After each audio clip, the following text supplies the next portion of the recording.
be on our way. May Solomon's light shine upon you. Okay. Yeah, I appreciate everyone that subscribed tonight. You guys are awesome.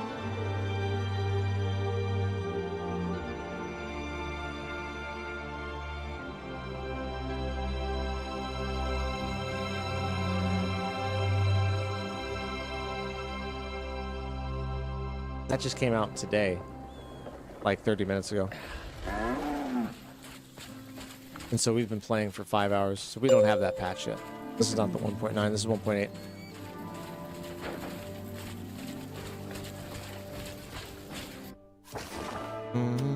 Now what are we doing again? I forgot. What mission am I even on?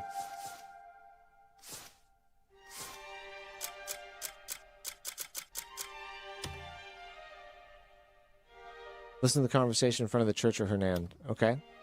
Let's try this.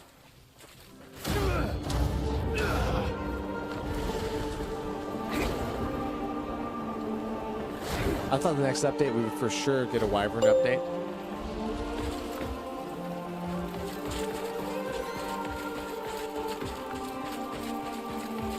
I guess we kind of did with the pets and animations and stuff, but he doesn't do anything different. I was hoping we get like an evolution update.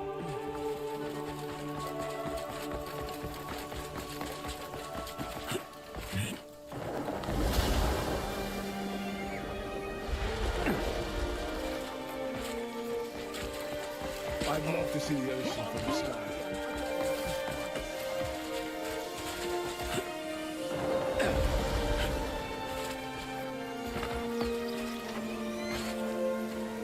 No? They're just playing. What are those kids doing? Just being kids. Whoa. What up, everybody? Welcome in. It's the late night after hour show tonight. Lucky. Nails game on. We just keep on gaming on. Feeling great, doing great, having a great start to our weekend. Happy Friday, everybody. Thank you for being here. Sean, what up, dude? How we doing? DLC the night off. Gotta take one every once in a while. I'm taking 2 off a week at least from now on. Tuesday and then one other day. Work on content and just chill. You know what I mean? Content and chill. My new pastimes. Emily, good to see you. Legacy, what's up, brother? How we doing? Man, what a hell of a day yesterday. What a hell of a day today in news and gaming and just in general. I bought a new truck. Things are pretty exciting. I haven't taken any pictures of it yet, but I'll show you guys eventually. Either tomorrow or the day after. Sorry. Then also a bunch of gaming news and stuff. I got a nice AI video I want to check out with you guys. It's really, really cool. A YouTube slop video that that I think is actually really interesting and stuff on how artificial intelligence videos are going to ruin YouTube and ruin the monetization value of it. A Wheel of Doom. I do have the jelly beans. I do, Emily. I've got them. I ordered them on Amazon. They're here. We're ready to rock and roll with that. I just got to do it. Vic, welcome on in. How we doing?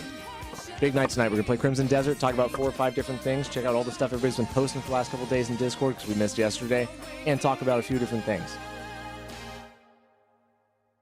Let's get rocking and rolling. Red Dead, how we doing? Lords of the Fallen, level 212, crushing the game. Dude, no way. Legacy. Dude, you are a straight beast, dude. That game is not easy. It's got a steep learning curve, bro. And it doesn't get great until it actually gets great towards the end. But you get new characters to play it at the very end. So each ending you get in the game, Vic in the gold coin, dude. Thank you, brother. I appreciate all the support. But each ending you get a new character to play with. And those characters are the real ones that are super fun. So that's crazy. You're already level 212, man. Good to see you guys. Good to see you guys. Let's switch on over to the game. We get right into a little bit of Crimson Desert. Now, I don't know what the hell we were doing at the end of the last stream. But when I clocked in right here, start looking around the map, check this out. I'm good. Been running Star Wars with a buddy. And running drills on Arc Raiders to get ready for that. You and me, dude, I'm so stoked about that, Sean. I was watching your Arc Raider videos that you posted in Discord. I think we watched them yesterday, too. Emily with the silver star. Thank you, Emily. I appreciate it. You guys are too nice, man. You guys are way too nice. Red Dead, thank you. Thank you. I appreciate it, dude. You guys gotta stop, man. You gotta stop. We'll never be able to end the stream. You guys keep doing that. Emily, Vic, you guys, appreciate it. Thank you. Thank you. Red Dead, did you stream today? Where's that video you've been making? Okay, so what I wanted to show you guys is right here on the map, I noticed something weird. I don't know if any of you guys have done this, but there's a lion right here on the map. Is that an epic beast or a legendary beast? Isn't that what that is? Emily, Emily gifted with the sparkles. Thank you, Emily. I appreciate it. Are you still playing Dead by Daylight, or have you switched it up to something else like Until Dawn? Silver Star at the same time. I gotta send another because of that. Oh, if you have to, you don't have to. But man, I got some cool pictures to show you guys. I got some really good. I had this non-alcoholic Moscow Mule, but it had mango in it. It was so good. I took a picture of it. Had dinner. It was really, really good. I'll show you guys. But what is with this lion, dude? The legendary mountain lion, is that what it is, Vic? I think I'm going to drop a piece of meat right here and see what happens, because nothing's here right now. I'm going to drop a raw piece of meat, guys. I guarantee that's going to do something. You're on to Until Dawn now, Emily?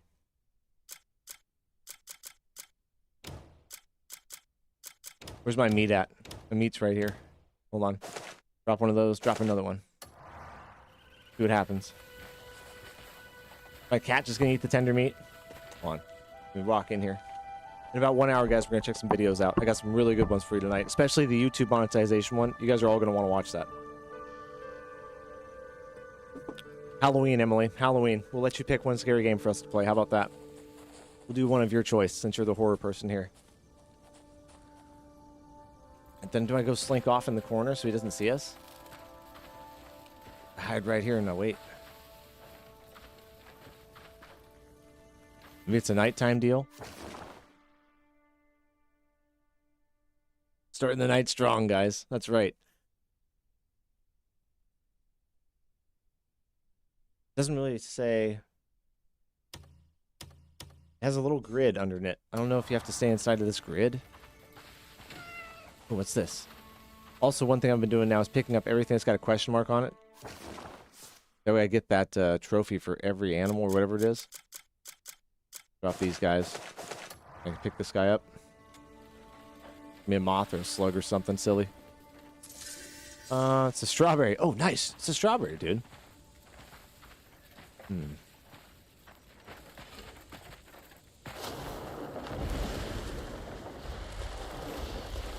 When do I plan on finishing CD?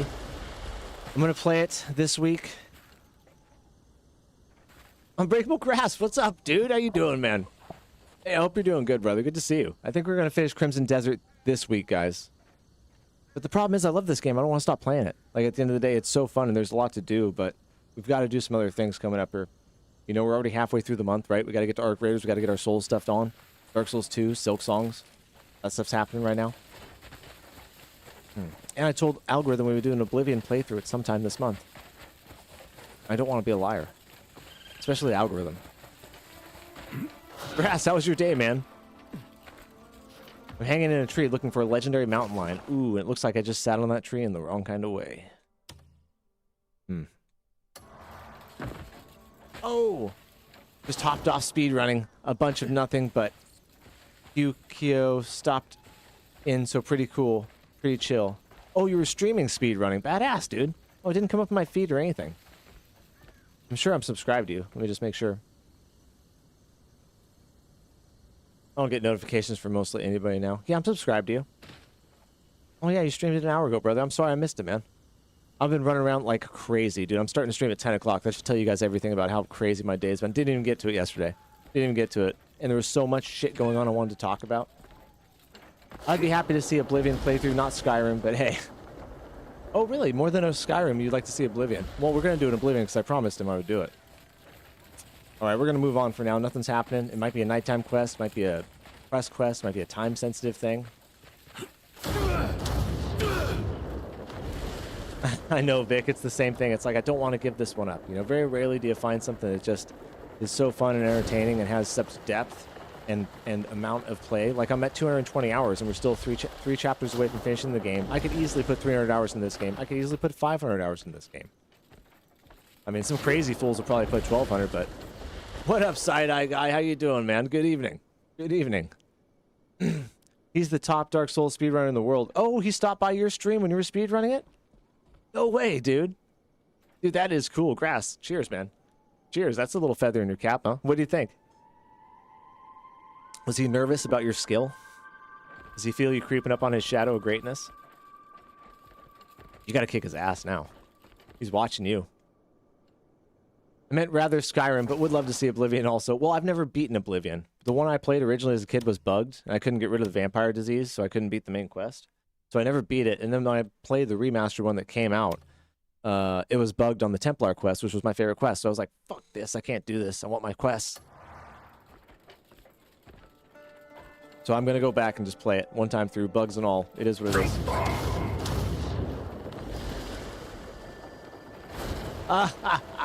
No, you just be you, Grass. You're cool, man. You're cool. That's why everybody likes you. And you're a good gamer, right? And you do cool stuff. That's one nice thing about your channel. You do stuff nobody else does. The glitches, you know. And good luck with the Bloodborne speedrun. I tried running some of that a little bit. I got like halfway through, but it's hard, dude. And one thing about speedrunning Bloodborne, it messes up the game. Like, the game will start doing weird stuff. It'll start putting items in different places, and NPCs will be missing from where they're supposed to be. And things will go out of sequence because you're putting the game out of sequence, really. Dude, I've clipped through so many walls in Bloodborne and, like, not been able to unclip out of it after I try to get through it. Oh, first playthrough. I'm sorry, buddy. I misread that. I'm just running through Dementis right now, guys. Get warmed up. Oh, Kevin. That's who it is. I thought you were just somebody that got a gifted membership, brother. Okay. Let me go over to your channel here. Make sure. Yep, I'm subscribed to you. Hell yeah, dude. Okay, yeah. Let me see your John Hancock, of course. I like your porcupine banner there, buddy. Good job. Looking good, my friend. Toichio, what's up, man? How you been? We got to finish Subnautica 2, brother. My daughter built a better base than either of us could. I'll show it to you. I know it's late for all you guys. I appreciate it. We're going to do a 4-hour stream. It's going to be just a couple hours of gameplay, but a couple hours of rock-solid videos and checking stuff out. Got some excellent stuff. Excellent stuff, guys. 1 in the morning for you anyways. Eastern time. I'm Pacific Standard Time. Jinxie was watching Let Me Solo Her during his Elden Ring playthrough. When he was stuck, he was getting hard glazing. Aw. Aw. Well, good for him. He deserves it. I like Jinxie. I'm glad you turned me on to him. I've been watching his stuff the last couple of days. He's good. He's good. He's wholesomely funny. Damn, he's good at Rainbow Six. I've been watching some of his highlights of Rainbow Six where he analyzes the videos. Fuck, that's so fun to watch.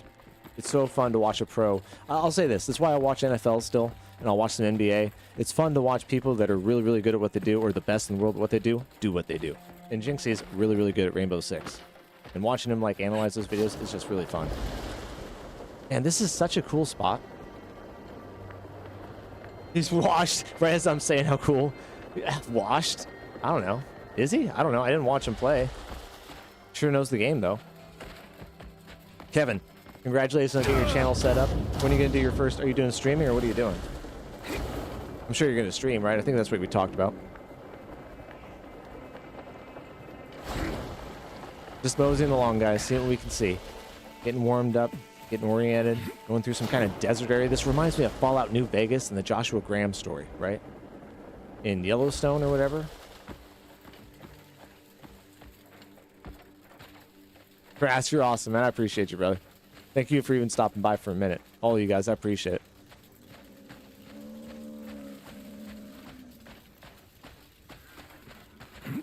Well, he's almost 30 now, Red. Isn't he 30? I'm going to tell you what. Age makes a difference, brother. I'm going to tell you what. Playing Black Ops 6 with Mullet last year.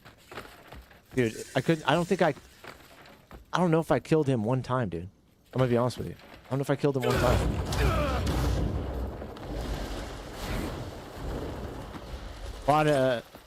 Excuse me. Emit AI 4K camera. Excellent camera, by the way. For sub. Oh, nice, nice. Oh, thank you for the sub. Oh, yeah. I see what you're saying. Sorry. It's late. I'm having a hard time reading. I'll admit it. Plus, it was so sunny today, and I have blue eyes. And I noticed when it's really sunny, like after a day out there in the sun, even if my sunglasses on, my eyes are like kind of raw. I gotta just like squint a little bit to read that. What a cool area. So you got your nice camera. Excellent. So we're gonna get nice camera time with Kevin. Oh, he's only 25. He's still got 5 good years. 5 good years where the reflex is ticking. Problem is, when you get big like him, Red, everybody's gunning for you, right? So he's probably playing like the best of the best, you know what I mean? And that's hard to do, isn't it? I mean, how do you keep up with that? Damn, dude. Hold up, Sean. Sean, dude. You can't be doing that, brother. 5 gifted memberships to the channel. Congratulations, Not K-Rose. Gothic, congratulations. The Unbreakable Tuition. Polyhedron. Tonight. And UNN, whatever that name is. Urian Parks. Congratulations. Welcome to the Covenant of Souls. Sean, thank you, brother. I mean, I don't know what to say, man. Elden Lord membership. Gifting 5 right there. Always here. Tonight. And honestly, always cool, man. I appreciate it, brother. Thank you for all the support. You got me stuck on a cliff, not knowing what to do now.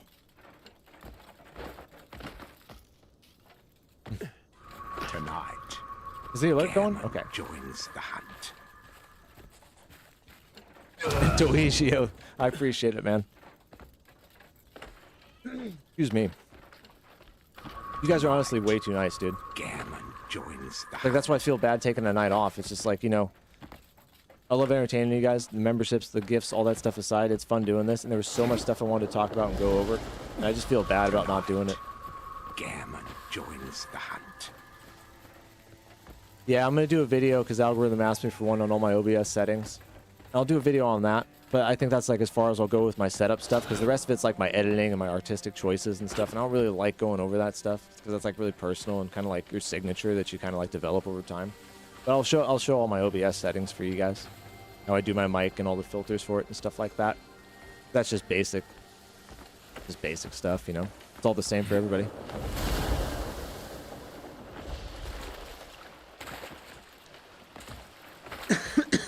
That's why I told him about it, Red. I was like, OBS is probably the easiest thing to use. Kevin was going to use something else, and I can't remember what it was called, but I was interested in finding out what you thought about it.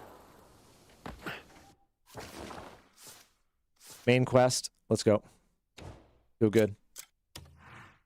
Sage of the Desert, find the trials. Let's do it, guys. Playing the game till we beat it. Just beat it. Lucky. X stopped responding. What's that? Just confused me. I'm so confused. Emily won another round. Okay, we're starting off with a victory, Emily. I gotta get a W too. I need mine. In like a month, I'll be done with what I'm working on in Warframe that I was telling you about, Lucky. Oh, I forget, Sean. Oh, no, I remember what you were talking about. Now you're working on it with a friend of ours? Red Dead. Dude, you guys with the gifted. Hey, I appreciate it. End of the month, we're having a contest. There's going to be some kind of game up for grabs or something like that. We'll do 2, one for the members, one for the regular subscribers. But it'll be a fun game. It'll be something. Thank you for the star, dude. Thank you for the 100, and thank you for the silver star, brother. I appreciate it, Red Dead. Always appreciated. This is going to be a little bit sketchy, guys. To the Crimson Desert for the first time in this game. Finally. The title track's about to be played. Oh, X is what most programs use. Really? StreamYard was the original thought. That's what it was.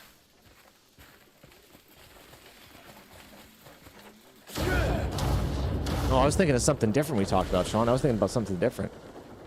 I'm on a totally different page than you then, brother. But it's late. We're in the midnight hours.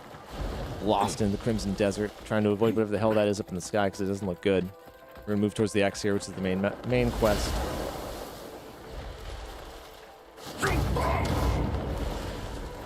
Tuigio, what have you been playing? Have you been streaming lately? I haven't seen anything from you. Oh my gosh, excuse me. What is happening here? Wait, what is happening? What did we just drop into? What game have you in mind? I mean, like, I really didn't have one in mind.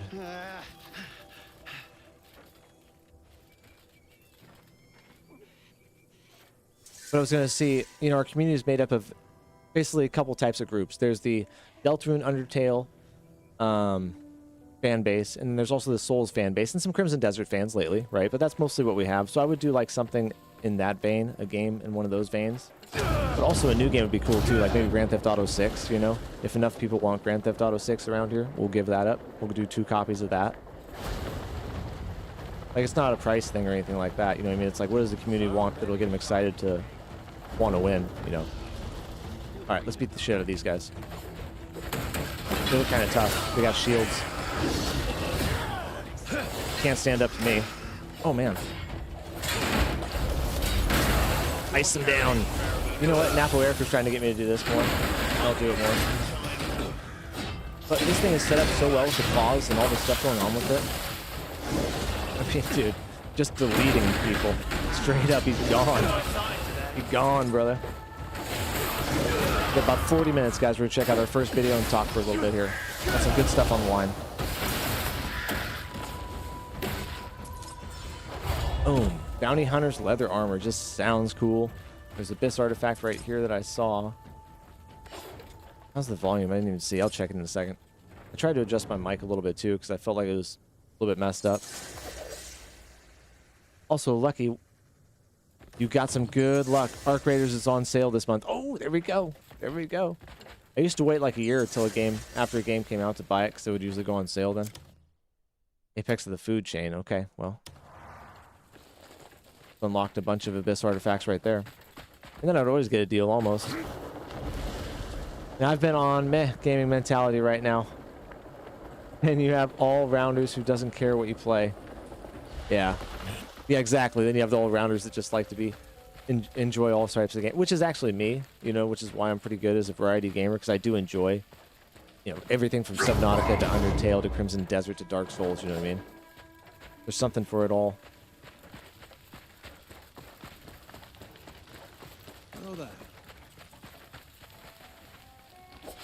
Well, those take up a lot of time, Red Dead, if you just do those two. Emily, win or loss? I haven't heard from you. It must be a loss. Did we get 2 dubs in a row?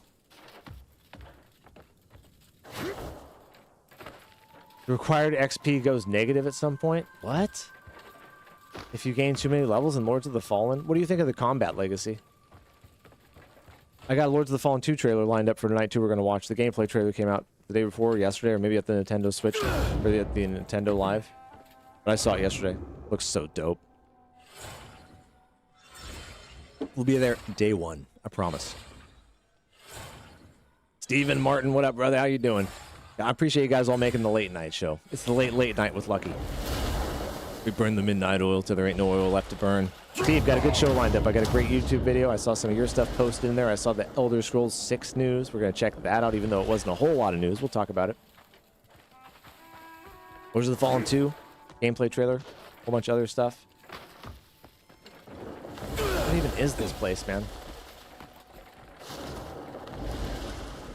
You're on the original Lords of the Fallen, not Lords of the Fallen 2.0. Wow. Wow, you like pain.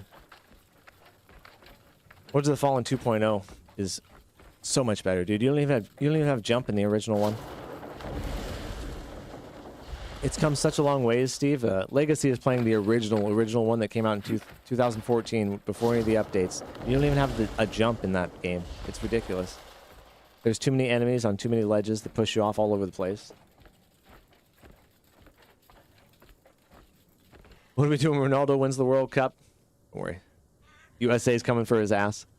They were 4-1 against Paraguay. It's a sign of things to come.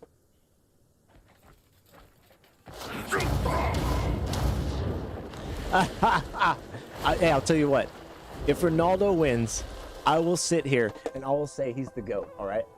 I will say he's the GOAT if he wins. But he ain't winning, bro. He ain't winning. But I'd like to get your hopes up and just smash them on the floor. Okay, let me see. Something up here.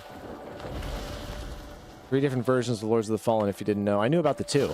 Well, yeah, I know what you mean. There's the original, then they fixed the original, then they scrapped it and came out with another one. And now they're making a 3rd one that's the 3rd one, but you're supposed to forget the first one ever existed, right? I think that's how it went.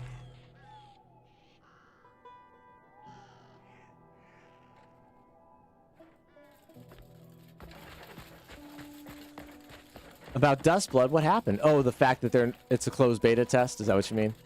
Yeah. I don't know, that game's gonna be weird, dude. You got Nintendo in bed with From Software, and I just don't think that's a good idea. But what is this? This is a crazy-ass area, dude.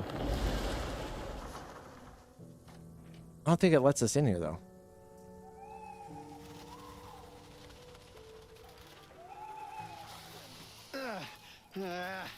Yeah, it just keeps spawning me away from there, doesn't it?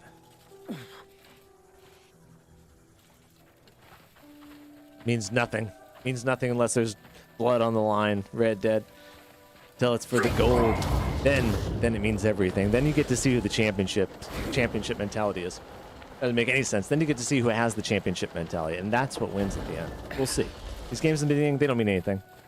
As much as I'm laughing about the USA winning, I mean, shit, they just won 4-1, right? you want to really confuse people. Hey, Pyro, I hope you're doing good, man. What's up, brother? Let's call it Lords of the Fallen 0.5, 1.0, and 2.0. Okay, yeah. Lords of the Fallen that time forgot. Okay, let's just go to the red X. It's not going to let me into that spot. Just keeps bringing me back here. Ooh, we can pluck this cactus, though.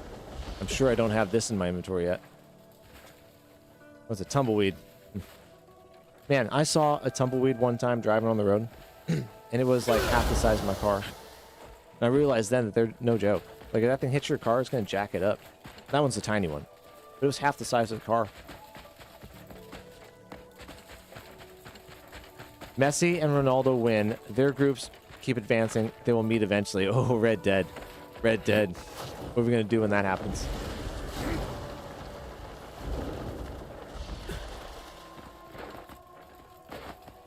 I'll tell you what, if Ronaldo and Messi meet up and Ronaldo wins, I'll buy a Ronaldo jersey and wear it for a stream. How about that? Because that ain't going to happen, I know for sure. Stop it. Doing random stuff I don't want you to now. Dustblood was supposed to be a Nintendo version of Bloodborne, but no, it's a damn 8-player multiplayer game. Oh. Yeah. They're going to probably add stuff to over time, so it just keeps on going forever and tries to end up being like Fortnite, but a FromSoft Fortnite. Nah, can't do that, man. I'm out. But I didn't get the Switch. Get the Switch for what? That? Nah. And can I even go down there? We're going to try, because there's something I can break right there. Some nice little secret. Look at this. Maybe silver?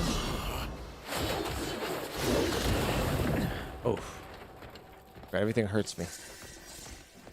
Yeah, what is this? Silver, baby. All silver. Well, here, let's use our mining tool so we get more.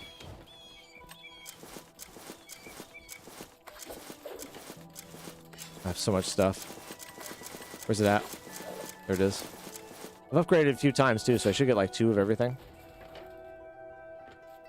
I look dangerous. I got my mining tool on, and I got my rake on my back. I'm ready to kill some shit. Silver ore 3? Oh my gosh, we're times 3 now, dude. If, Red Dead, if. Night Rain is like a Fortnite in a way, just no PvP, yeah. They've kept that going for a while. I think they're done updating that, though. Moving on to other things now.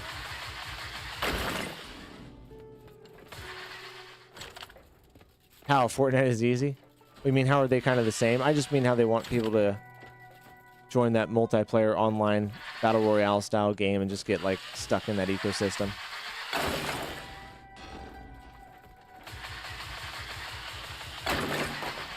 I totally see it becoming one of those things, right? Battle passes, all that kind of stuff.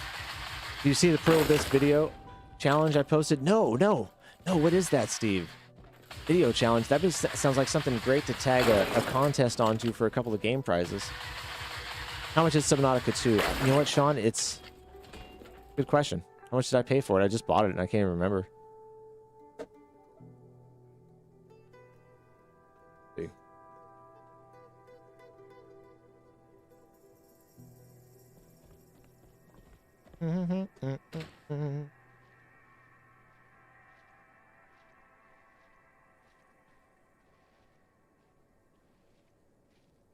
$29.99 on Steam. Crimson Desert made a community challenge. Oh, no way. Dude, we're doing it. We're doing it. Oh, okay, we're going to look it up in 30 minutes. We want to play for 30 more minutes just so we get some gaming done here. I got to keep rolling. We got some good stuff to look up. We're going to check that along with the other videos we're going to check out. And I want to check the actual update because there was a new update and I haven't read it yet. Nice, Steve. Nice, dude. Dude, I'm on it, brother. Dude, 100%. I don't care what it takes, dude. I don't care what it takes. Dude, we're going to sell my grandma off. Just kidding. We'd never do that.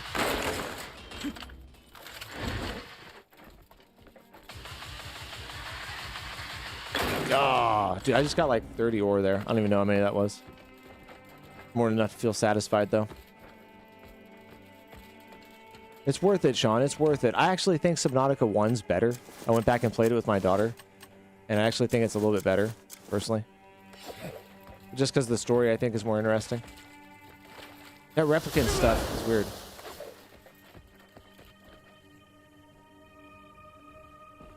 I just skipped over it. No. No. I beat the boss 2 days ago to get the mining knuckle drill you have. I had no idea where there was a boss, was just fighting there for an hour. Oh, dude. That was the first boss I ran into in the game. I was not ready. I've complained so much about that boss. Don't do that to me, Steve. We're entering that contest.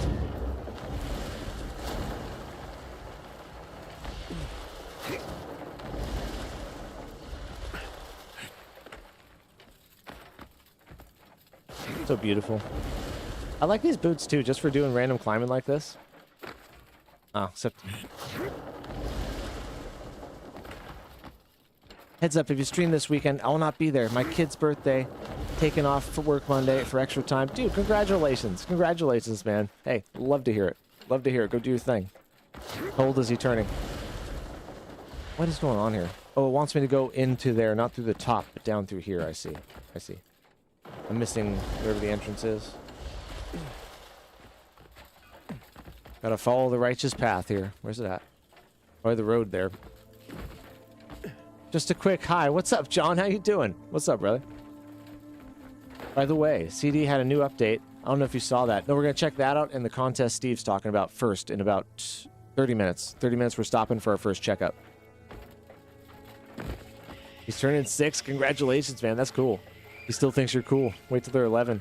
Like, give me $50 and drop me off around the corner. Don't let my friends look at you. Don't let them see you.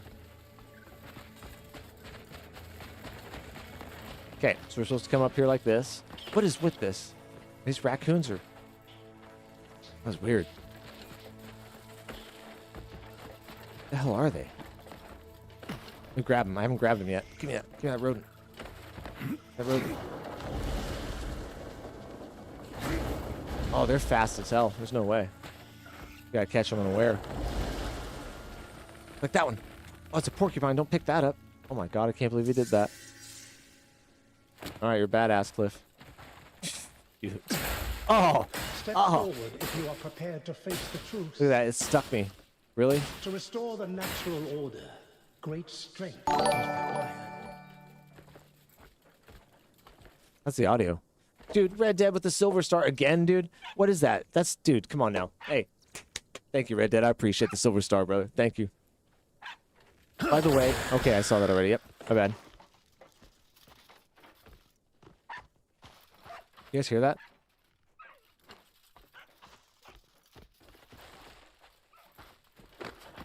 He's a devil. He's a daredevil jumping dressers to the bed, but he puts a lot bedding to brace his fall. Yeah, that's funny.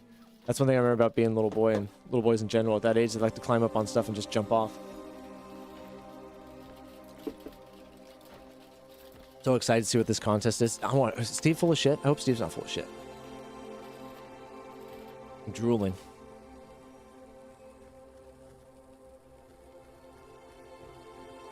I can't wait to show you guys my new truck, too.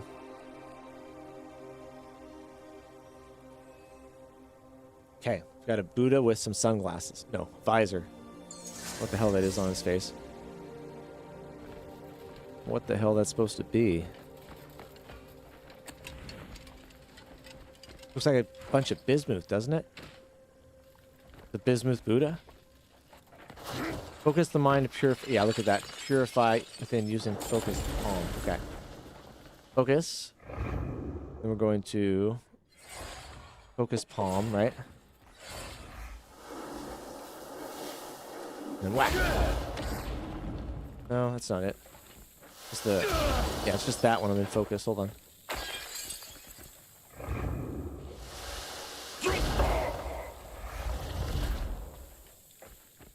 Did I not get it?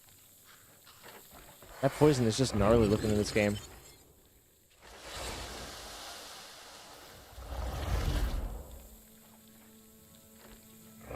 Whoops, hold up. I'm gonna die if I'm not careful here. There's a way to do it from far away. I just don't know how I did that.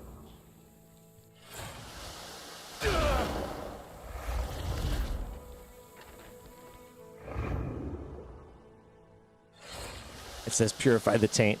It's funny. There we go. A little longer. I'm not.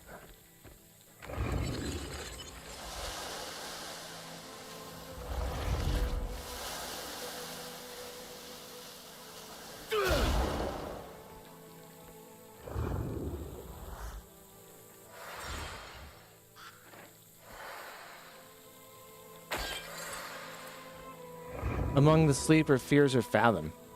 Those are good horror games. I haven't even heard of those.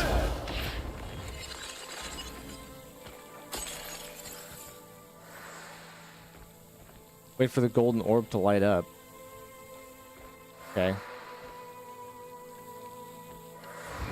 Done this like once before here. Hold on. It's not that.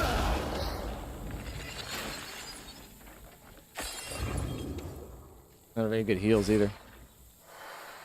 Dude, that bismuth stuff is insane. Why is that like my kryptonite?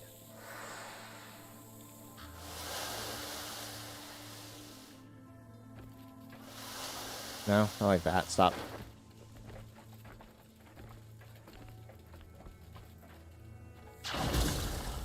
Buddha wants Lucky on his lap, I think. Got it. Oh no, come up here.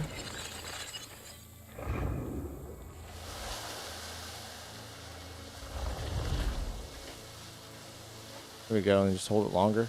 Oh, that's right. I gotta do it at that, right? My bad. No?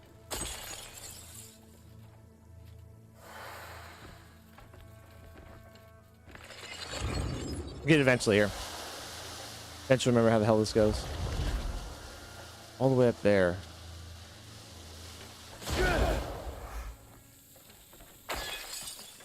Pretty sure I gotta hit that thing. It can be a mage attack, hold the button, a range attack, hold the button. You don't have to be that close. Don't I have to hit that ball though? I forgot to... I'm sorry. I forgot the Among the Sleep one called... Among the Sleep. God, that just sounds scary. Fears of Fathom. I'll try Fears of Fathom first, I think. That sounds less scary.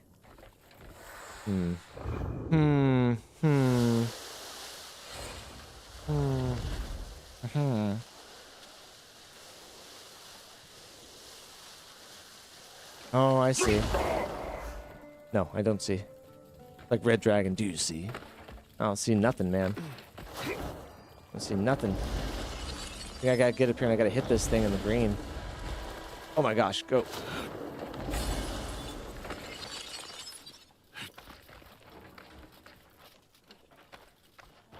Okay, I mean, you probably just let go and die.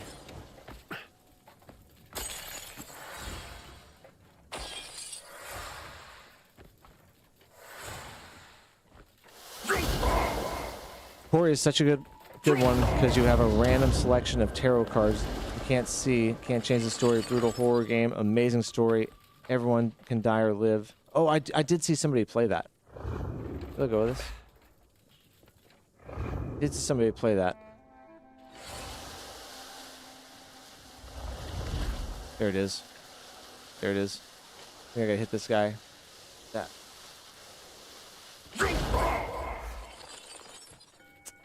Not doing shit. Not doing anything. For a second there, it shined, didn't it? There. There. Okay, so if you hold it too long, it's the same as not holding it long enough. There's a sweet spot.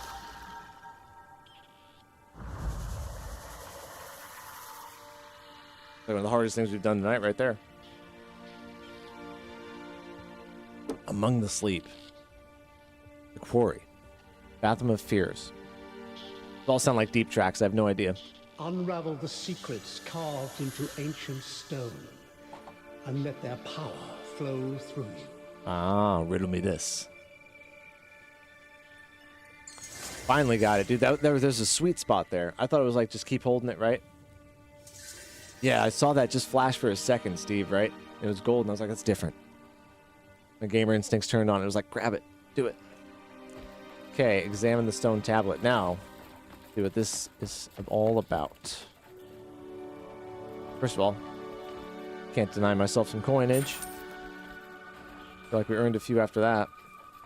Wow, there's coins all over this place. I'm not going to pick them up 10 at a time, though.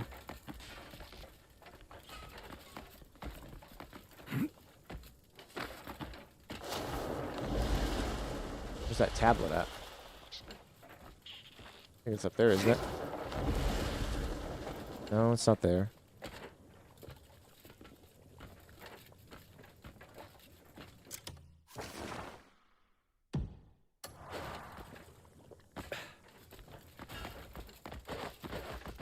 Fear of Fathom is based on real-life events, but has different stories. Ooh, this is like a Blair Witch Project thing. Who here even knows what the Blair Witch Project is?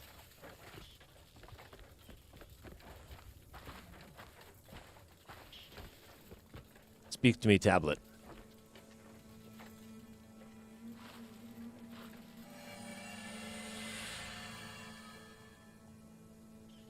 No way, Red Dead. So it's almost like a reactionary thing, too.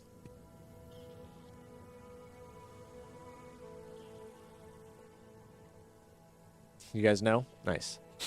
Oh, the backrooms is a good one, yeah. Lend your ear to the cries of suffering. Enlightened shall begin. Sea of crimson sands in the north, where severed bonds will be born. Okay.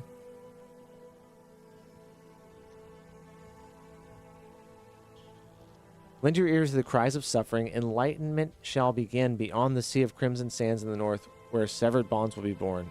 Okay. So, we gotta go north of the Crimson Desert, obviously. I watched it years ago. They made movies out of it. That's interesting. I'm surprised 2 people knew about that. I thought that was like a deep, deep track, but it shows you guys just how old you are. Just as old as I am. Okay. There's a cave here. I examined the stone tablet already. Oh no, we gotta do these other ones. Okay, my bad. We're not done yet.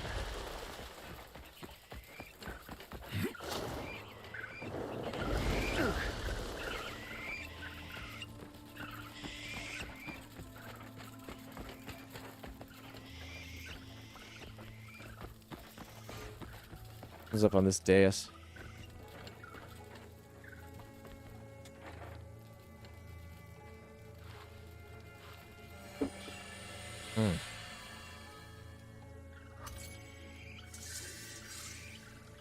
There are things that grow stronger the more they are worn and weathered.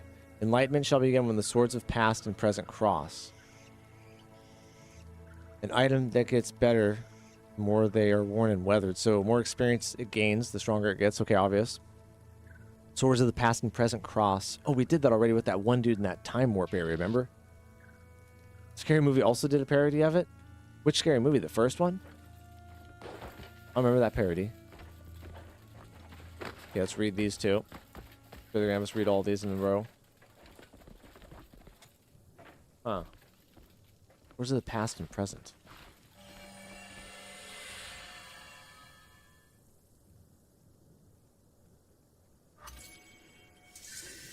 Bear within you the purpose to mend the balance that falters. True enlightenment shall begin when the Sanctum's order is restored.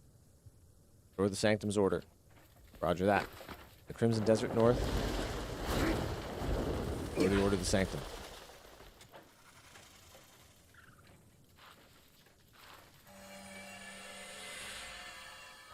They've made like 6 Scary Movies now. I've heard about the Backrooms, Emily. They made a movie out of that too, didn't they, recently?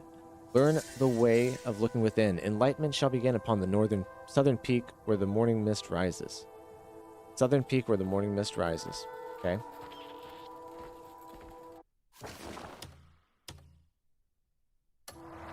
Sovereign Wastes. Every name of every area in this game just sounds so freaking epic. We're gonna go down here to see what's in here. I sense treasure abound, but don't know for sure. God, it's been so long since I've seen that one, Steve. I'm sure I saw that part. Look at that. What is this? I think this is the way we're supposed to come into there. That's where we came in. Goes to the fast travel, probably. Hmm.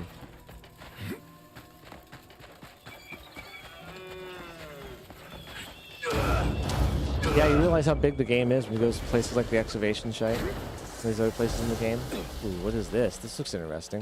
This is not your normal stuff. Oh, skull site. Nice, dude. This stuff is upgrade material. Hold on. Really good upgrade map, too.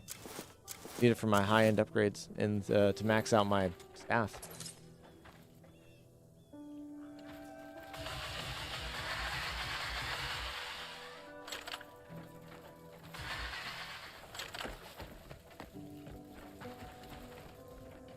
Ah! Oh, I got you, Legacy. Oh, really? There's not that much here. Looks like a lot, but it's really just these ones. It's not the pointy ones. Oh my gosh, look at that. So nice. So nice you get 3 instead of just popping for 1. Has to be one right here. Literally standing on it. Oh, that's not it.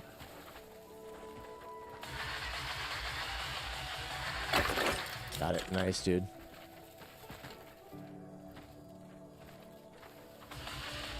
They had the camera in the girl's face while her boggers were going in and out. Oh my gosh, that's so funny, dude. I saw the Blair Witch Project in theaters, dude, I think. In California. I still live there.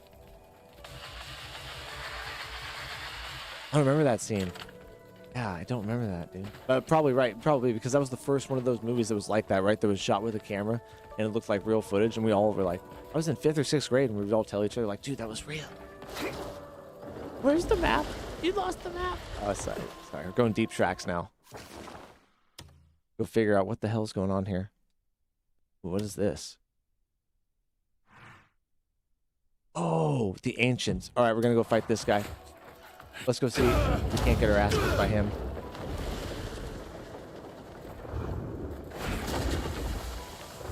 Oh my god, it's so hot and burning. Really? I'm literally getting sunburn out here. Okay, what if we take our metal chest plate off?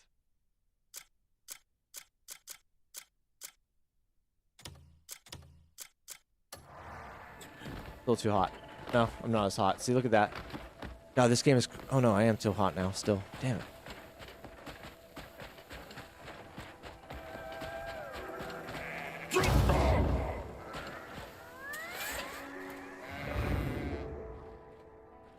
That's funny, Legacy. You were in high school when that came out? Yeah, I think... Yeah. I was definitely in 5th or 6th grade.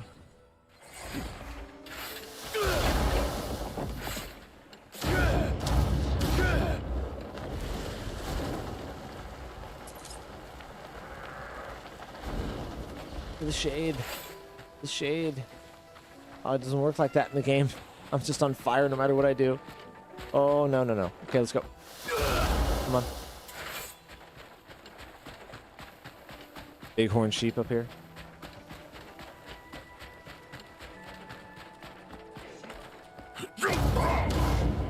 You. Got no armor, so let's see how this goes. That was as good as usual. Kill all 3 of those guys at once? Wow. Extremely weak. Heat just takes away your stamina. Oh god. Oh man! Come here. Go everything down. Oh, I was trying to shoot my little thing at him, it didn't work. Really not doing that much damage when without my armor on. Shirtless cliff. Dude, I'm literally on fire though. What the hell? Literally catching on fire.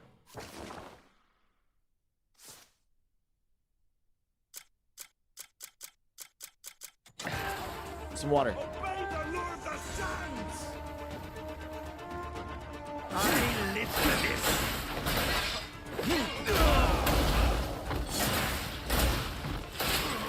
Oh, put him underground this time. high schoolers, we watched all those trendy movies when they came out. Yep, like South Park, Bigger, Longer, Uncut, all those ones, right?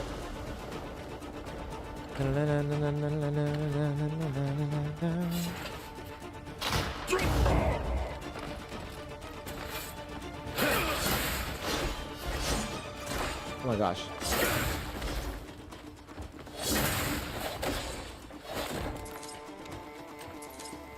Stamina's just getting eaten up. Doesn't really help at all.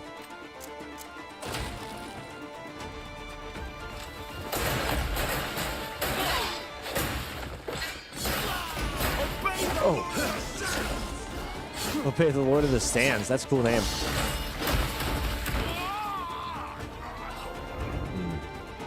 If I focus, it would cool me off. Definitely not. Definitely still too hot. Everyone talks about how nice the game looked in that game. Are we going to talk about how such an old game like Witcher 3 looks better than 99% of games now? Like graphics-wise? Oh yeah, Witcher 3 was so ahead of its time, dude. Story-wise, graphic-wise. Gameplay-wise. That's why it's held up so well. It sold over 6 million copies. Here we go. Tamara the Sand Washer. Okay. Don't blind me. Oh, she's got a gun or something? What's she doing? Yep. Dead. It's so hard, I have no health. No heals. Oh, damn it, dude. She blasted my ass. Oh my god. Oh my god, that was insane. Oh, we got about 10 minutes. We're gonna stop, check some stuff out. Oh, do we use a Palmer pill? I'll use one. I'll use one. I don't have any heals. This is gonna be like useless, but. Oh my gosh, she can do that. Hide. It makes no difference. Oh my god, dude. Oh yeah, let's reset this one. One more try. You're in that same area now? Steve, this is pretty tense. Fade into the dusk. Have you beat this chick? I'm trying to freeze her. I'm like close enough I use my frost power on her. I should remind you. No? I'm a professional. Do it. Damn it, you did it. Where does she run?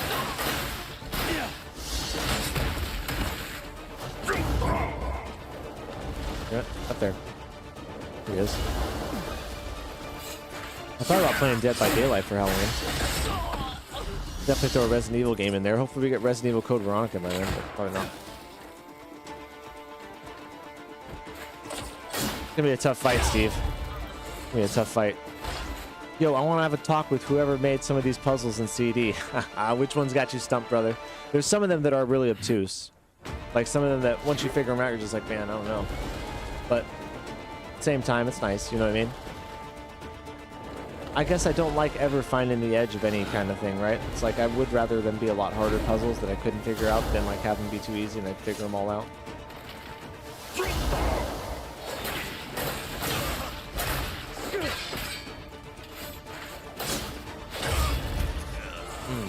In and out. That's my name.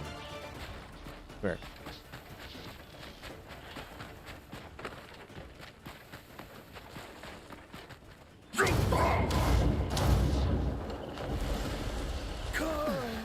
You guys are free. Go.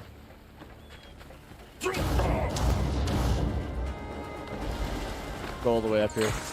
Oh. Where was she went? I don't see her anymore.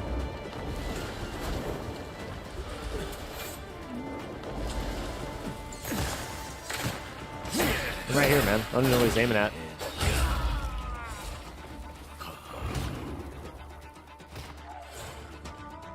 Okay, grab your little bullet. Throw it back at you. Let's go.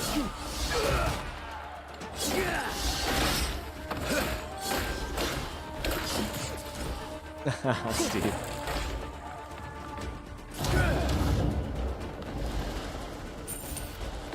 Ah.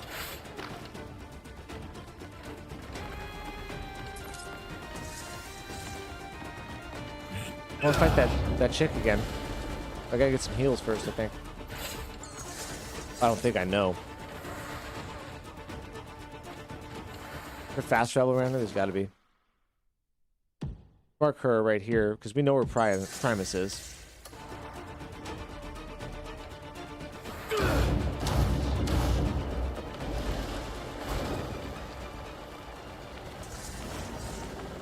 And got the fortress here.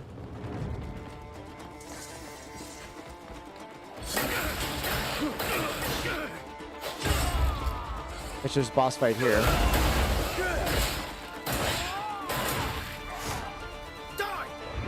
Oh damn, he's still alive. Let's see how you You should have run away. Uh-oh.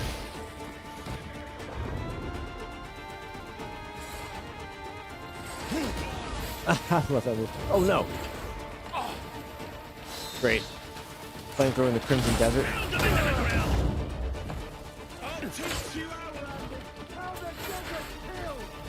Oh no! We're so dead. Let's get out of here. What up, Jensen? How you doing? Can I have maxed out the skill tree on all characters? Damn, dude, how many hours you got in the game? I got 215 or something like that. That's really good. About 4 minutes, guys. We'll stop, check some of these stories that we've been talking about. Got some good stuff lined up. Want to check out the contest Steve's talking about? Read the Crimson Desert update. Oh, here we go. Nice. Here's a fast travel right here.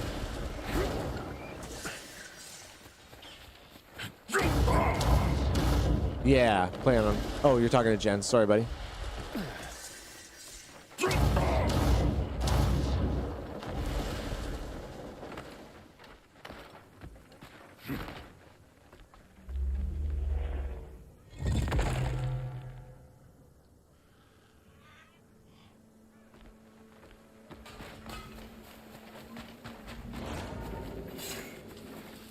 All right, party time.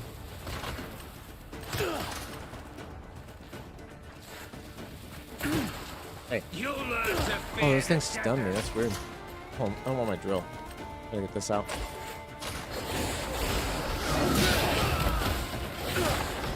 You curse yourself for coming here.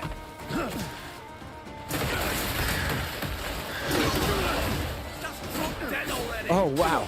This guy's good with his little halberd. Holy crap. Really good. Oh my gosh, look at his counter. What a great counter. Set it on fire. Bye-bye. Can't really shoot me through that.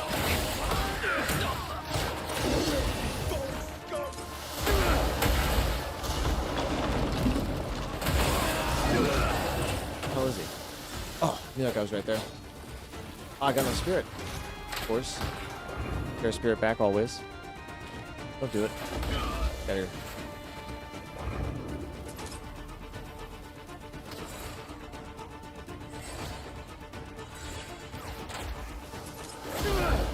Ah, you were so close. So close and so far.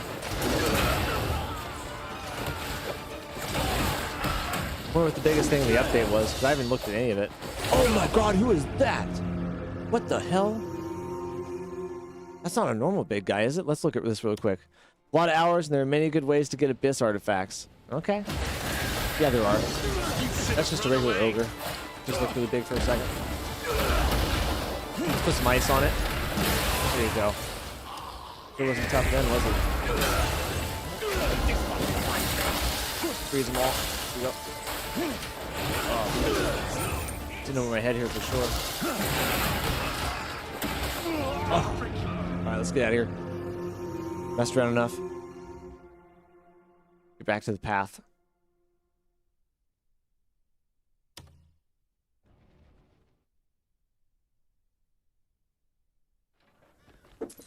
That's good stuff. Good stuff, that midnight cup of coffee. There's nothing like it. Nothing like it. Nope, nope. We just decided we weren't going to do that. We're going to go get heals.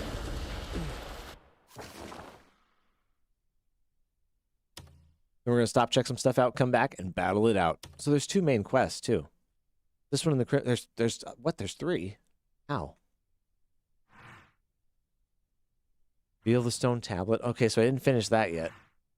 Oh, no, it's all part of the same thing. Okay. What is your Palmer pill method, Lucky? Because you always have so many. Pick a bunch of flowers 20 minutes before stream and make a bunch. Generally. I mean, it really doesn't take that long to pick enough flowers. But if you just take like 20 minutes, you probably make like 10 at least. Then you do that a couple of times, all of a sudden you got 30, and then you don't have to make them for a while.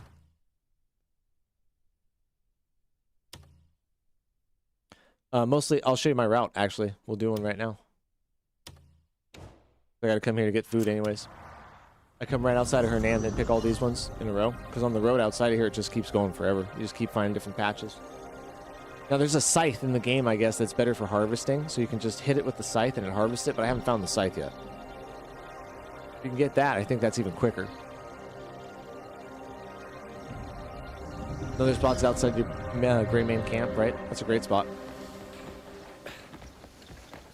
And it's just taking the 20 minutes to do it. You gonna help me out? Oh, that guy looks like a dick about wanting help. In that case, hell no. They were outnumbered 100 to 1. Any time's right for a fresh pint. Rest up now. Ugh.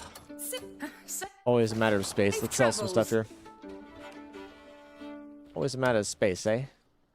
Any time's right for a fresh pint.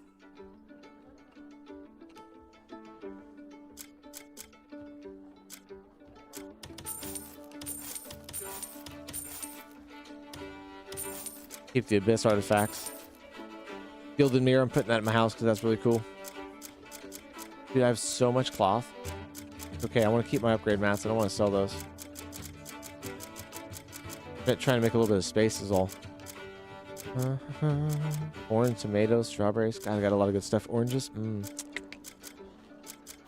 Get rid of that green liquid. That was a messed up Palmer pill.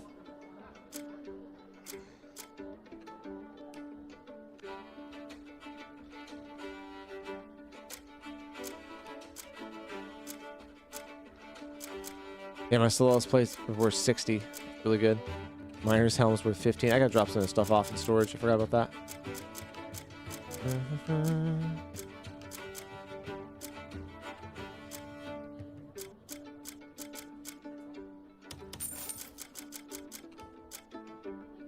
Yeah, this axe, this sword, none of that stuff's from any of that. All are welcome under my roof. You got the blueprint momentum? Oh, that was a really good blueprint. Everybody says that's one of the best ones in the game. Everyone needs a rest. Safe travels. I haven't played that one yet, Red. I haven't done that one. Man's took down all those black bears.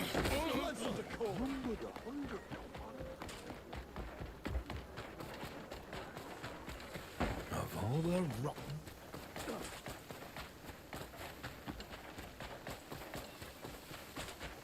Oh, yeah, there's a ton here right now. Yeah, if you have that scythe, you can just sweep these, I think. Might as well put my outfit back on because it didn't change anything with the heat. Probably have to have like a cooling outfit on or something like that, but I don't know what that is.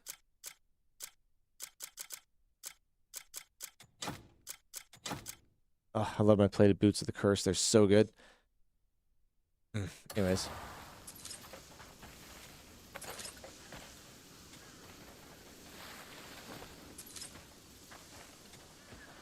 Trying to get the barber at your camp. Everybody says that's kind of tricky to do. I haven't done it yet. Change your hairstyle.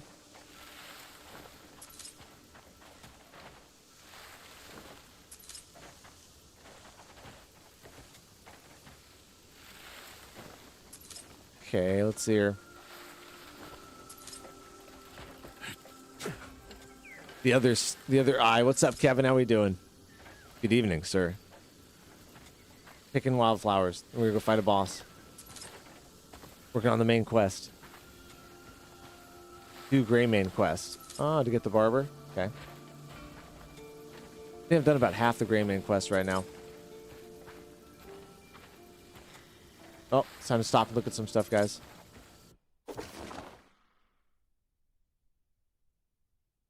They add New Game Plus. I played the second playthrough on hard. Let me go up here real quick, and then we're gonna stop. Talk about a couple of things, guys, and then get right back to Crimson Desert. 1 second. I wouldn't be surprised if they add a new game plus, but what would they change?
All right, all right, all right.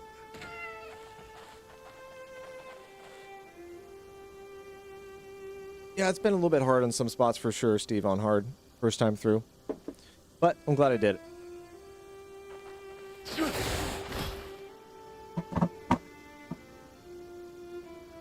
That guy aside, let's move on over here, guys, and check some stuff out. So, first thing we're going to do is check out the Crimson Desert update. They got a brand new one. I get bored pretty easy when games are too easy. Yeah, I hear you. Way to humble brag. I hear you. Oh, that's Subnautica 2. Go ahead and look at Crimson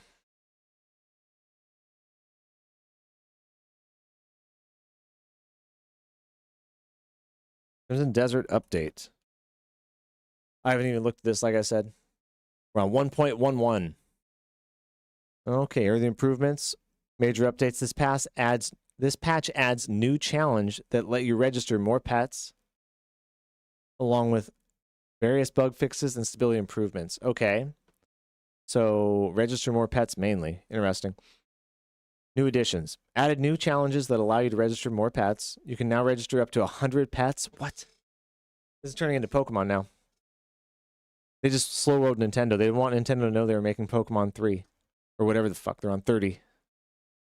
You're going to test the one, shoot bosses with the 3 turning slash. Dude, that's sick, dude.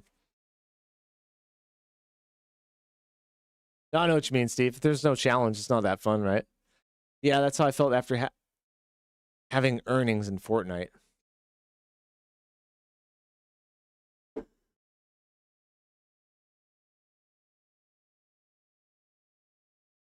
However, you can only summon up to 50 pets at camp, even if you have more than 50 pets registered. Dude, you can have 50 of them summoned at camp? That's crazy. What? Dude, this is crazy. If you have already completed the relevant challenges, you will receive the items retroactively. Okay? Added a dedicated map icon for baby wyverns, so you can find them all easily now. That's funny. The main and Unka can now equip the mining drill and chainsaws. Okay. Shopkeepers will begin collecting and reselling lost rare equipment. Really? No way. Rare equipment obtained from treasure chests, quests, and other methods can now be purchased from shops if lost.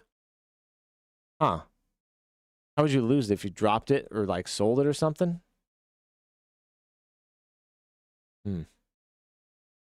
Lost equipment will become available in shops within 7 days of being lost. Improve the pinball machine minigame, lowered its difficulty. Okay.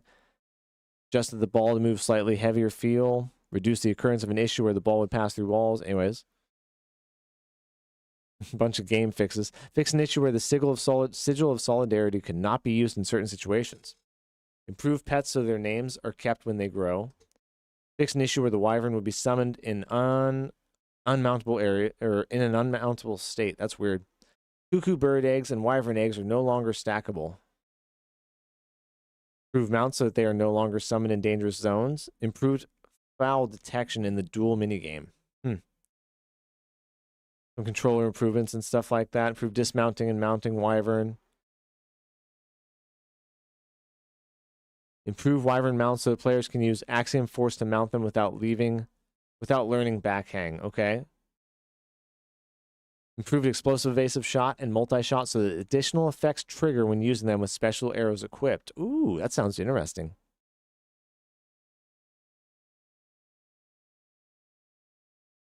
And some UI stuff.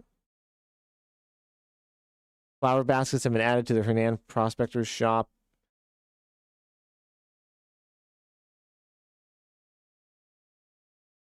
Yeah, looks about it.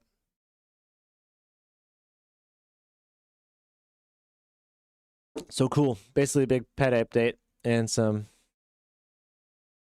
polishing on the controls and stuff like that. There's always just a bunch of stuff they do. It's crazy to me.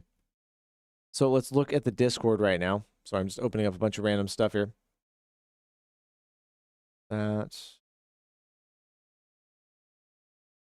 See what Steve posted about this.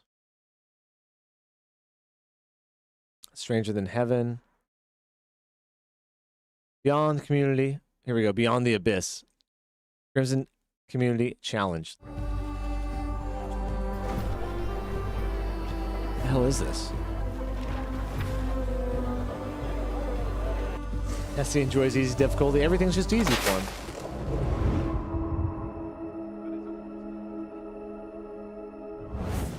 Hello, Greymans around the world. CM Grimnir here. Get ready because the Beyond the Abyss Community Challenge event is underway. And the mission is pretty straightforward.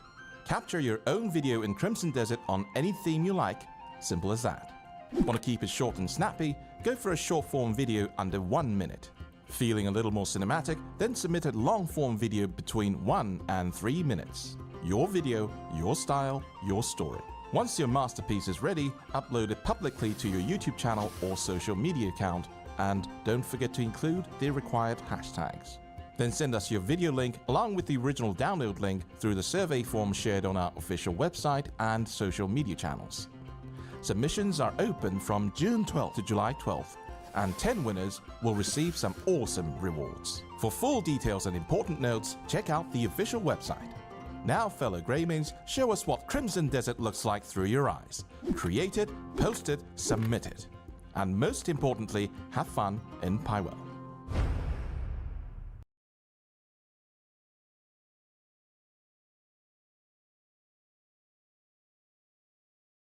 I am so fucking excited to do this, Steve. So many ideas. Gosh, okay, hold on. Hold up. Beyond the Abyss Community Challenge event starts today, ends a month from now.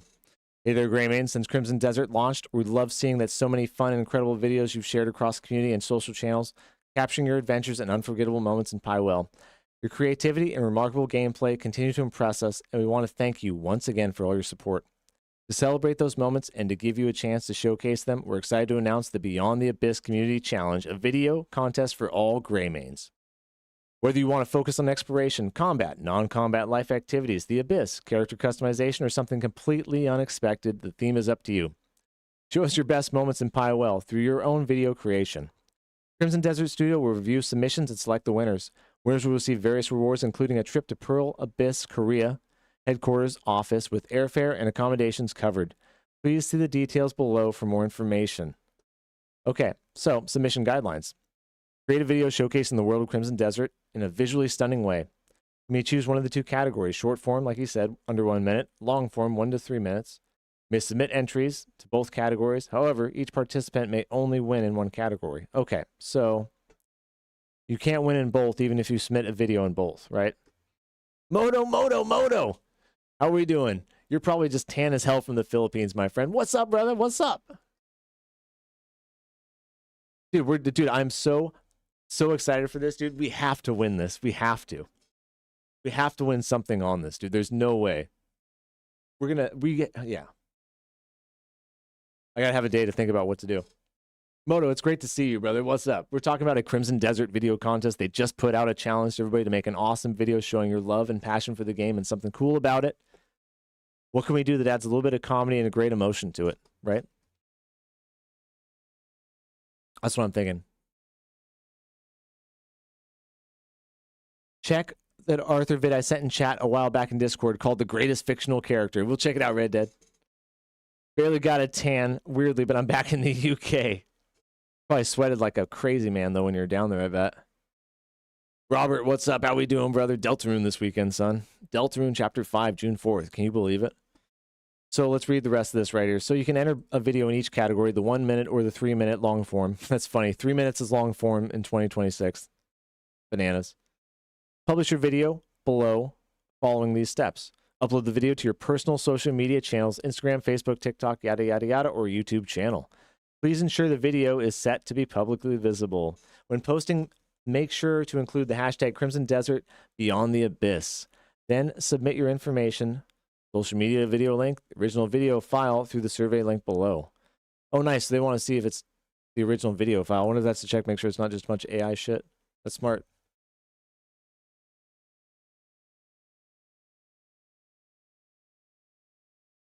Okay, here's the video guidelines one more time, guys. Let's read these. Your video submission must comply with the following guidelines to be eligible for the entry. Create a video that captures the world of Crimson Desert under a theme of your choice. Submissions will be evaluated based on visual and editing quality and creativity. Excellent. I like to hear that. I like to hear that. Short form entries must be under 1 minute, and long form entries be between 1 to 3 minutes. Only videos composed of actual in-game footage are allowed. Animations, 3D animations, or cartoon-style videos are not eligible. When using background music, please note that copyrighted content may result in removal, muting, or monetization restrictions on the platform. We therefore recommend using only officially licensed music or original compositions whenever possible. Multiple submissions are allowed. However, rewards will not be granted multiple times per participant.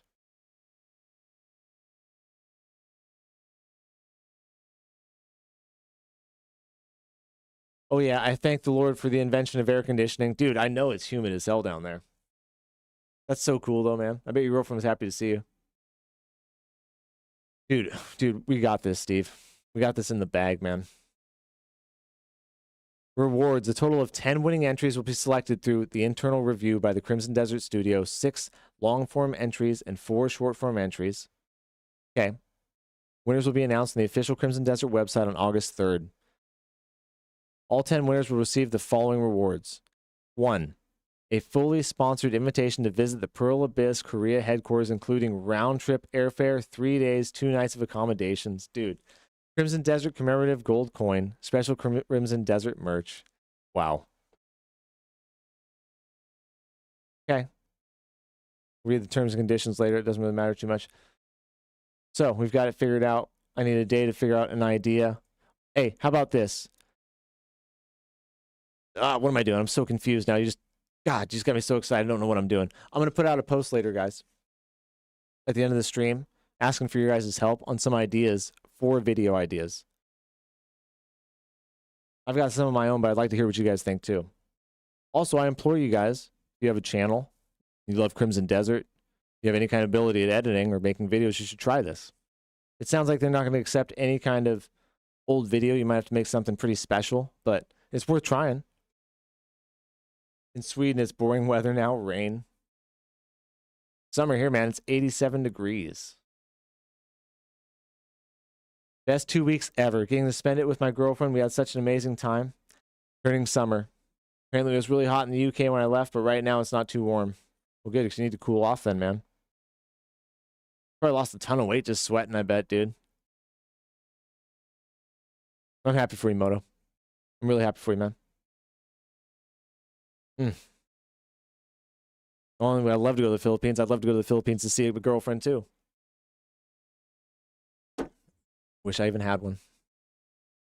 All right, that's awesome, man. Steve, thank you for bringing that to my attention, dude. I don't know how I didn't see that or hear that.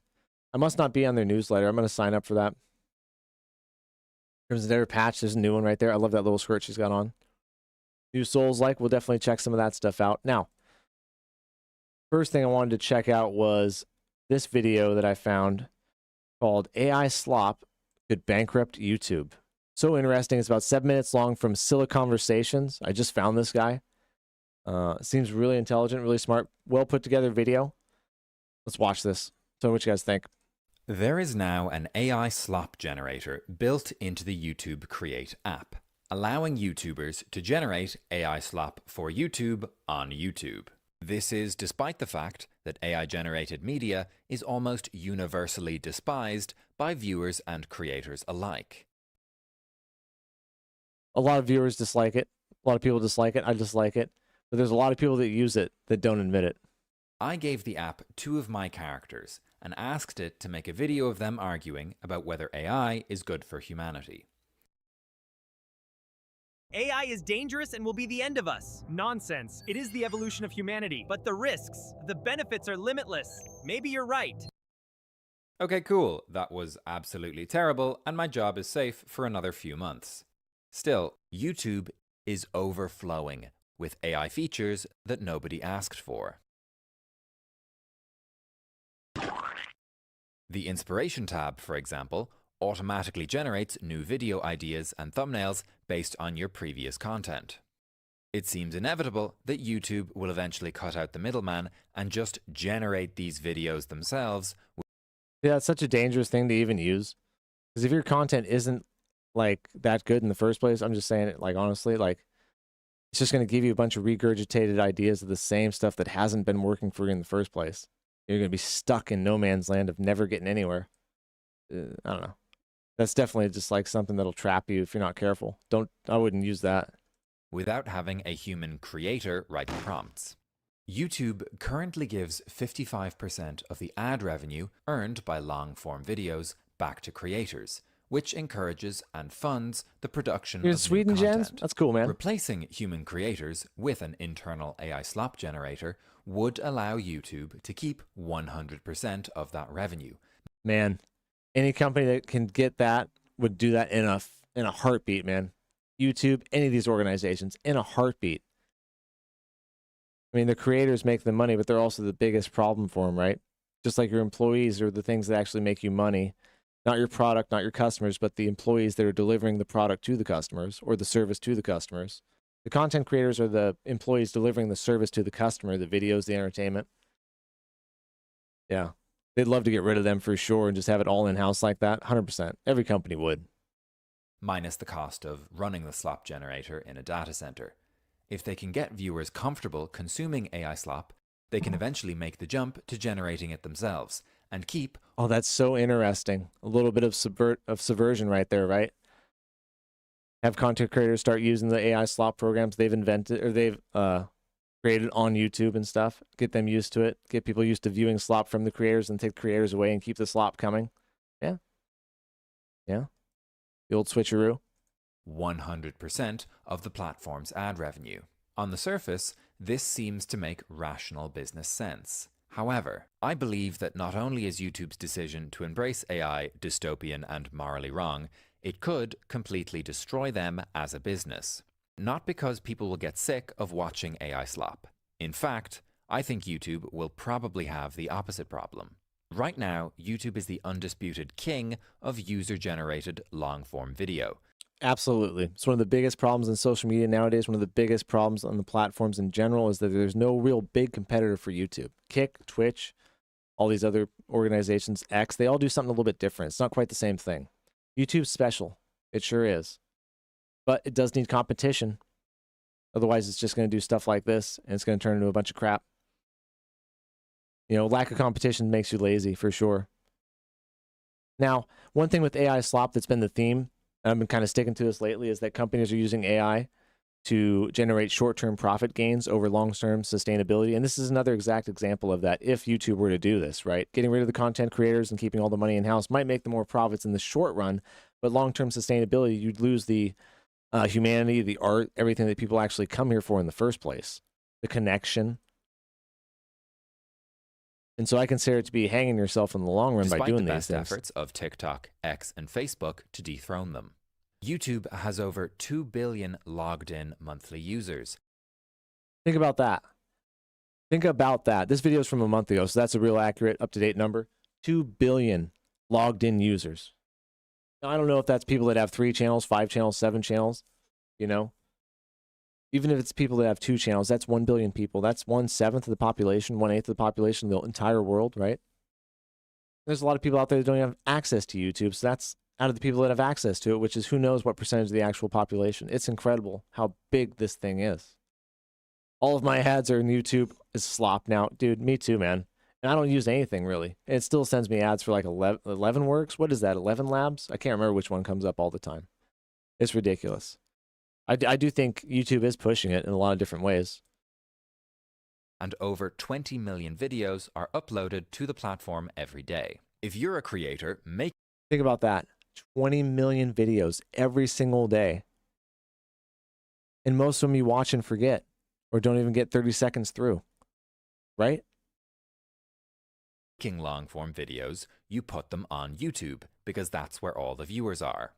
And if you're a viewer, you watch stuff on YouTube because that's where all the creators are. It's almost impossible for a new platform to break into this market because they need viewers to attract creators and they need creators to attract viewers.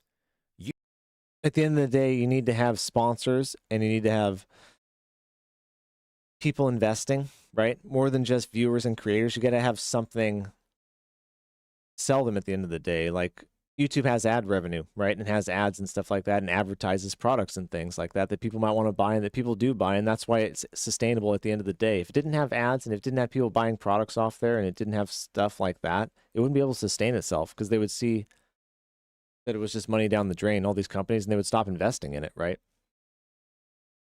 So more than just a creator viewer economy, you've got to have something else in there that incentivizes the whole program, right?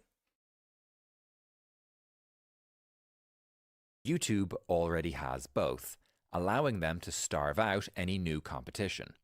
You get the workout ads. This is YouTube's primary competitive advantage.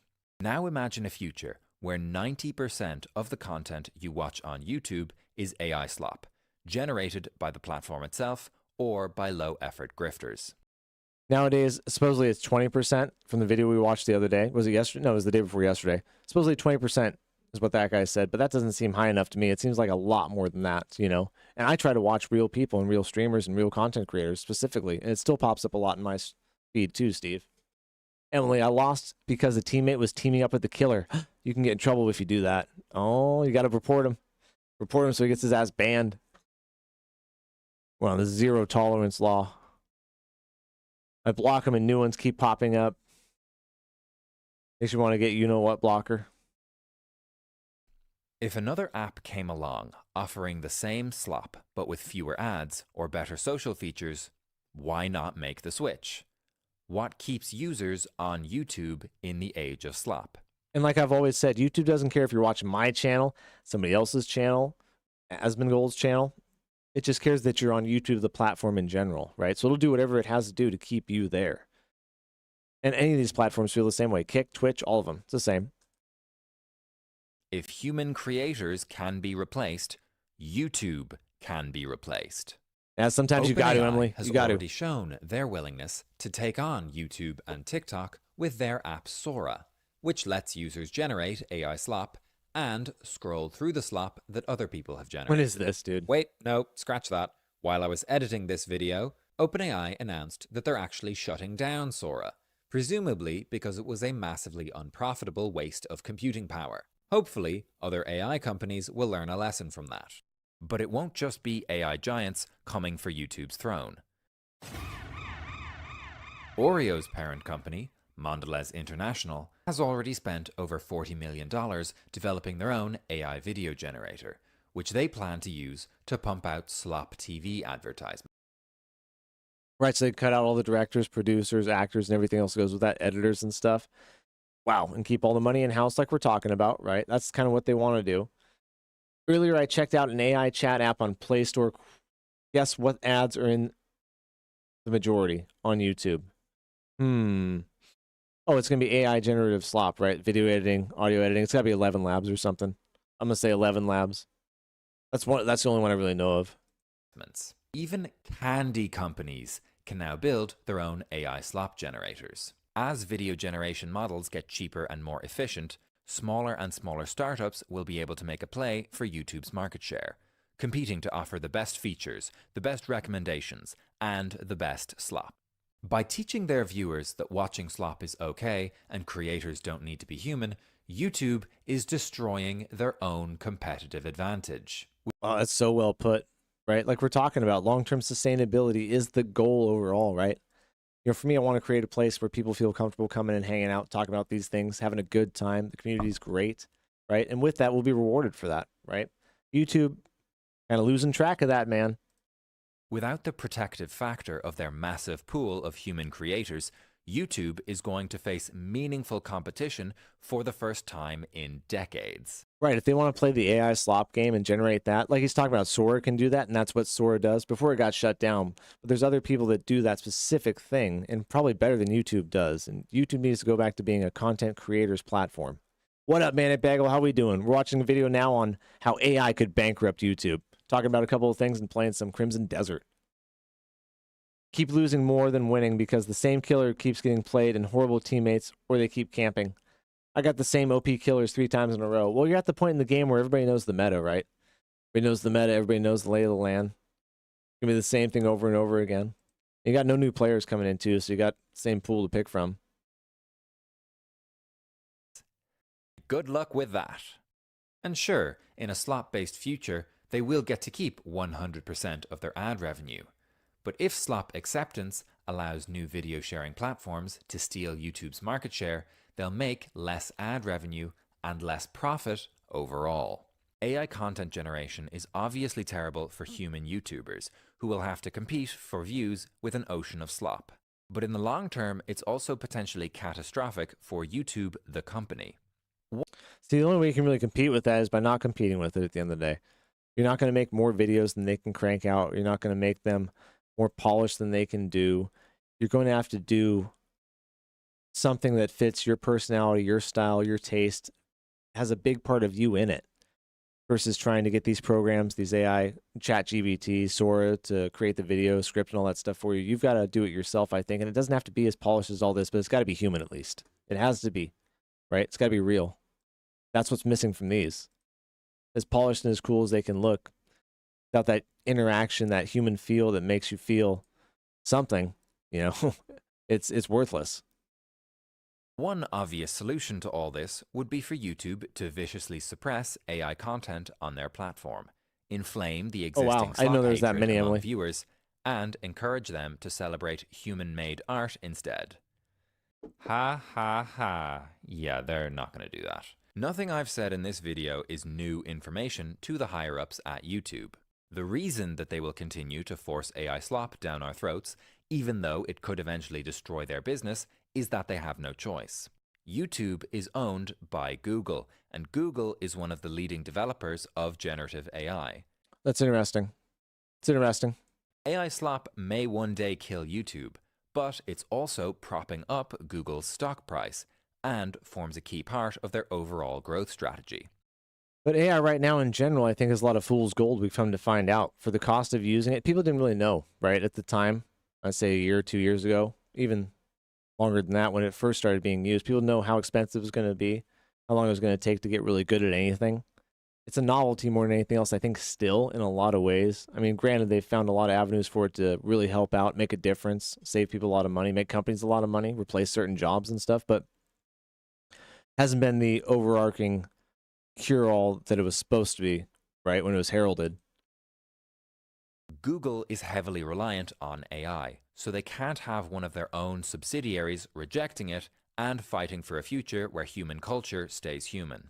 The US government previously tried to force Google to spit out Chrome, but it seems to me that YouTube is the far more obvious antitrust case. These are massive, unrelated businesses with opposing commercial interests.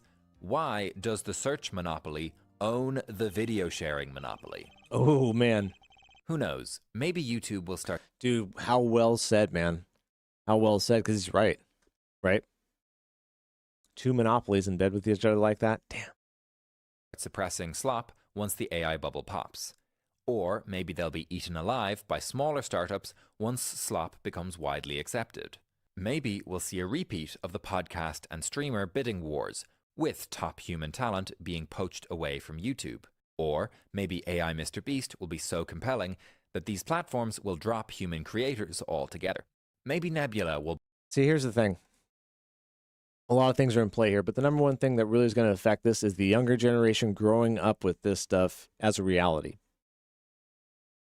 That's how things change, right? Generations pass away, new generations come along. And what the old generation thought is normal, relevant, up to date becomes old and outdated just because the fact the new generation comes along and what they grew up with is their normal reality, right? So unfortunately, I don't think this stuff is ever going to go away. Like, there's got to be some real laws and regulations on this stuff to control it because it's just going to become more and more accepted as generations go on, right? I mean, the young kids nowadays growing up with this stuff, it's just like normal. Kind of like we grew up with phones and everything like that, but the generation before us in the 90s and 80s didn't really know anything about that as far as cell phones go, right? Excuse me. It's the same exact thing. Artificial intelligence is like the next big invention from the cell phone, I think, right?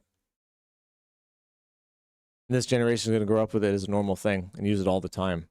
And it's so integrated, like you said, in the search engine, Steve, and everything else. And it gives you what you want to hear. Emily, I've learned that more and more recently. I've had to stop asking questions to Google. Be like, Google, how do I do this? Because it usually just tells me. Or like if it's like a, do I have to question? Hey, Google, do I have to do this? It'll usually tell me what I want to hear. And I've been wrong a couple of times. It was weird. But I think that's one of the big issues. You know what I mean? You're never going to get away from that. You know, a person's lifespan isn't long enough for it to really change a whole lot within one lifespan. You grow up, you learn how to survive, right? By the time you're 30, you've probably figured out a lot of life. And then life's kind of off to the races for another 30, 40 years. And then it's over for the most part. You know what I mean?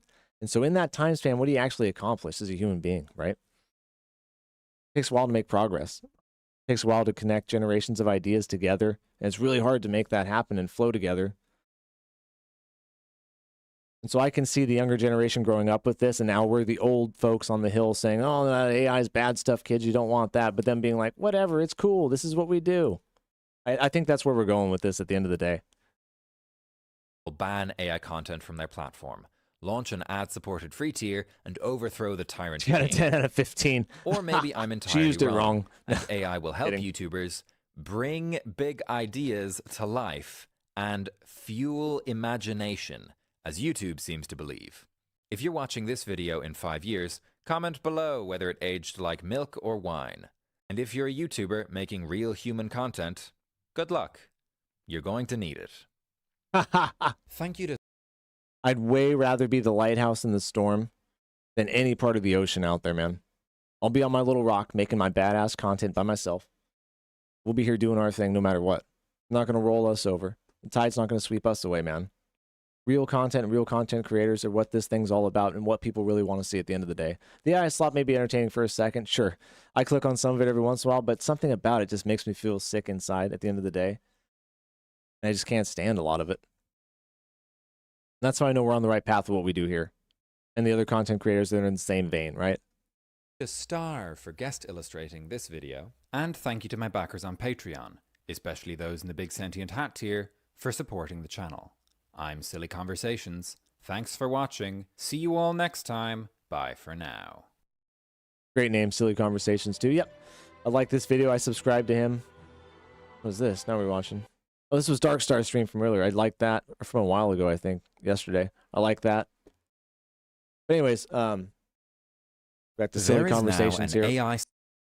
Really like this guy. He's got 134,000 subscribers. I'm subscribed to him. Like this video. He's got a bunch of cool stuff here that we're going to check out different times. I mean, one right here, his most recent one from 2 days ago, is AI slop worse than cannibalism. That sounds great. AI superintelligence is definitely possible. How dinosaurs talked about the asteroid, probably. Whatever. Interesting stuff. Check him out. Like him a lot. My new favorite content creator of the week. Have I heard the AI music? I have heard a lot of it, yeah. Have you heard this Kanye West song? Somebody showed me this a while ago. Hold on. This was the first AI song I heard where I was just like, wow, it's good. It's good.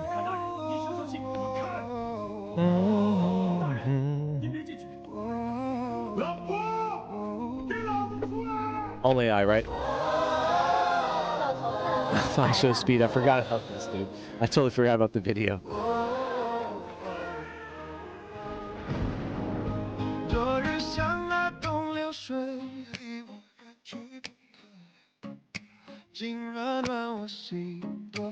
Ah, he looks good there. Got those baby cheeks, man. You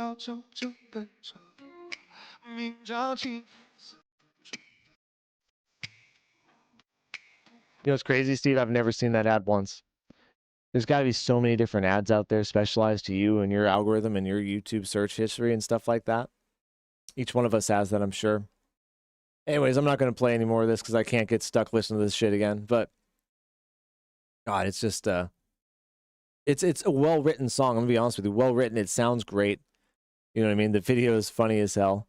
And that's where the danger lies, right there. You know? Why not just make stuff like this that's entertaining, fun? There's nothing in it. It's just a bunch of garbage at the end of the day. It's a fake Kanye West saying about a fake situation with a bunch of fake stuff going on that means nothing at the end of the day. It has no real impact, right? And impact is what we make content for at the end of the day. People only have so much time, so many hours in the day, so many minutes, so many years in a life. And you can't waste it on stuff like this. This is like the McDonald's of content right here. Do what you will. Eat it if you want. You're not going to last long that way. It's not sustainable and it's not good for you. That's what I think of when I think of the AI music. So we got that Beyond the Abyss stuff. We got the update done. We talked about that a little bit. Let's go to Discord and see what people have been posting. Stranger Than Heaven exclusive demo. Let's see how long this is. 13 minutes. Let's check this demo out. Oh, you like Infant Terrible too? Now, I like Infant Terrible, Steve, but sometimes his videos are misleading. You know what I mean? Yeah, we're going to go down the list, guys, and check a bunch of stuff out. We got another 20 minutes looking at stuff, and then we'll get back to some Crimson Desert gameplay. Now, feel free to go hop in the Discord and post something if you want to watch it on stream. We got a bunch of stuff to catch up on. This is 13 minutes. Let's get into it. This is Stranger Than Heaven. Criminal open world with new brutal combat system. A video by Infant Terrible, who we are subscribed to. If we like this video, we'll throw a like on it. I notice he does that sometimes, Steve. I mean, all's fair in love and content creation, I guess, you know. Oi! どこんけとここを通りたいんやったら懐のもん置いてくんやな俺ヤシマの人間舐められたらしまい I'm with you, Jens. More real artists. It just sounds different. It feels different. You know, that's real talk, too. Not just me, like, trying to soapbox. Okay, we got some Sifu-style combat here. Whoa! He just kicked the crap out of him on the ground. Oh, that was cool. That was cool. You know what? I'm going to tell you. Combat looks like it's going to be a little frustrating. Combat to me looks like it's going to be a little bit frustrating. I'm not going to lie. See how long and looping everything is and how it's slow in the beginning to get the hit there. Oh, well, but you can use all these cool shit in the environment. That's... Oh my god, dude. Oh my god, what? Hold on. Let me just shut up and give it a second.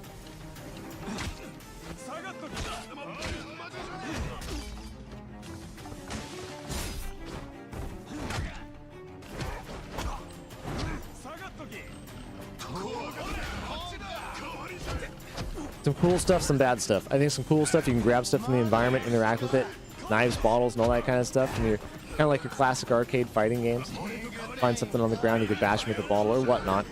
But I will say that the punches almost look like they lack weight and they're not hitting right, if that makes any sense.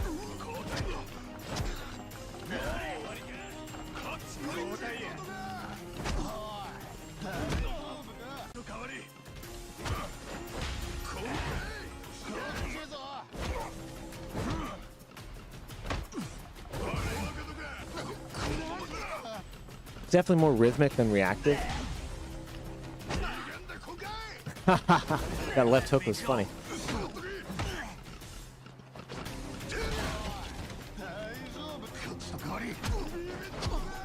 He fights like a bully, I guess, at the end of the day. Clunky's a good way of putting it. Clunky's a good way of putting it. It doesn't look smooth and snappy, but it could be the style they're going for because he's kind of like walking around, kind of like he's a big bully kind of fighter. So it might just be gritty, kind of like slow. I'm just gonna beat you combat.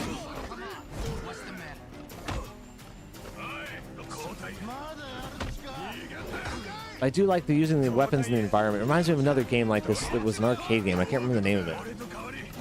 But the crowbar was a good weapon in that too.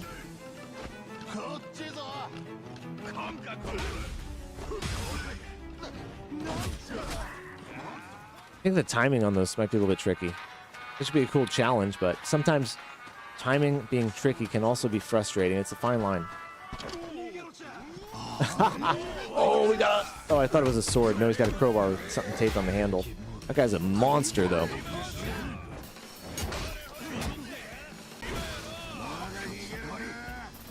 Double dragon. Oh, dude, I think that might have been the game. Hold on. That might have been the game. Hold on.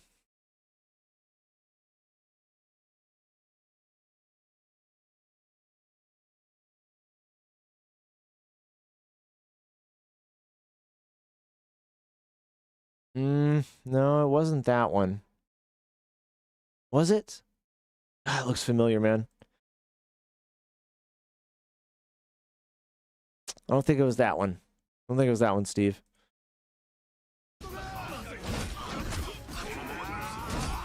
Yeah, like tiny little pauses between the hits. And when he hits, there's like a pause and then it goes more. You know what I mean? Like it's like, here's the guy. Here's the guy, hit, and then it goes a little past him. Like it's like not landing right. You know what I mean? It could be a stylistic choice in the combat design.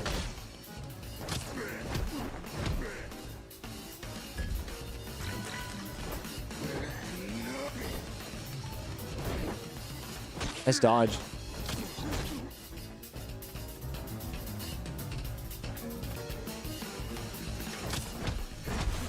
Ooh, that was smooth. See, that kind of cinematic action's smooth, though. That'd be a grapple finish. That looked good. Just pulls out a little butcher blade. Oh, because we're gangsters in the street. Oh my god, really? Nice parry. Ooh. Okay.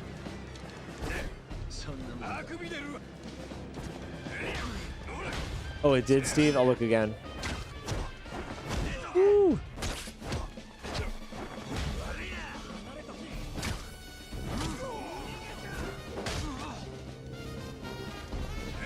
I will say this, the characters look fantastic. And look at his body and everything like that. It looks so good. You can see his ribs right there. And even his face looked great. I'm going to go back to Double Dragon.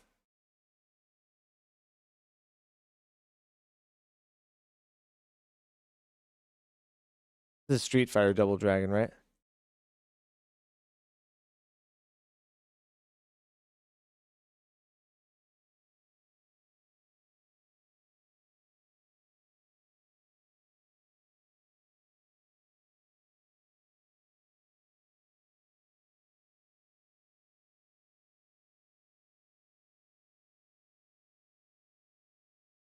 This must be it. Double Dragon, Rise of the Dragons.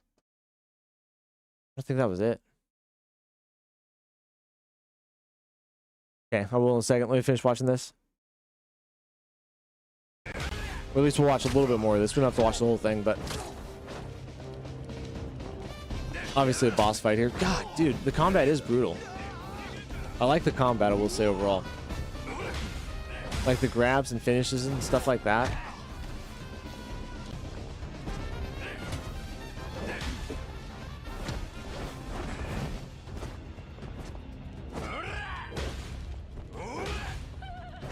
Oh, really cool moves.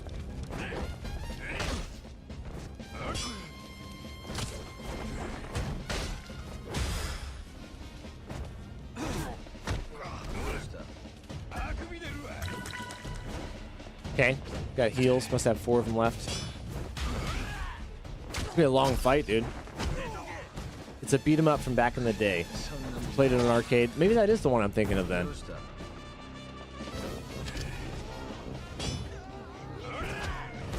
Oh, what a sick move. Oh, no! 登場界。それが俺たちの国だ。 We watch a little bit of this, then we'll switch. 登場会。ほいじゃあいよいよ兄貴組立ち上げるんじゃの。やっちゃろうや。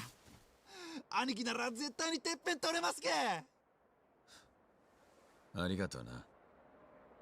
けど、 Trying to ride our そうい coattails. うんじゃねえんだ。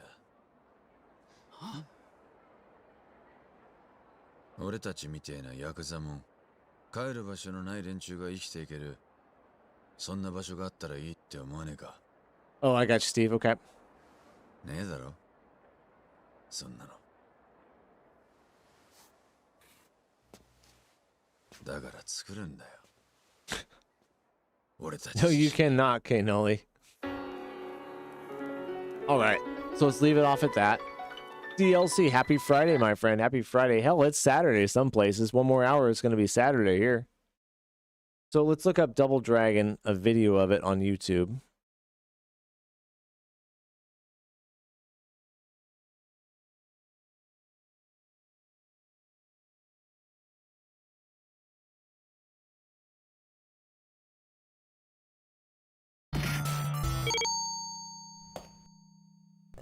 Oh, you just, what the hell? Oh my gosh.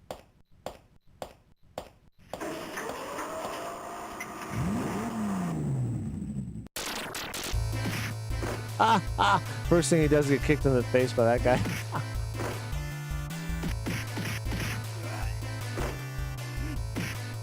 It's already Saturday morning with Steve is.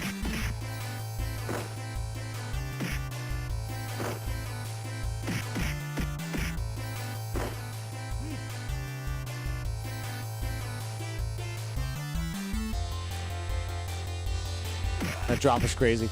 No, this isn't it. This isn't it. I don't think I've ever played this one.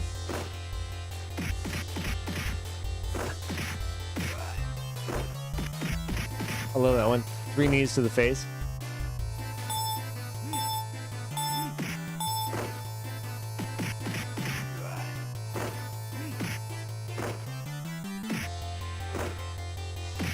Two players.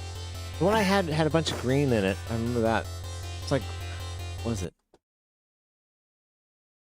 It'll come to me eventually. This is old school. This is old school. What year did this game come out?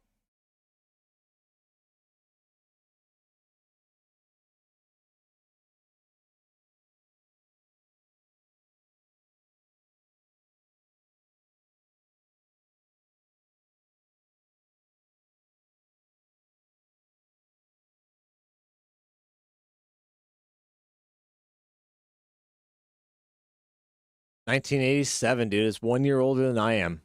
1 year older than Lucky. That makes it 39 years old. That's crazy. 1990 all over again. DLC. Steve was telling me about this game. We're watching a little beat 'em up called, what was the name of that beat 'em up we were checking out? Stranger Than Heaven. Looks really good, actually. Combat a little bit suspicious in certain times, but a lot of the combat looked really good too. But it reminded me of an old game I played back in the day where you could pick up like crowbars and hit people with it. An old arcade style game where you could be 2 people and you're fighting through different areas. You get dropped in by a helicopter in one tower. You got to fight your way through it in a building.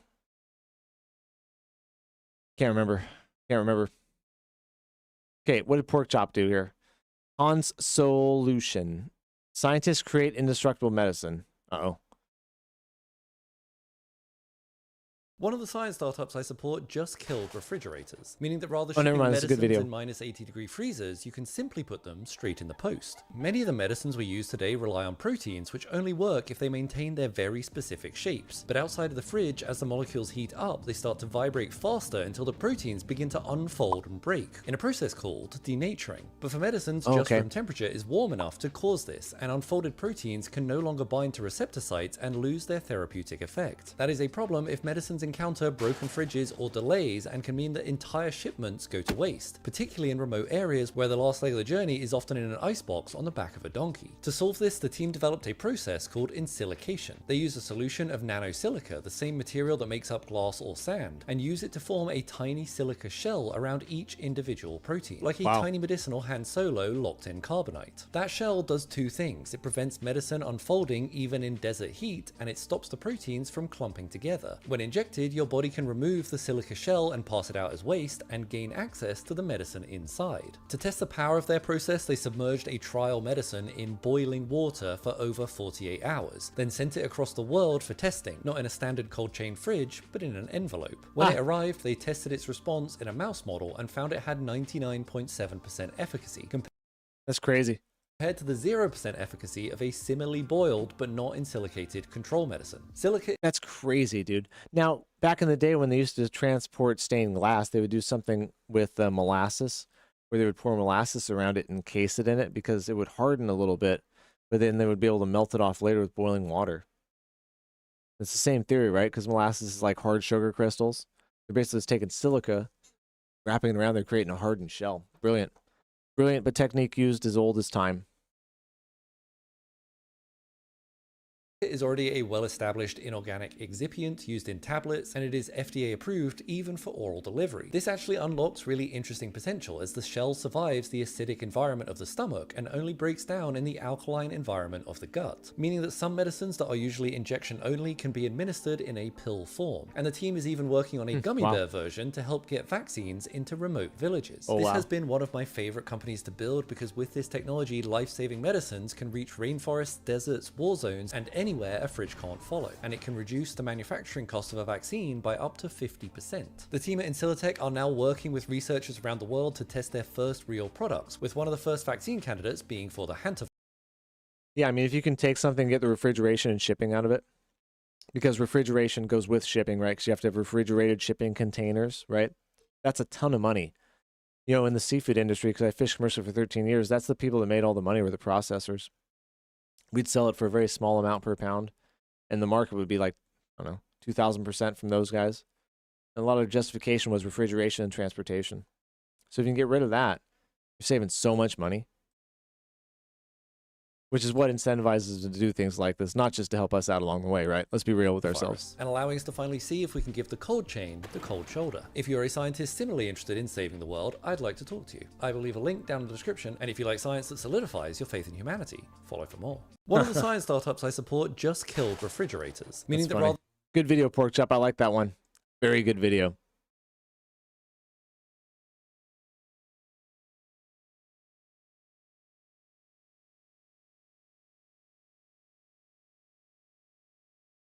Don't watch this on stream. It's hilarious. I think the music is copyrighted. Okay, well, check it off. Check it out off stream. Well, that's right. We got some Elder Scrolls 6 stuff.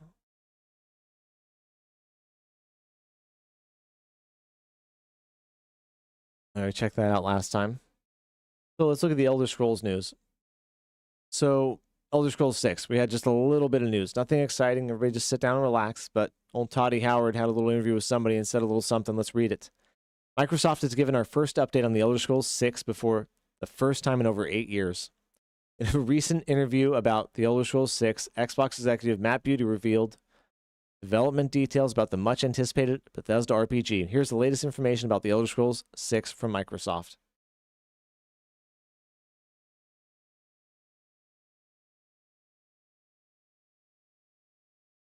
I want to get the actual interview.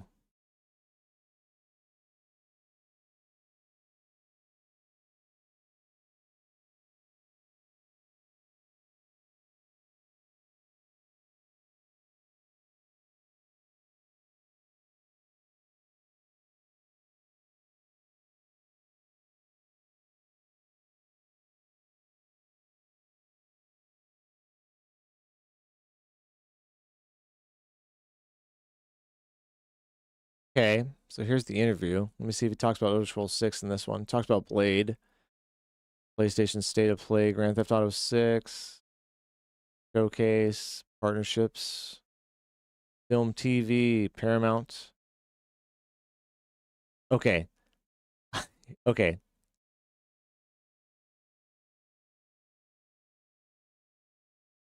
Okay. So we'll read this interview. He mentions it at the very end. There's only a few questions and stuff like that, so we'll read this whole thing right here. I posted a Tomb Raider video too. Badass, dude. I'll check it out. So this is Matt Booty's interview with Variety. Or vanity? No, it's variety. We want to give Xbox players a reason to believe in Xbox, a reason to buy an Xbox, to be an Xbox fan. We also want to reward the people who have been with us and have been loyal. Xbox Chief Content Officer Matt Booty told Variety in an interview following Xbox Show Sunday. So, we're doing one this year in 2026, going to do one next year in 2027, then we're going to continue thinking about going forward. Booty continued, I think you've heard Asha say before, we want to make the right decision, not a fast decision. So, as we have the chance to think about the strategy overall and continue to look at it, it's going to be case by case. Our big multiplayer games, our big live service games are going to continue to be multi-platform. The games that we've already announced coming to fans, and we've already announced to other platforms, of course, we're going to honor that. We don't want to ever take something away from players, but those are the two things that we're going to do. But those are two that we're doing. Sorry, butchered that. Yeah, I mean, Xbox wants more exclusives for sure, but they know what sells. Cross-platform games. They make a ton of money doing that. A good variety of it is good and healthy, I think, for their business model. But they do need some more banger exclusives, so... yeah. I think they should have kept Fable to Xbox only and not made it cross-platform, but... Booty continued, I think... oh, sorry, I read that already.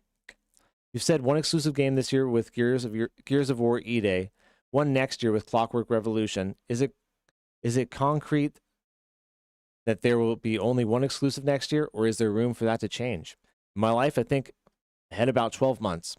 So I'm here to tell you what we're doing with those two. That's so funny. He doesn't want to talk about any farther in the future. But we're going to continue to look at it going forward. And consistent with what we've done before, we're not going to reveal decisions about platforms. We haven't announced a date yet. So, if you follow what we've done, when we date something is when we'll talk about platform exclusivity. Okay. Before this year's showcase, fan discourse started regarding Xbox's decision to feature competitors' logos during its presentations. What was your reaction to the conversation, and what do you mean to do moving forward? One, we want clarity. I think players want to know, where are you going to play the game? What platforms? And that includes our own. Is it Gen 8? Is it Gen 9? We've got xCloud. We've got Series S, X. We have Xbox PCs. We have a lot. So the first principle is just clarity. Then we also know this is an Xbox show. And Xbox fans want to feel like it's their show. I think we'll be able to, going forward, find the right balance. So he thinks it was a little bit off, just like she said. Huh. I mean, I don't think you're ever going to get exactly a good balance. I don't mind seeing other people's games there, but they should be back in the back row. There was no Blade in this year's showcase. I was hoping for Blade. When will we see Blade? It's a big show. I can't fit everything in. It's a big show. There are other beats coming up in the year. Okay. So he's not saying we're not going to see Blade, right? He's also not saying we're going to. But there are other beats coming up in the year. So there's potential to hear something later. There's always potential to hear more about things that didn't show up today. Well, anyways, what a vague-ass answer. I'm guessing there are also conversations going on about what you could announce during the actual 25th anniversary of Xbox in the fall. Is there anything coming down the pipeline that you saved from today? That's interesting. We're going to get some banger announcements for that. I guarantee it. That's probably where we will see some Elder Scrolls 6 news, for sure. What else could be bigger than that for Xbox? Well, nothing I can share, nothing I can talk about, but it is a big year for us. Just when you think about not only 25th anniversary for Xbox, but 35 years for Blizzard, 40 years for Bethesda, I think it's great that we were able to open with Gears, Fable, and Halo. We're having such success right now with Forza. There are things that we've been playing with Xbox for a decade or more. Just so great to have an iconic IP anchored so heavily with the brand, and with 25 years, I mean, there aren't a whole lot of consumer brands that can say they're celebrating a 25-year anniversary that have this pop culture relevance. So I think it's just great reflection on the brand, what Xbox means, fans, and our portfolio of IP. He was referring to the logo on the trailer, like how PlayStation and Nintendo only have their logos when they show a trailer. Ah, that is interesting.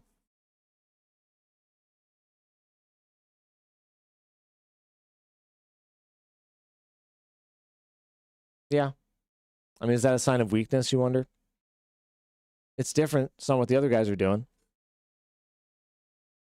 I don't know that I hate it.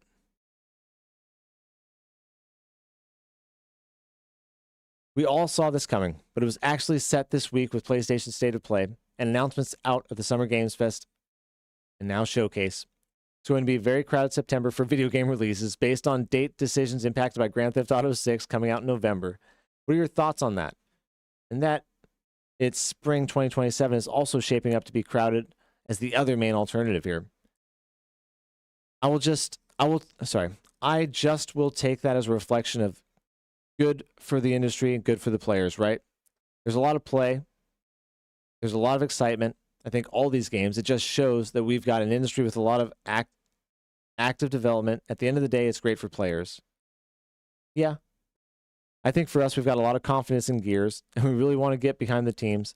Part of that madness is in the machine is trying to figure out where everything makes the most sense. The further things are out, probably the less predictable they get. We also feel really good about moving Fable to early next year, just to give that one a window. Fable's going to be great. From the gameplay trailer we watched the other day, it's going to be fantastic, guys. It's going to be a lot going on, but I think we've got a great game. And with Fable, we really want to give that one room for everybody to play it and discover it. Yeah, that's going to be at least a 100-hour playthrough, at least. How much of this year's Xbox Game Showcase was decided before Asha Sharma took over for Phil Spencer, and how much was set afterwards? How much was hers and how much was Phil's, basically. There's phases to it. So in terms of putting together the trailers, working with the teams, the timing of what's ready to show in relation to what's going to ship, we start work on that in December of the year before. So that was a lot of Phil stuff. Asha joined in February. So at that point, in terms of which games are candidates, because we always have more to show than we decided to put in the show, was locked down. But then she joined the process and has been with it since early March. And that's when we start getting into, okay, which ones are in? We've always got more. What makes the most sense? And we start thinking about the ordering. We start thinking about what assets, which trailers make the most sense, where we write the script or record our parts. And she's been part of it for the last 4 months. Well, it sounds like she had a bigger hand in it than Phil did. Phil was there for the initial screening, the initial round of candidates, and it sounds like she put in a lot of groundwork afterwards. I can see the market trick to make audiences think that the title is only on your platform. Right, but only post, and it worked for me on some of those trailers, right? I remember a couple of times I turned to chat and I was like, really, is that only an exclusive there? You guys would tell me yes or no about it. What was the partnership been like for you? And how much are you collaborating at this point versus informing her on how things have been previously done? She's great to work with, brings a lot of energy, a lot of excitement, a lot of curiosity, a lot of willingness to revisit things that maybe we might not have looked at before, which is fantastic. Very collaborative leader, which is great, and I feel on my part there is a responsibility. I think a lot of people have been with Xbox for a while, want to make sure that she gets up to speed on some of the nuance of the industry, some of the nuance of game production, and some of the nuance of how things come together. Right, she worked for, I can't remember what it was. She was in other companies. God, some kind of manager there. It was a big company and stuff, and she did well at it, but she doesn't have any experience in the gaming industry. So, you know, sometimes an outside mind can help bring new ideas and freshen things up, move things on a new direction, which is what Xbox needed at the end of the day, right? We can all agree on that. They weren't on a good path with what they were doing. So I understand why they brought her in. But we'll see. There's going to be some round of layoffs coming up here. The next 100 days for Xbox is going to be huge. They're going to redefine themselves in the next 100 days. You know, they've told us all this stuff, and they're actually going to do the stuff they told us about. But part of that is with getting rid of a lot of people and closing a studio down, I think, is what's going to happen. And so as much as people like her initially, I think the next 100 days are going to be really, really hard on her. At the same time, we won't want to be too heavy with the history lesson because she is very squarely focused on moving forward. How much are you willing to talk with film and TV division to try to work through what's best timing for certain releases? There's a Call of Duty movie in the works at Paramount with Taylor Sheridan. Is there potential for a new Call of Duty game in the next few years? Try to line up with whatever that movie is. Dude, you're making a Call of Duty movie. Trash. Trash. Trash, trash, trash, man. What are you going to do? What do you do that hasn't been done in Black Hawk Down, Saving Private Ryan, Platoon? I mean, seriously, man. You know, war movies are serious. They're not games, right? I mean, whatever, they're movies and stuff like that, but I don't know. I don't think you're going to make that into anything good.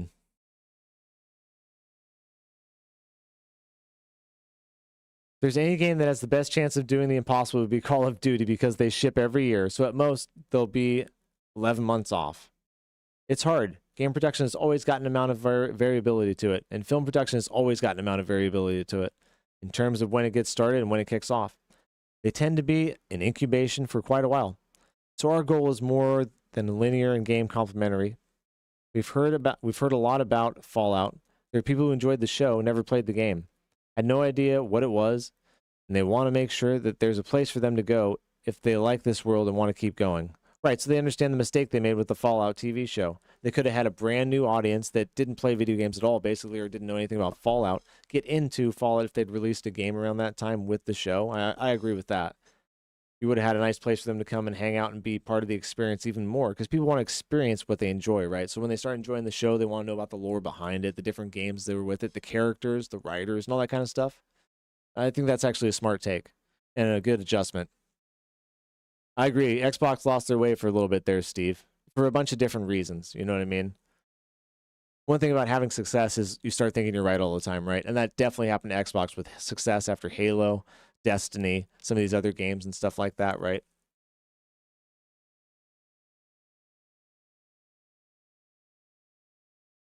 Where was I? Where we at? So it's more about making sure there's an active part of the world that the universe for fans to go enjoy, rather than try and sort of stick some landing where the two lines up perfectly. Just really, really tough. Yeah, there's a fine line there. There's a fine line there. You're not going to nail it with one dart. You've got to actually like make a place people can come and hang out and enjoy the actual lore and story and stuff like that has to do with it. I agree with him there. I know if Todd Howard gets asked about Elder Scrolls 6 again, he's going to die. But during the presentation, every time Bethesda's logo came up, there was a catch in the audience, and then people settled down when they saw it was each time, which wasn't Elder Scrolls 6. Man, most disappointing thing of that entire stream. Every time I saw Bethesda, it was like twice. No, yeah. It was like 2 games in a row with Bethesda, right? Like Bethesda exclusive premiere, and we were just like, and then it was just some bullshit. And then it was another one, Bethesda, and I was like, oh, here it is, and it wasn't it either. 2 head fakes kicked me right in the nuts. How do you deal with that aspect of it, given that there are so many fans who are so excited for whatever that announcement is going to be? But you're also dealing with the disappointment when people have it in their head what it could be. Managing expectations, guys, is one of the hardest things in life you're going to have to master. Period. Being successful is about managing expectations in so many different ways. That's a great question by her. How are you going to manage the expectations of Elder Scrolls 6 with what you've already seen just from a couple of random trailers at the game show? This is a great, great question by this interviewer. Who is this lady? This is a solid question. Solid.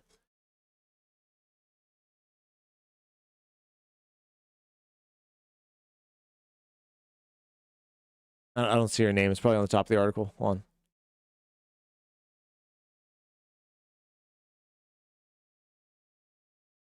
Jennifer Moz. Jennifer, great question. Great question. And the last question on here, let's get to the answer. What does he say?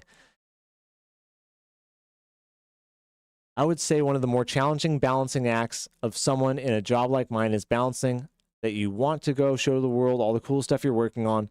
You want to get them excited early, but we also know that we want to wait till the right moment. So true. Let me tell you and explain that to you. Sorry, let me see. Makes you wonder if that was planned, and they do have Elder Scrolls 6 planned for later this year. Hopefully it's not another Bloodborne situation. No, it's coming. It's coming for sure, Pyro. I could see them announcing something on the 25th anniversary of Xbox. What would be bigger than Elder Scrolls 6? What would be bigger? I'll use the Mona Lisa as a perfect example for what he's talking about. If you'd seen the Mona Lisa painted every single day, you went and visited him, you'd say, oh, that's cool, man. It looks interesting. He'd tell you, yeah, I'm painting a woman. Her name's Mona. You'd be like, it looks cool. Then after about 3 weeks, it'd probably start looking like a person, right? Then after about 3 months, I don't know how long it took him to paint the Mona Lisa, by the way. I'm just making up the timetable. After about a month, it would start looking like a person. Then it would start looking like Mona Lisa after about 3 months. And then after about maybe 6 months, it's done and it's a masterpiece, right? But seeing that process unfold takes the magic away from the ultimate reveal of it and takes almost a Wizard of Oz effect where you get to see behind the scenes of what actually makes it, stuff like that. And it does take away from the overall impact of the game, 100%. Impact of the art. That's why you're not supposed to see the art or the creative process, period. That's not what you're supposed to do as a consumer. And as an entertainer, you're not supposed to let people see that part of it because it does take away a lot of the magic from it. Not only that, but you're going to bore them with shit before they're ready for it. You know, every time he says, check it out, I'm drawing a woman, you just be like, come on, let's go down and see some real woman. Fuck that picture. Then after 6 months, you're like, yeah, that's the same picture you've been showing me for 6 months. Who cares? Let's go. Even a masterpiece like the Mona Lisa can be ruined by overexposure. Well, this is a great point by Matt. Great point.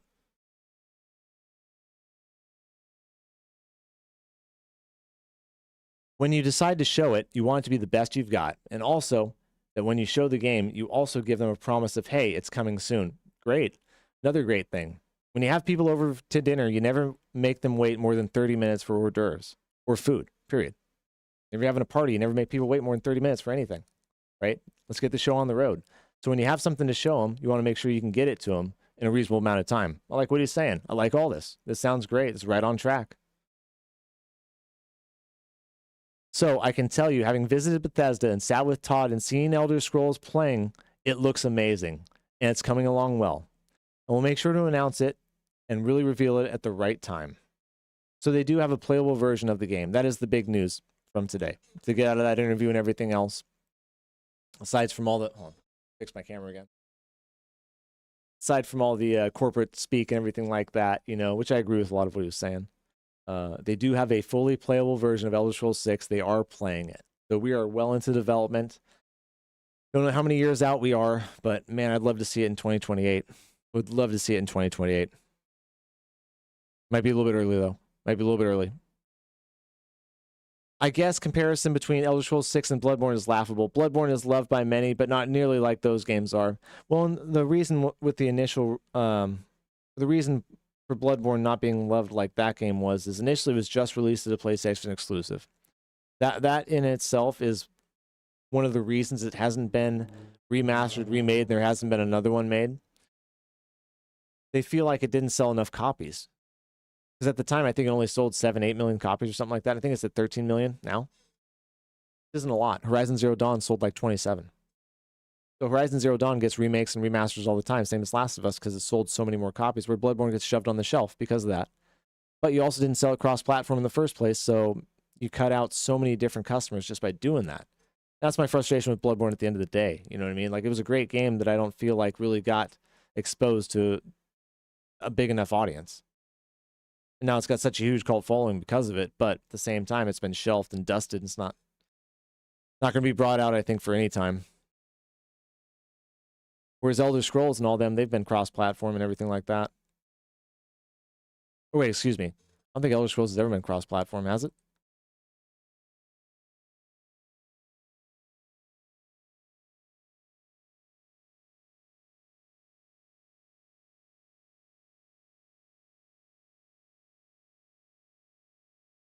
Yeah, I've got Skyrim on the PlayStation 5, so I know it is. I just can't remember if Morrowind and Oblivion were.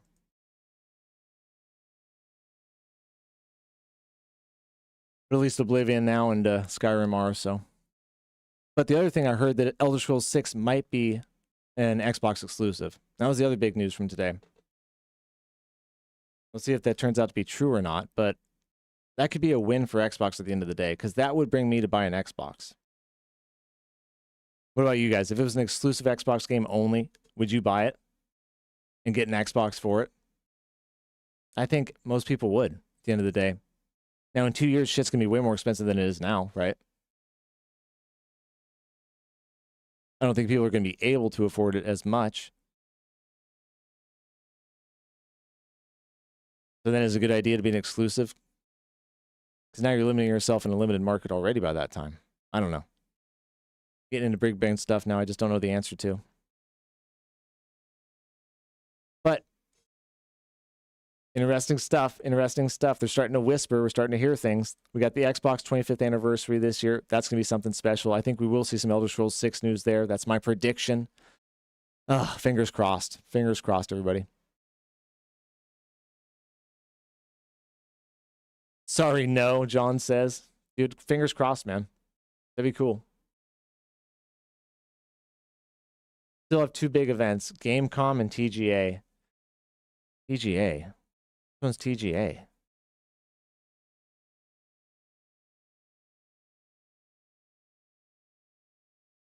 It'll be available on PC? Yeah, because Microsoft. Yeah.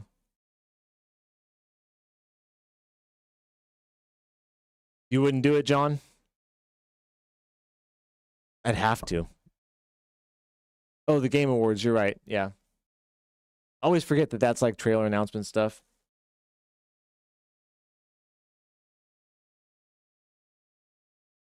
I mean, they have to make it PC too, right? I mean, Elder Scrolls Online was so good.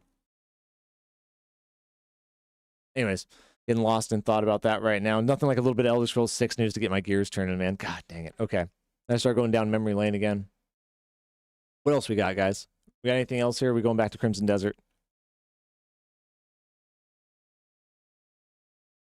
Thought Steve posted another video here. We've got some Deltarune stuff, guys. I'm going to check that out this weekend when we play Deltarune. I was going to take this weekend off, but Deltarune Chapter 5 is dropping June 24th, so we've got to beat the Roaring Night. We've got to get through Chapter 4, and we've got to do a couple other things to get set up for it. So I just got to get it done, man. Just got to get it done. The only reason why I watched the Game Awards, only watched to see what's coming. Couldn't care less about the actual awards. I can hear where you're coming from. I like to see if I'm right or not about my guesses. You know what I mean? Justify my own opinion, but I think a lot of those awards are probably bought and paid for, to be real with you. But, you know, I like the stuff that makes the industry feel real. That's not the right way to say it. Let me rephrase that.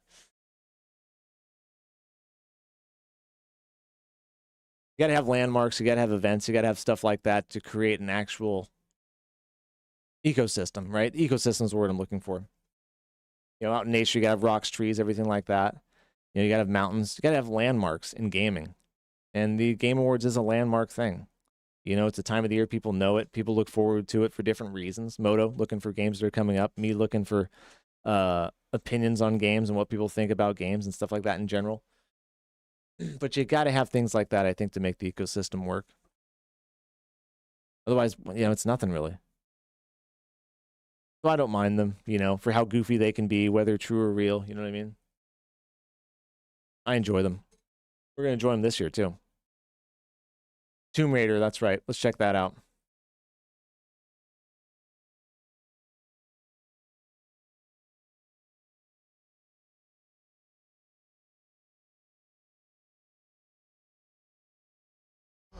Gotta say, you captured your good side. Is that the voice actor who played Dutch in Red Dead Redemption 2?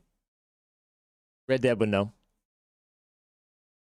I get that. It's necessary for the companies to compete for better games as well as celebrities celebrating the industry. I just hate how it always brings arguments and discourse. I know. I hear you. I hear you, but I live for that. I live for the drama. No, I'm just kidding, man. There's a line in the Sandai draw where I get sick of it too, but I like to see the action. I like to see people winning. I like to see organizations like Sandfall Interactive just clean house with Claire Obscure. You know what I mean? That was unpredicted, right? That was something cool from last year with the Game Awards and general Game Awards, you know? They were like Lord of the Rings, man. They just swept house. Like, fuck all you guys, we're taking this shit and leaving. You know what Tomb Raider is. Chances are you've played one of Lara Croft's many adventures, or at least one of the cinematic action adventures that her original 1996 expedition inspired, whether that be the Uncharted, Horizon, or Star Wars Jedi series. But now it's time to go all the way back, as Legacy of Atlantis takes us full circle in a reimagining of the story that kick-started an entire genre. We recently had the opportunity to play through its short water puzzle, cartwheel and dinosaur shootout filled demo, which certainly felt familiar, albeit with a gorgeous new lick of paint and more modern tweaks sprinkled in. This mechanism looks like the waterfall regulator, but clearly it's not working. It was This is Steve's puzzle game right here. Fun, and we were left intrigued to see how deep this merging of an old story told using a new box of tricks will go when the full game releases next February. 30 years is a long time, especially in the rapidly evolving world of video games, and if you've picked up a controller and attempted to play the original Tomb Raider recently, nothing emphasizes that like how Lara Croft controls. Stiff and heavy, with your thumbs the victim of her sluggish turning circle, Lara's maneuverability resembles that of a transatlantic ocean liner more than an enterprise. Those draw distances, it's just black, dude. It's just black screen after 20 feet. Oh, man. I don't mind. You know what I mean? It is what it is. Like I said, I find something to enjoy about every game in a way, but I sure can laugh at things like this nowadays with how far we've come. This is peak back then. Peak. Rising This game was Atlantis hard, too, I remember Explorer. back then. Thankfully, this remake, co-developed by the series' long-term custodian Crystal Dynamics and newcomer Flying Wild Hog, fixes this. This Lara is light on her feet, with a floaty jump more reminiscent of Princess Peach than Nathan Drake. It takes a little getting used to at first, especially if you've become accustomed to the adhesive-fingered approach that Naughty Dog injected into the action-adventure game, which was the foundation for Tomb Raider's most recent Survivor trilogy. Stunning. We made it, Dad. This Lara still clings on to some of the old school movement feel of the PS1 original, something that admittedly proved a bit of a struggle during the demo's early moments, but in time we found this freer feeling Lara enjoyable to control, even if her jumps did make us wonder if the Lost Valley in Peru had become some sort of zero gravity zone. Ultimately, its more old-school influenced approach helps build into the idea that you're truly exploring an environment rather than clambering along a set path. The small area of jungle we were dropped into contained one of the classic cog and water puzzles that Lara has worked her way through dozens of times over the years. Using a full exploration suite of climbing, swimming... Little Batman grapple hook was pretty cool. I wonder if you could swing on that like Tarzan. My friend and I used to play various games. When it came to the puzzles, he would hand me a controller. Oh, so that's why you like Crimson Desert so much, buddy. And grappling around a miniature Amongst other sandbox, reasons, right? went in search of the missing machine components that would unlock the giant gate blocking Lara's progress. Helpful here was the brand new grapple gadget that can be fired out of Lara's wrist, Spider-Man style. Grapple it These now are and just drag that age-old down. puzzles Let that drag you. design-wise, but made modern by smart additions like this grapple.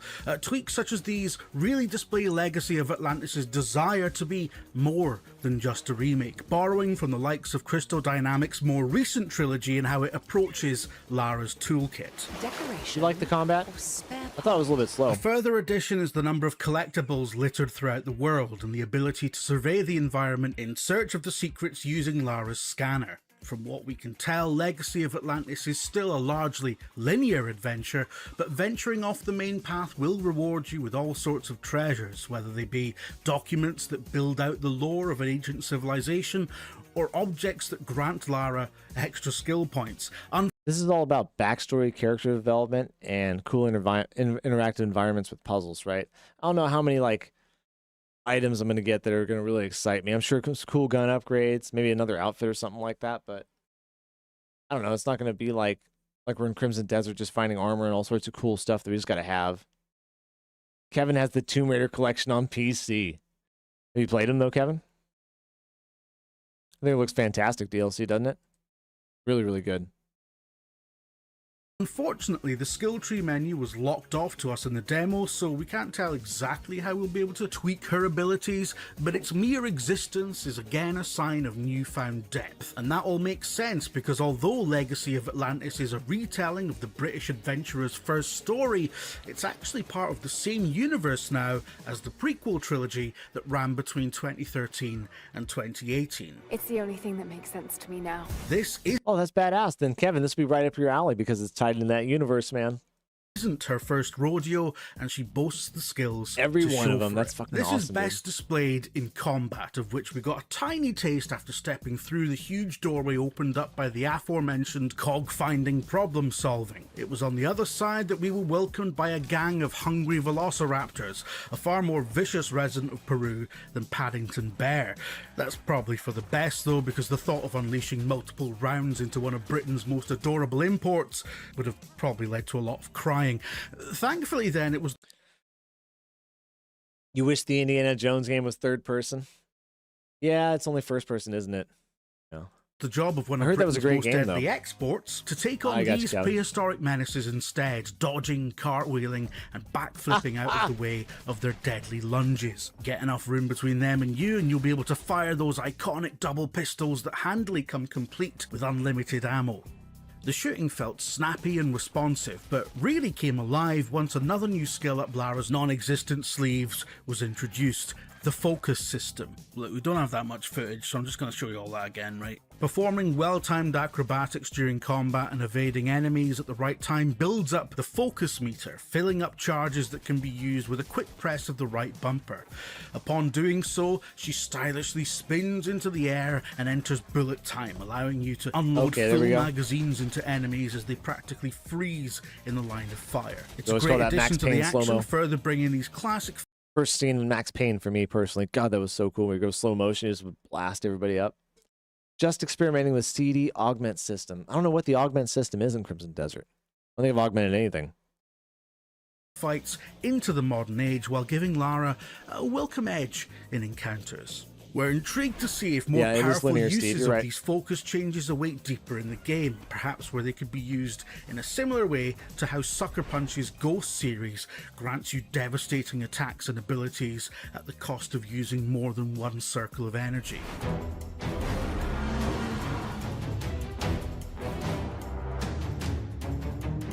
Before we could experiment too much with Tomb Raider's own take on gun fu, a rude interruption was made as one of the series' most iconic moments took over the scene.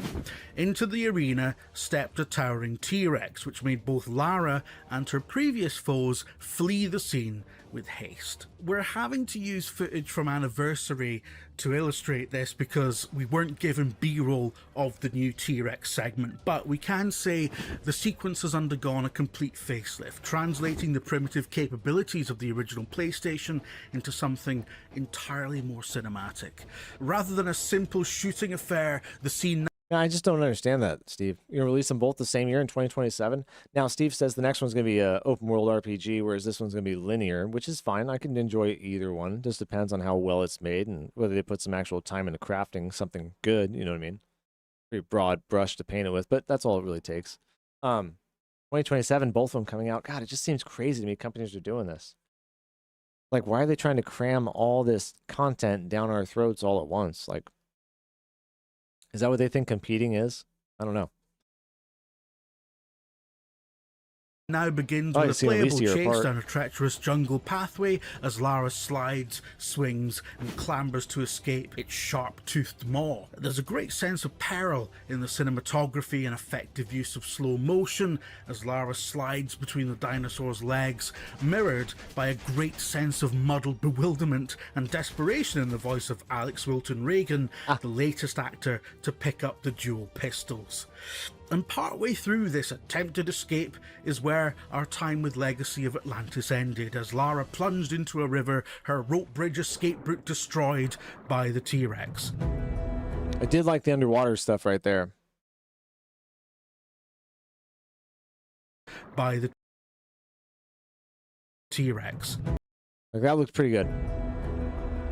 This cliffhanger concluded a short but varied look at what this latest reboot of Tomb Raider has to offer, and so far it feels like all the necessary ingredients are there. At its core, the design attempts to blend the classic feel of Lara Croft's movement with a more modern approach to combat and exploration. This figure they're worshipping, could it be Qualipec? What more could you ask for? We're looking forward to see how all that comes together when Tomb Raider Legacy of Atlantis arrives on February 12th, 2027 for PlayStation 5, Xbox Series X and S, PC, and Nintendo Switch 2. You could play it in the Peruvian jungles, imagine that. For more on Tomb Raider, why not check out our exclusive behind-the-scenes clip? And for everything else Lara Croft, stick with IGN. I can only trust you with this. Of course, IGN. They changed the logo from a red to blue one. I guess when everybody talks so much shit, you gotta change things up. That looked really good. So it was supposed to come out this year and it got pushed back. Well, I bet the other one's gonna get pushed back too then. So they may both say this year, but I bet the other one gets pushed back also. I think I'll be there day one playing this. I think it looks interesting enough to me. I'll be there day one. You know, it's got just enough combat, just enough puzzling, exploration. You know, I don't mind linear. Hope I'm not getting fooled by this one, but I think we're going to be there day one. Go ahead and hop over here and see what else we got. New Souls-like. This is from Pywel. Let's check this out. 29 new Souls-like coming soon. We'll watch some of this, maybe not all of it, but some of it at least. Souls-like games continue to attract attention with their challenging combat, rewarding progression, and unforgettable boss battles. Here are the most anticipated upcoming Souls-like games that fans of the genre are eagerly waiting to play. Okay, we're going back to the last 5 on his list because it's an hour and 18 minutes, and this way it'll just be a 15-minute end section of what we're going to check out. So these are the top 5 on his list.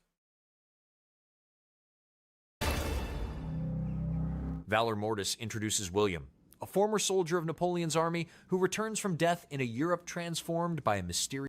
Lords of the Fallen 2, Steve, is my most anticipated game of the rest of the year. Even with GTA 6, I'll probably play more Lords of the Fallen than GTA 6. GTA 6 is going to be an experience. Culturally, communitively, metaphysically as a gamer. But Lords of the Fallen is my style, the game that I like by a studio that I really appreciate, and really just fingers crossed that it comes out well for them because I respect them a lot for all the work they've done, and I want that to be great, more than I want Grand Theft Auto 6 to be great. Lords of the Fallen 2, my most anticipated game of the year right now. Mysterious plague. We gotta watch that demo trailer, or that trailer in a minute. Parries, dashes, finishers, and a variety of weapons enhanced by supernatural abilities. There's a demo out right now on Steam for Valor Mortis. Let's look at it real quick. I think it's still there. What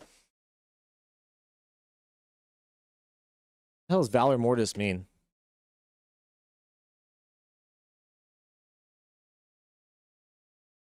The courage of death. The Latin phrase translates to the courage of death or worth in death. Wow. That means you earned your place in death? There were like 10 on the list I hadn't even heard of. Several looked really good. Lords of the Fallen does look good, not going to lie. You should play the first one, Steve, and see if you like it. Legacy is in it for 200. He's at level 212, and he just started a little while ago. Dude, Legacy is an incredible gamer. Like, seriously, that's a lot of fucking motion. A lot of progress to make, brother. Yours is actually Mortal Shell 2. Lords of the Fallen 2 is a close second, Pyro. So interesting. Mortal Shell 2 looks great. But I know Lords of the Fallen 2 is going to be great. Your most anticipated is Onimusha, Way of the Sword. Hey, everybody chime in with your most anticipated game of 2026. What's the game left? It could be Grand Theft Auto 6 if you want it to be. That's okay. That'll be the nice answer in case you can't think of anything. But go ahead. Chime in with what you want to be your most anticipated game of the rest of the year. Pyro coming in with Mortal Shell 2. Steve coming in with Onimusha, Way of the Sword. Lucky coming in with Lords of the Fallen 2. Okay, Valor Mortis. Let's check out the Steam demo that I was talking about, because you guys could go play this one if you're interested.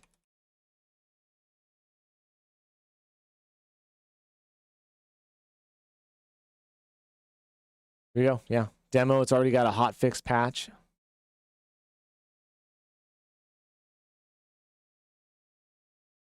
Yep. You can download the demo. We could play it too. Here, tell you what. Add to library. Perfect. We'll be playing that maybe tomorrow at some point. Hopefully Kingdom Hearts 4? Is that what that is? Kingdom Hearts 4? That'd be cool, man. I've never played any of them, but those are games that people absolutely love. People are rabid over Kingdom Hearts.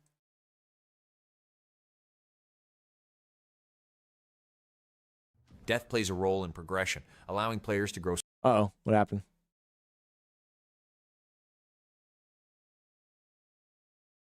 Oh, what happened? Can it not take Steam being open too?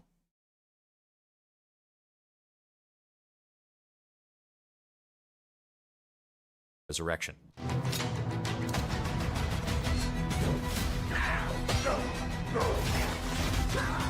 What horror has been unleashed? You too, on these Pywel? lands? See, people would love those games. I've never played Kingdom Hearts. Some escape in daydreaming. I don't know if you'd be able to play it on the channel with all the Disney characters in there. You know what I mean? I don't know if you get copyrighted for that one. I mean, not get copyrighted, but get flagged for that. Some madness. Graphically, this looks pretty good. First person, though, Steve's not going to like it. Oh, damn! Madness Damn, that was sick, though. Here. I love the Civil War motif. Flintlocks and gunpowder. I'd do a duel. 10 paces turn, motherfucker. Bam! Go down like Alexander Hamilton. You never played it either, Steve? I've heard they're amazing. Am I dreaming this hellish nightmare? Beneath the earth. Project Ant Oh, stars really? a fallen ant warrior searching for a lost queen. Now, there's barely anything on this Project Ants game. I did see it one night. I was going to show you guys the trailer. I couldn't find anything else besides the trailer on it, so I decided not to show it. Didn't feel like there was much here at all. Let's see if he found something else that I didn't. Within the ruins of a fractured insect kingdom.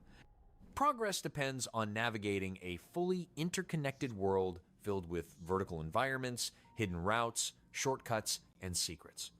Combat emphasizes timing, positioning, and learning enemy attack patterns, while a pheromone-based system can create openings, extend combos, and improve mobility. Pheromone-based system? What? Equipment, and boss rewards gradually unlock access to previously unreachable areas throughout the kingdom. Flourished. They evolved. Yeah, I love his model.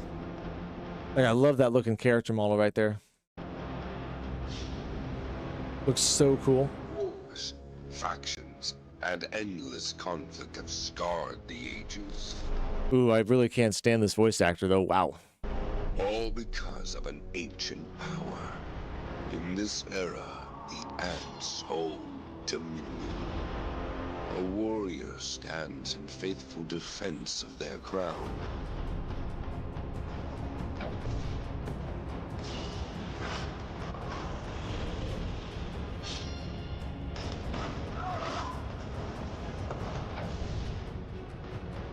Beneath the earth, something stirs. And memory still remains. Chrono Odyssey features a vast open world filled with different regions. Now, Ants looks interesting. Looks really interesting, but like I said, that was all I've seen too. I saw the exact same trailer. There wasn't any more footage than what I saw. Yeah, he's an ant, Steve. He's an ant. But so in Silksong, they're all bugs, and that's my favorite game of last year. It's an amazing game. So you could take a goofy theme and make it interesting and cool. You know, you could. Just depends. Depends on how you work it.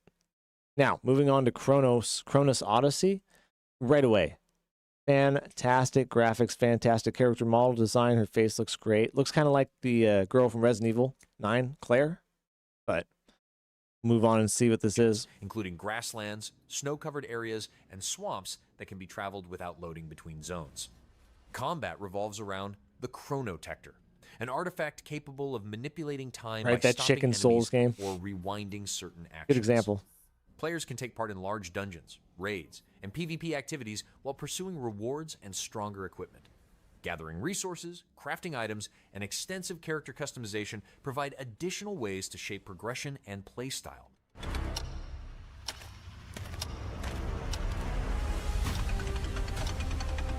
Power of the gods. Got me sold.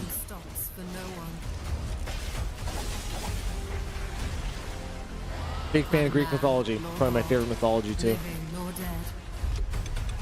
Defy time and space.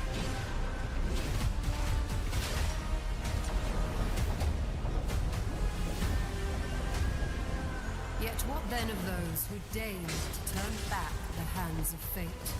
Traversal look cool. He's flying through the air like that, kind of like you're gliding like Cliff. Save what remains of our broken worlds.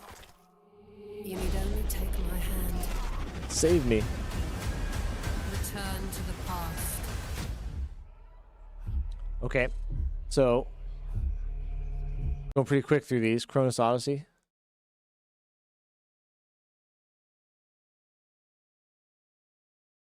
Maybe the story of Odysseus fighting all these. That's not it. It's where winds meet. Chronos Odyssey on Steam. Let's see what it says here.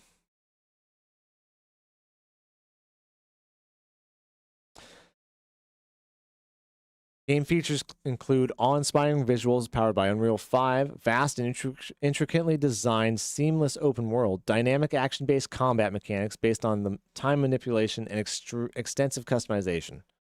Okay, so you could stop, deal with time. Looks really good. What up, Buck? Buck, welcome in. How you doing, man? Hope you're doing good, brother. We're going over a bunch of games and a bunch of random stuff, talking about AI slop on YouTube, and just getting down with it tonight, dude. Got a late start on stream because I had to do a bunch of stuff. Bought a new truck this week. I'll show you guys this weekend. Just chilling, brother. I hope you're doing good, man. Yeah, I love Greek and Norse mythology. Norse is good mythology. Hey, one of my favorite movies of all time. Have you guys seen this? Banger. You're not going to guess it. I'll just type it in. It was a book from Michael Crichton.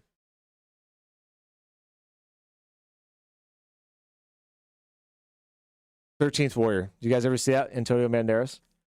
One of my favorite movies of all time, dude. Egyptian mythology is good too. Egyptian mythology too. That's good too. Greek is where my heart is. This movie was so good. It's basically the retelling of Beowulf in a different way, right? But basically, he's a Arab guy that runs into, gets banned from, God, I can't remember what countries he's from. He's not in Israel. I can't remember where he's at, man. But he's somewhere in the Middle East. He gets banned from being in the Middle East anymore. Has to leave his country. Goes off into another country as a messenger, kind of representative of his country, right? And his job is to go out there and just represent. Meets a bunch of Vikings along the way, and they go to a small Viking village that requested their help because it's under attack from some monster. And that's as much as I'll tell you. You guys should go check it out. It's a great movie. Classic.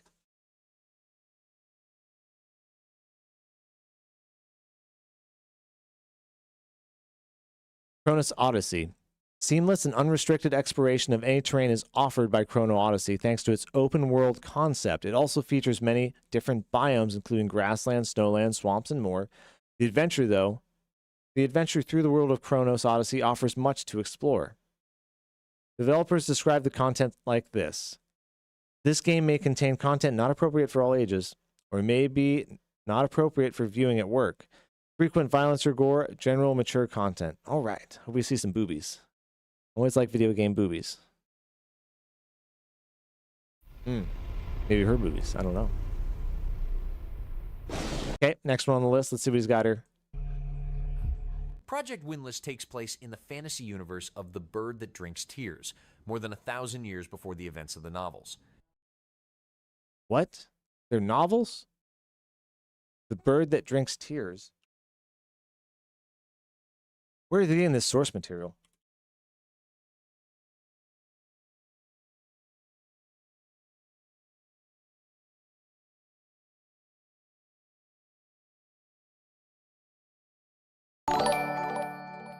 The Bird That Drinks Tears, a landmark Korean epic fantasy series by Lee Yong-do, first published in 2003, featuring a unique world with 4 races: humans, bird-like Rikon, fire-wielding Tokabi, and reptilian Naga, who trade their hearts for immortality.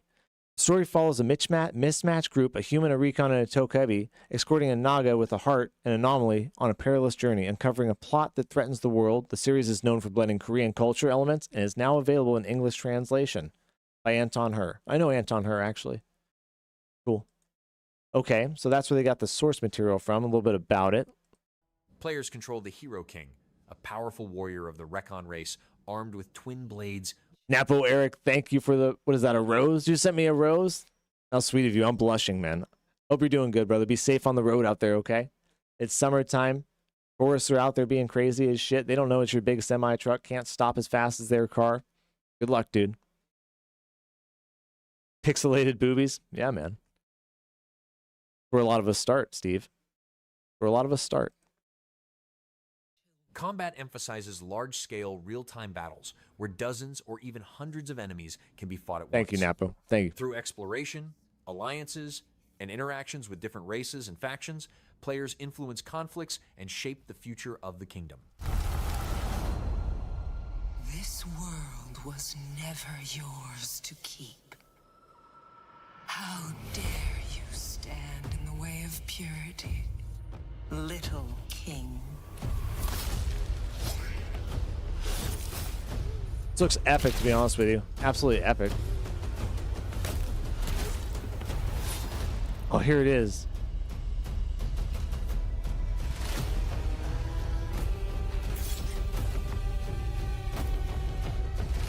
Now, what, Steve, remember we talked about how goofy this looked at the end of the day? You know, how serious, but how goofy it was having the chicken there. It makes kind of sense a little bit now. He's not a chicken. They're a bird-like race, right?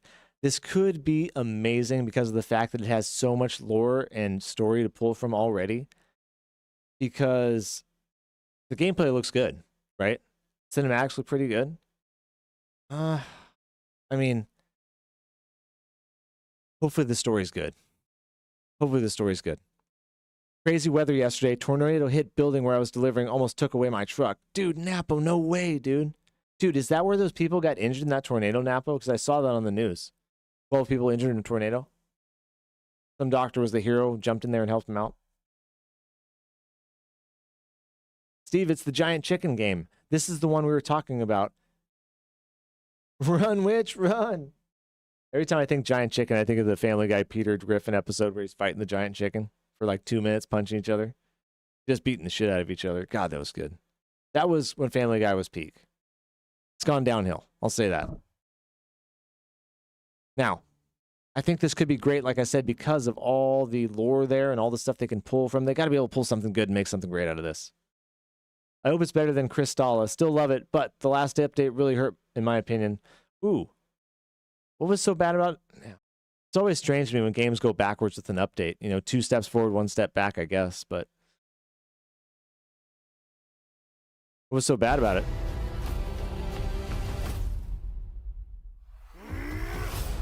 Yeah, the combat looks fantastic. It's like Dynasty Warriors, but you're a giant, badass chicken.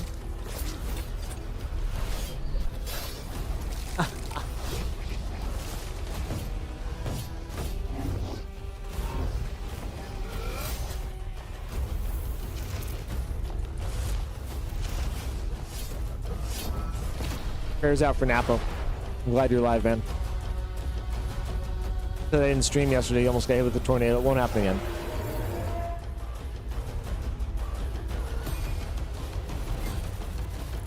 Once again, environments look fantastic. They all do nowadays. It just is what it is.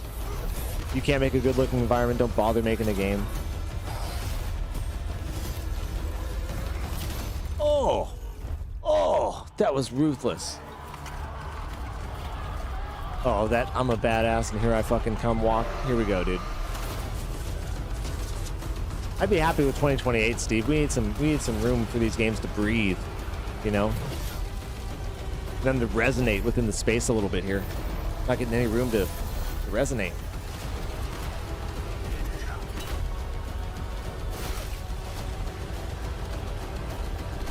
That's bad, Pyro. That's bad.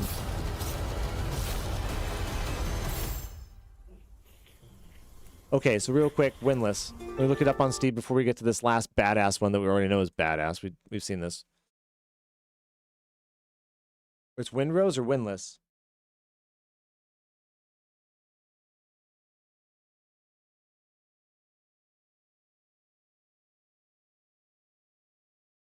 Not that. The hell was it?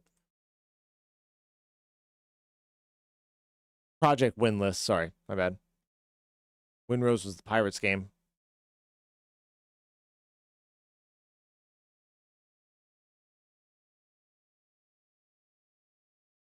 Project Windlass. Highly anticipated AAA open world action RPG by Krafton Montreal Studios. Krafton's a big time developer. They did Far Cry 3 and 3, 4, and 5. Far Cry 4 is one of my favorite games of all time. And Rainbow Six Extraction. I thought they'd done other games besides that.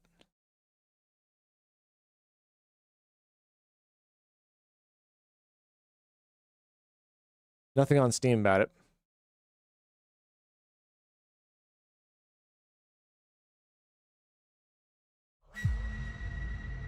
This is a dev diary, 5-minute video.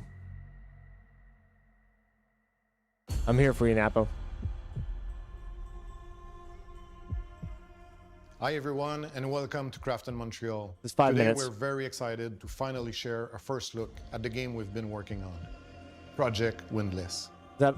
We started this journey a few years ago with one clear ambition: to create an open-world action RPG that feels unique through its world, its hero. Wow, what great visuals. Holy smokes, I love the art direction. A little bit of sci-fi, but a whole lot of natural. And the challenges it presents to the player. In Project Windless, you're not just following a story. You're carving your own legend. Lords of the Fallen 1 was not open world, Steve. It had areas that you would have to work your way through. You can go a couple of different paths, but there was really only one main path at the end of the day. So it was a linear game. I think number 2 will probably be linear also, with the style of the games they are, or else you have to change a lot about the game to make it open world. Like a lot. And it works, though. Project Windless is rooted in the Korean epic The Bird That Drinks Tears, an epic often called the Korean Lord of the Rings, and rightfully so, with its deep lore, cultures, and races, and thousands of years of history.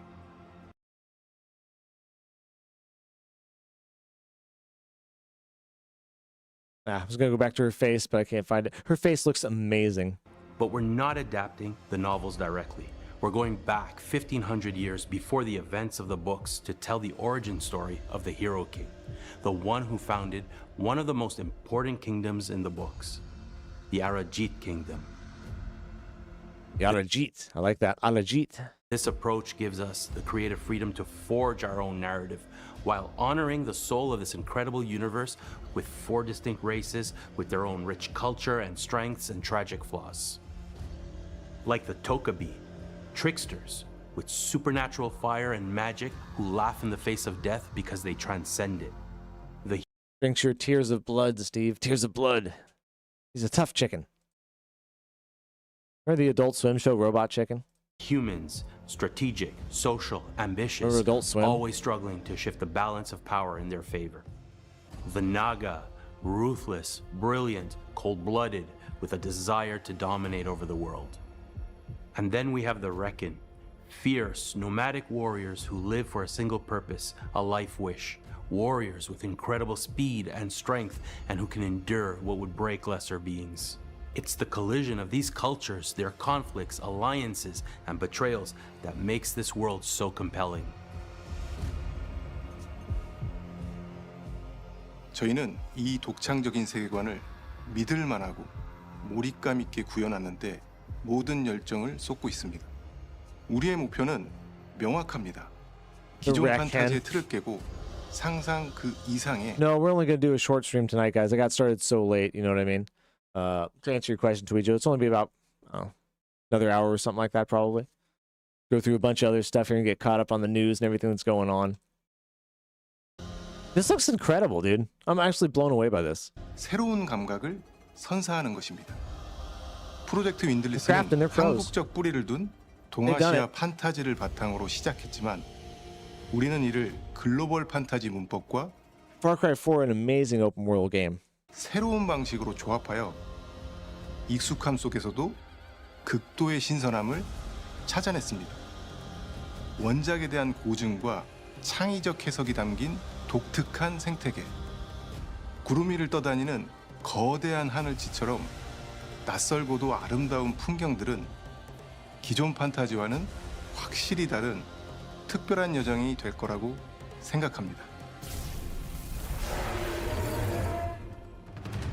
One of the core philosophies for us is freedom. We're not trying to hold your end. Really didn't take this seriously the first time I saw the trailer for it. You know what I mean? Just got, I think a lot of people probably took it like that, to be honest with you. I've heard a lot of people talk about it. You know, I think a lot of people probably laughed at the chicken, thought it was kind of goofy, wanted to see more about it. I've seen enough about it to know this is going to be something. I think it's going to be something good. Or tell you what to do next. Instead, we want you to shape your own journey in an organic way by exploring, forging alliances, or just getting lost in the world. Almost every content is optional. The game is about giving you that agency and rewarding your curiosity. Wow, that's real open world Playing stuff. as a Reckon, a massive humanoid bird warrior, is a unique experience that defines our gameplay vision. Reckons are nomadic fighters known for their immense strength and exceptional resilience, standing far above most enemies they encounter. These defining traits shape our approach to combat, driving the creation of a system that is brutal, visceral, and designed to make players truly feel the raw, overwhelming power of a Reckon in every fight. So it's going to be more like a Dynasty Warriors kind of feel, right? We're just sweeping the floor with our swords, just mopping people out the fucking room. Threw this ape out the club, probably. Probably just one shot took him out. Cool. It'd be nice. The opposite of like First Berserker Kazan, where every enemy is just a tank. In Project Windless, you're often thrown in the middle of chaos, facing dozens, sometimes hundreds of enemies. Yeah, look at that, just tearing Combat through is built around mastery through adaptation. Whether you're dealing with swarm of foes or towering creatures, every encounter... Where'd you hear that? Never mind. Where'd you hear that? Paid, okay, Nevermind comes in with a hot one. Pearl Abyss confirms paid DLC is in development for Crimson Desert. I'm looking that up next. That is the next story. We're covering a little bit of this first. We'll get to the Lords of Fallen 2 trailer, I promise, guys. Got another hour left here. Nevermind, good to see you. What's up, brother? Story lore sounds like it's going to be deep. I think it is, Steve, because it comes from that book series.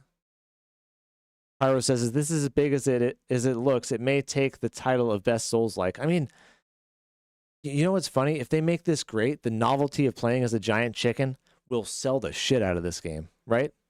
Because it's different. We've all played the Knight. We've all played the Dark Warrior. We've all played pretty much the same character in a bunch of different Souls-like games. This one's different.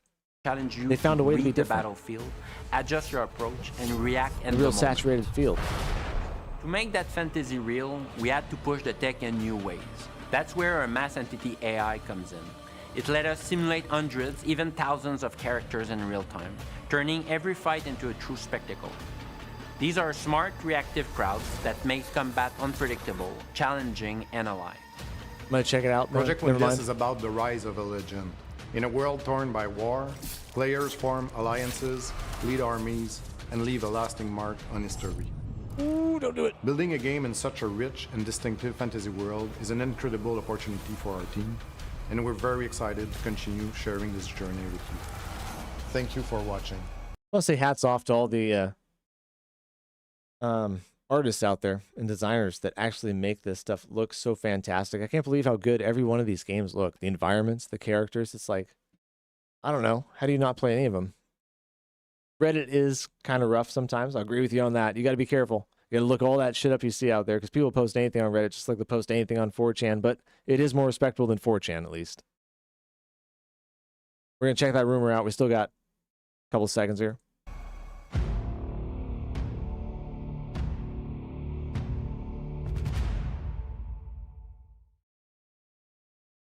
Let's look at Windless Craft in here.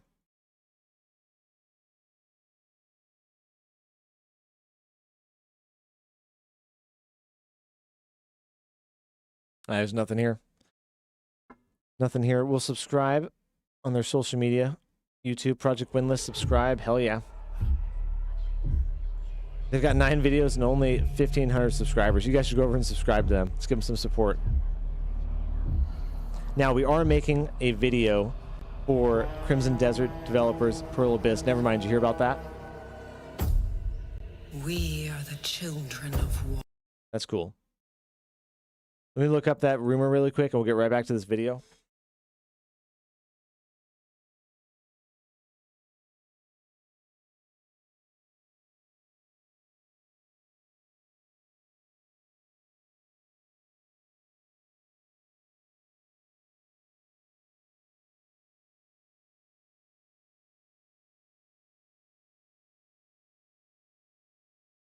This was June 2nd. They said all this stuff.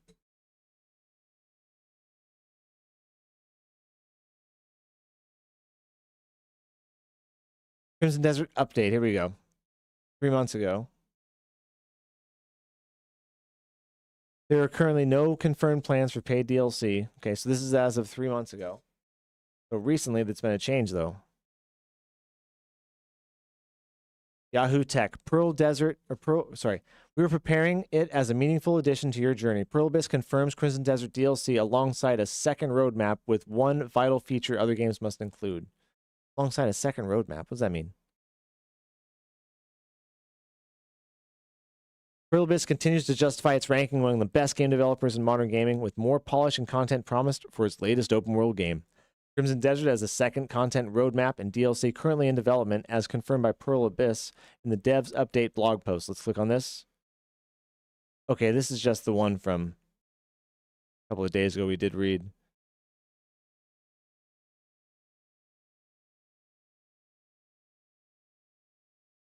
Right, they're going to roll out updates gradually through September, June.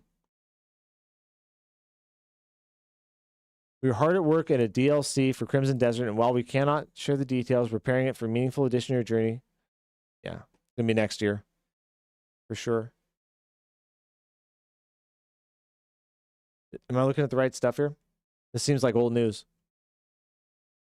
Might be getting trailer 3 mid to late July. For Grand Theft Auto 6.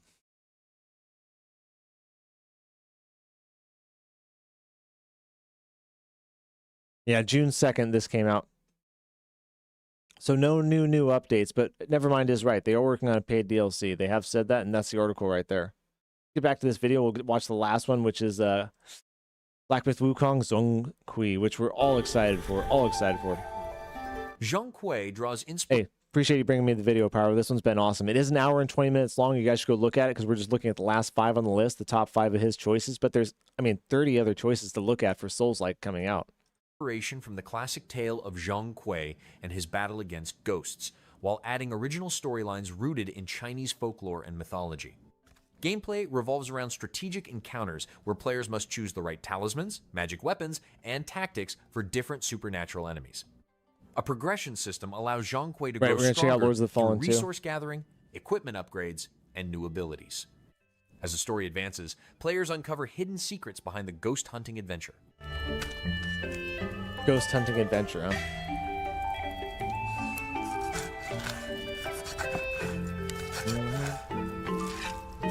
Yeah, I'm just going through his list though, Steve. You know, I'll respect his. I'm not gonna just like not watch his top 5, right? You know, we've seen this a couple of times for sure. I'm sure we'll see it again a few times. You know what I mean? But I do like to not just cherry pick out of people's lists and stuff like that. Even though I did pick the top 5 out of this hour and 18-minute long video, but usually I don't do that. Usually, whatever it is it is. But no new footage. You're right. There's no new footage.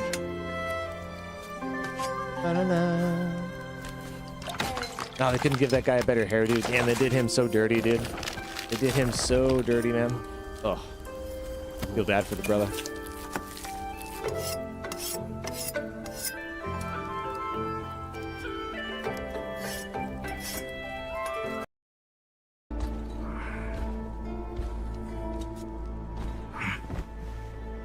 Watch the last little scene here.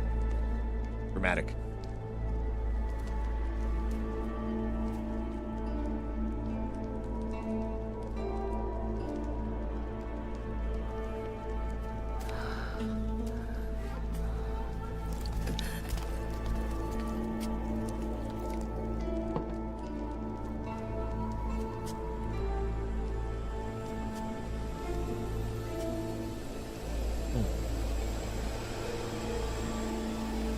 I don't remember this last scene.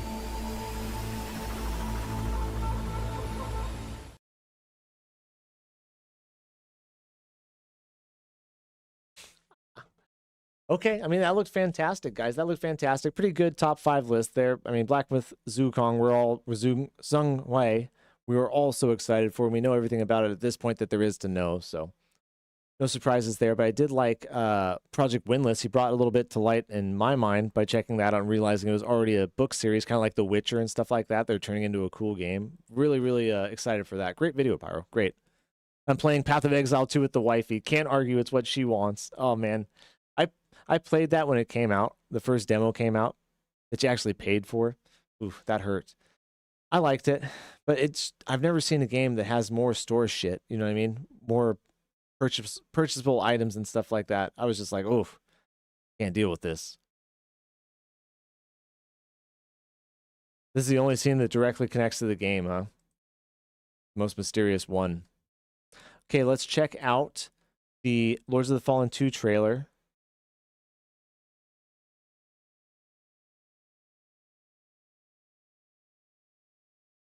Or we can watch this episode 10. No, we're going to watch that tomorrow because that's a 40-minute video. We'll watch that tomorrow, guys, okay? We'll just watch Lords of the Fallen trailer today. But this just came out. If anybody wants to watch this new dev update, episode 10 came out 18 hours ago. CI Games, go check that out. We will be watching that tomorrow 100%. Just want to see the trailer.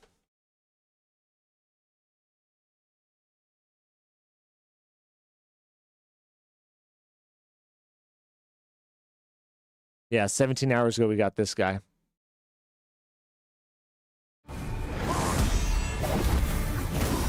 Buck, you playing Dark Souls 2, man? Dude, I'll come by and watch you play some Dark Souls 2. What's your usual time for streaming? Let's watch this while we do this.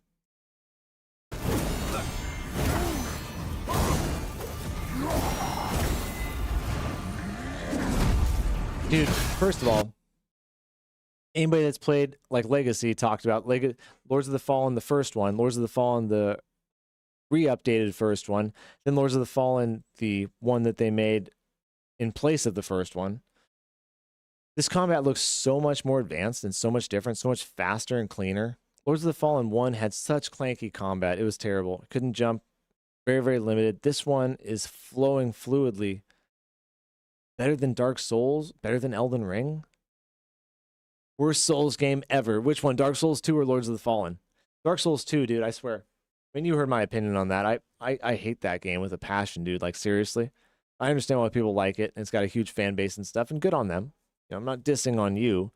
Personally, for me, man, that game just gets like bamboo shoots under my fingernails and keeps going with every step of the way. I'm going to platinum it just so I can put a feather in my cap and say, fucking did that shit. But man, I'll tell you what, it's painful. It's painful, man. This is the path of pain. Get back to the trailer.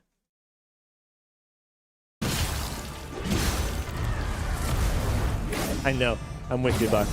But some people love it, man. Some people love it, you know. I won't poo-poo what you like to do, but it's tough for me. The game's tough for me. Wow. Wow. This combat looks fast. I'm totally playing as her, dude. Spear Maiden? Oh my god. Dude, I've wanted to do a Spear Maiden playthrough ever since I read the Wheel of Time book series. There's Spear Maidens in that are badass. I'll be a Spear Maiden.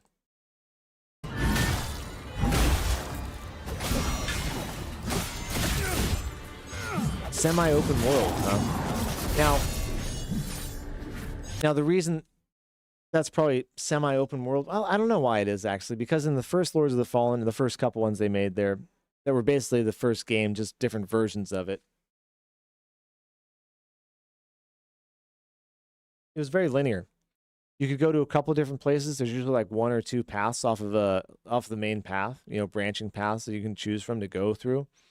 But eventually you have to backtrack and go down the other one. And before the story advances, generally you have to get those pathways done. And so it ends up being a linear game at the end of the day. Even though it feels kind of open world, open choice a little bit, it's not really. I wonder if that's what they mean by this. Where are you in Dark Souls 2, Buck? Where are you at? I just got through Huntsman's Cove. Ooh, fisticuffs, huh?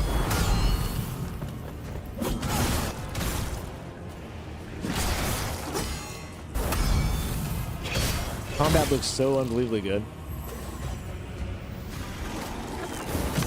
And like I said, these are developers you want to get behind, 100%. That shield looks, oh damn, dude. Embarrassing to get tagged by the bow. Oh! Looks like that's gonna be a tough fight.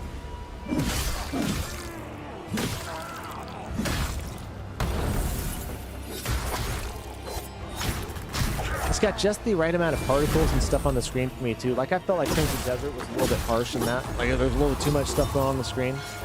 You know, something like Elden Ring, the Radon fight, too much going on the screen with particles. This one's got it just about right. Oh my god, we're fighting a god up in the sky. Oof. Oof. Cross-platform coming who knows when. It is on my wish list, my most anticipated game of this year. It's going to get out before Grand Theft Auto 6 too, right? So I mean, October, August, September. I would go October if I were them. Just get ahead of everybody. Give us 300 hours to play it before something else comes along. Damn it.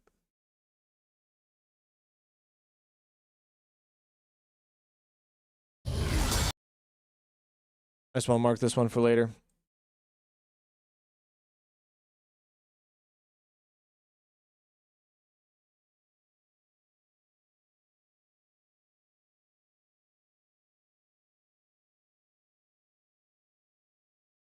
Okay. Excellent, man.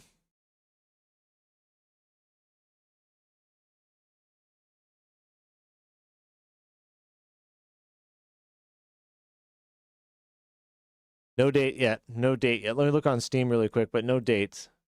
Which surprises me. I think they want to see how the lay of the land looks.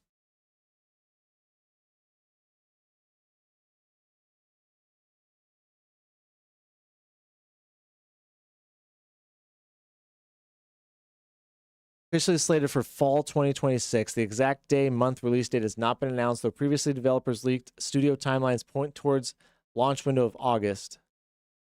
Which is smart. That's so smart. Give yourself enough time. The end of summer is a great time, right? Fall's coming. People are going back inside after a long summer. You got the longest time between when Grand Theft Auto is going to get there. That's a great window. August is a great, great window. We give up a week and a half in August to play that game, right? That'll take a week-long slot here. We do some kind of multiplayer co-op run, then it'll be even longer. Yeah, August definitely sounds right to me. I won't say right. Sounds like the best slot to me.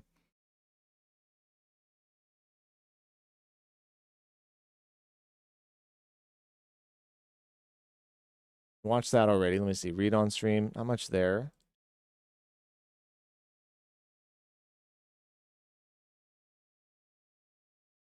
$11 days. Love it, J-Bro. Love it, man.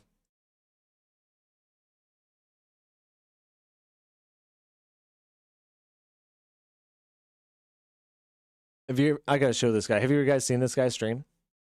And then I'm locking. Sensei Tenacity. You got 2 games set for August already. I like this guy a lot. I watch him occasionally. He does a full bodysuit run of Elden Ring. And everybody that I'm locking. Check it out. Compromising for. But yeah, I mean, you know, I tried my best when we added this whole entire mechanic for cards to leave the upper part completely clean, so you guys can just look at the upper part. Good point. If Lords of the Fallen releases a month before Mortal Shell 2, it's going to murk Mortal Shell 2 in the sales, because those are very similar games, right, Pyro? They're different, but if you look at them on the surface, for Surface Souls players, right, they're going to look very similar. But seeing all of them pop up, I do love that it's doing well. I forget what the magic card means. It is pretty rough. It is pretty rough. But very unique, this setup. I like to highlight content creators that are going above and beyond. This is above and beyond. This is sweet. Fighting Melania with a full bodysuit on a treadmill.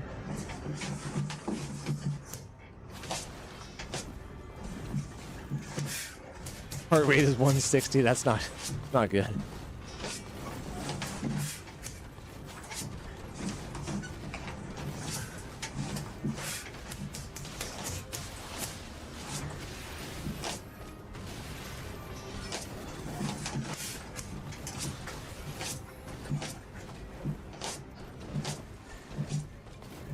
I've seen him beat her before, I think, with it.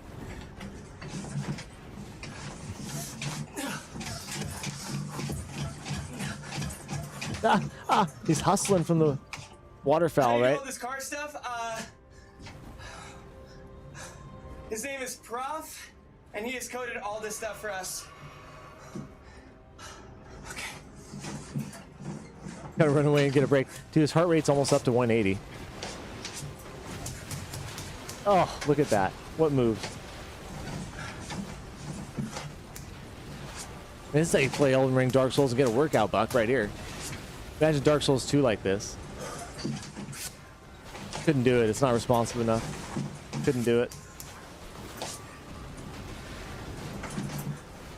Now, I would never do this because I'd be stealing this guy's bit, right? Like I talked about, I think there's nothing lower as a content creator than straight up stealing somebody's bit. We're talking about the guy that kiped the Burnt Peanuts VTuber shell. He does very good. He gets, I mean, yeah, his channel does fantastic, dude. Very unique. And he's a good guy, too. It's not just what he does, but yeah, this stream got 500,000 views, and it was 2 hours long. Incredible stuff.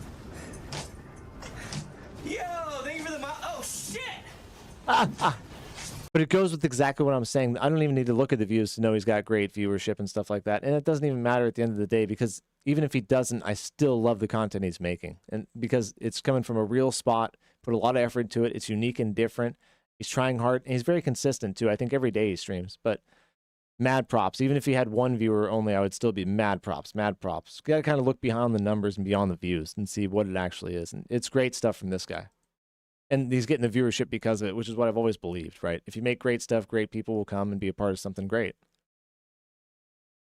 Anyways, Sensei Tenacity, he's linked in the Discord. You guys definitely got to check him out. We'll give him a thumbs up here. Obviously part of his crew already. I'd even join his memberships if I might just join his memberships.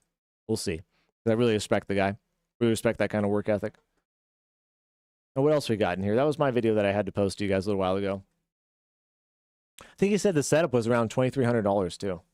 For the treadmill, the bodysuit, and all the sensors and stuff like that. And then he has a really nice PC that cost him about $3,000, I think. That's his whole setup, you know. Love it.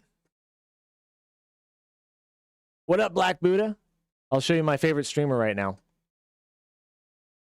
Ton of stuff we talked about tonight. Ton of stuff, Black Buddha. It's going to be a short stream. We're not going to go very much longer because I started at 10. Had a big week. Bought a new truck this week. A lot of stuff going on. Just watched the Lords of the Fallen trailer, too. Lords of the Fallen 2 trailer.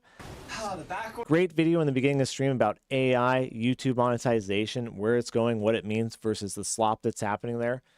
You should check that part out if you check anything else out. It was really good. Got the video linked in the Discord too if you want to look at it. Running. I love it. Cyberpunk 2. What about Cyberpunk 2? So this guy has a full bodysuit, Black Buddha, and a dummy. And he's playing the game with a full bodysuit dummy on a treadmill, doing everything in real life action. Yo, thank you for the oh shit! Oh shit, water fell! Shit! That's my bad. Let me drink some water. I got distracted. His heartbeat's 180 right now. 4,700. Appreciate that. Okay, cool. I just wanted to highlight him with Black Buddha there. Cyberpunk 2. Let me look up Cyberpunk 2, because I've heard nothing about Cyberpunk 2, except that it's in the works, but not in the works. It's being workshopped, which means they're just coming up with ideas and stuff still.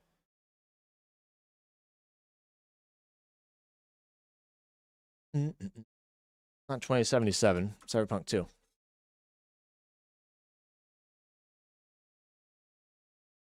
Yeah, still in the early production phase, will not be released until sometime between 2029 and 2031.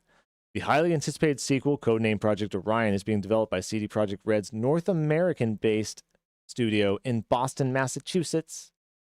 I might be in Boston when that comes out, living with my mom. Told her I'd go back there with her in a couple of years. My sister's with her now, you know.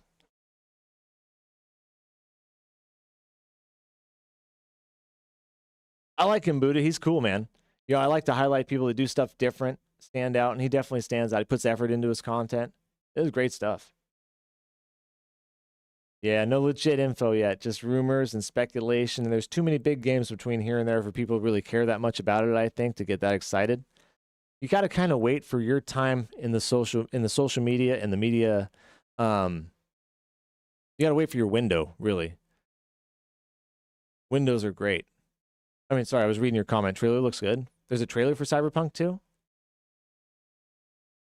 Oh, is this one on the right here? Anyways, what I'm getting at is even your media hype needs to start within a certain time in the window, right? Cyberpunk 2 Orion, new Now, update. CD Projekt Red isn't talking publicly much about Cyberpunk 2 as it is in pre-production, but their job listings are saying plenty. Between late 2025 and early 2026, the studio has been and will be continually posting dozens of positions for the Cyberpunk sequel, and reading between the lines reveals a surprising amount about what the game will be and what we might actually get to play. Now, the first thing that jumps out from these job listings is Real quick, Cyberpunk 2077, one of my favorite soundtracks, probably top 20 OSTs of all time for me personally. Also, this thing spun off a show called Edge Runners, which was a great anime show that had a bunch of good remixes of the soundtrack and their own unique touches on things. So the game has been nothing but success since its initial release. I'll say that. So I would say Cyberpunk 2 would be highly anticipated, personally. Is what kind of people CD Projekt Red is hiring. These aren't positions for environment artists or quest designers or the hundreds of developers who will eventually build Night City 2.0. Instead, at this stage, it's almost entirely senior leadership roles with titles like lead network engineer, lead narrative producer, and expert technical artist. Then those guys are going to go hire their underlings and the people that they know and bring their crews with them, ideally, is what you do. Okay? Very early stages. Black Buddha says, for anybody wondering, there's going to be a free character creator for Echoes of Ankrid coming out on the 15th, so we can get into making our ideal avatars. Can't wait. Now, Pyro might be interested in that, because Pyro plays Echoes of Ankrid. Thanks for the update, Black Buddha. They didn't have one before? Interesting.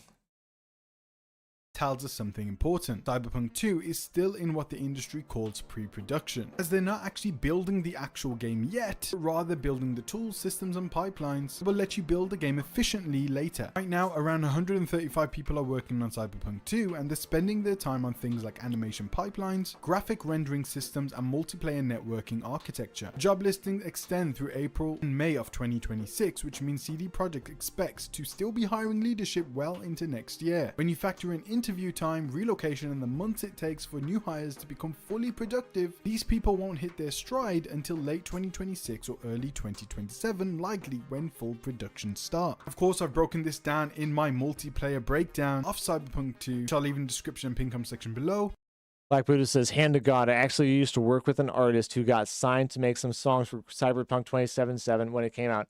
His name is Alexander, and he goes by Frost on all platforms. Really? Dude, I probably heard his song. I probably heard his songs on that album, because I've listened to almost every song on that Cyberpunk album. We worked at a tool store all the while he was blowing up. Dude, that's dope, man. That's dope. Oh, that's cool. Yes, multiplayer is happening for Cyberpunk 2, as one of the biggest reveals buried in these job listings is that multiplayer isn't some distant dream or potential post-launch addition. It's being built right now from the ground up simultaneously with the narrative of Cyberpunk 2. The lead network engineer position explicitly mentions designing multiplayer architecture, matchmaking systems and server performance optimization. Meanwhile, the technical QA lead posting talked about capturing debug network messages and identifying points of failure in multiplayer scenarios. Now that's not the language of we might add this someday, that's the language of we're actively testing this right now. This makes sense when you remember that Cyberpunk 2077 originally had a multiplayer plan that were eventually scrapped due to the troublesome launch. CD Projekt clearly hasn't given up on the idea, but this time they're smart enough to build it from day one rather than trying to bolt it in later. And it does seem that this isn't just going to be co-op missions, this is going to be like GTA Online, shared instant world. Finran Gama. Sorry, I'm said that. Sorry, I just butchered your fucking name. Vinjren Gayama. Multiplayer, what could possibly go wrong? Well, it sounded like they made a good decision by not trying to fix that in the initial one because there were so many problems with it. That means they knew what a big task this was going to be, including this in this game. You're going to see a lot of bugs because of multiplayer, I guarantee it. Yeah, you're probably right, buddy. You're probably right.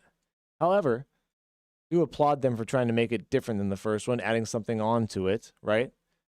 CD Projekt Red's a great developer, great studio. Get a mulligan with the first release of Cyberpunk. First bad release they've had. I'm sure CD Projekt Red will at least fix it if it does go bad. Yeah, I mean, yeah, they will. You know they will. It'll give us something to talk about for a minute if they don't. Many activities and quests, and of course microtransactions. Another thing these job listings reveal is that first-person combat is here to stay. If you were hoping CD Projekt Red would switch to third-person view, I don't know my name, but I probably heard of Black Buddha. Job listings have bad news for you. The senior level designer position specifically requires extensive knowledge of action RPGs with an emphasis on first-person shooter gameplay, so the FPS POV is staying. The good news is that the senior encounter designer role emphasizes creating combat that caters to all available playstyles, with both handcrafted set-piece battles and emergent systematic encounters. Man, that is a hell of an ask. We need you to be well-versed in all aspects of combat in video games. Damn, dude, you need somebody that... Nowadays, everything is so technical and so advanced and so in-depth. I don't know if you're going to find somebody that has that kind of variety in their toolkit in the modern 2026 developer. Like, I don't know, man. It's a tall ask right there. Multiplayer for Cyberpunk will definitely blow up more than GTA 6 for sure. No. Ain't no way, dude. No. GTA 6 online multiplayer RP is going to be unbelievable. Arc 2 features Vin Diesel.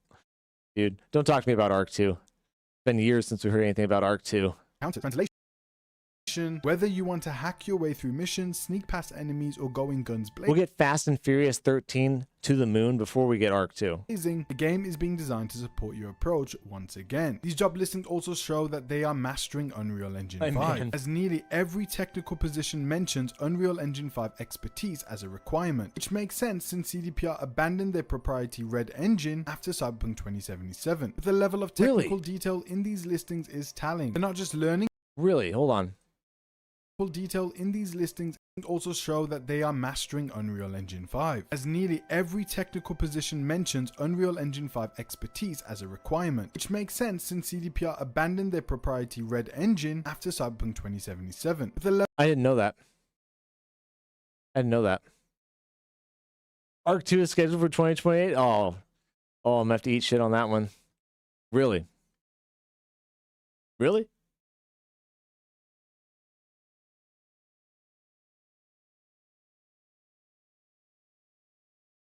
You sure don't burn a hair on putting his name on it. Yeah.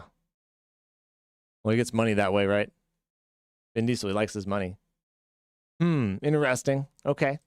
Level of technical detail in these listings is telling. They're not just learning to use UE5, they're building custom rendering pipelines, developing advanced shader systems, and prototyping new graphics technology within the engine. The expert technical artist position talks about conducting look development, breaking down high bar visual goals into real-time That guy is procedures, and so collaborating jacked, on dude. GPU budgets. This is deep, foundational work that has to be completed before artists can start to create the actual game world. It's another sign that they're still building the infrastructure. Interestingly, one posting mentioned familiarity. Epic's meta. They gave us an Arc 2 roadmap at the end of last year. Yeah.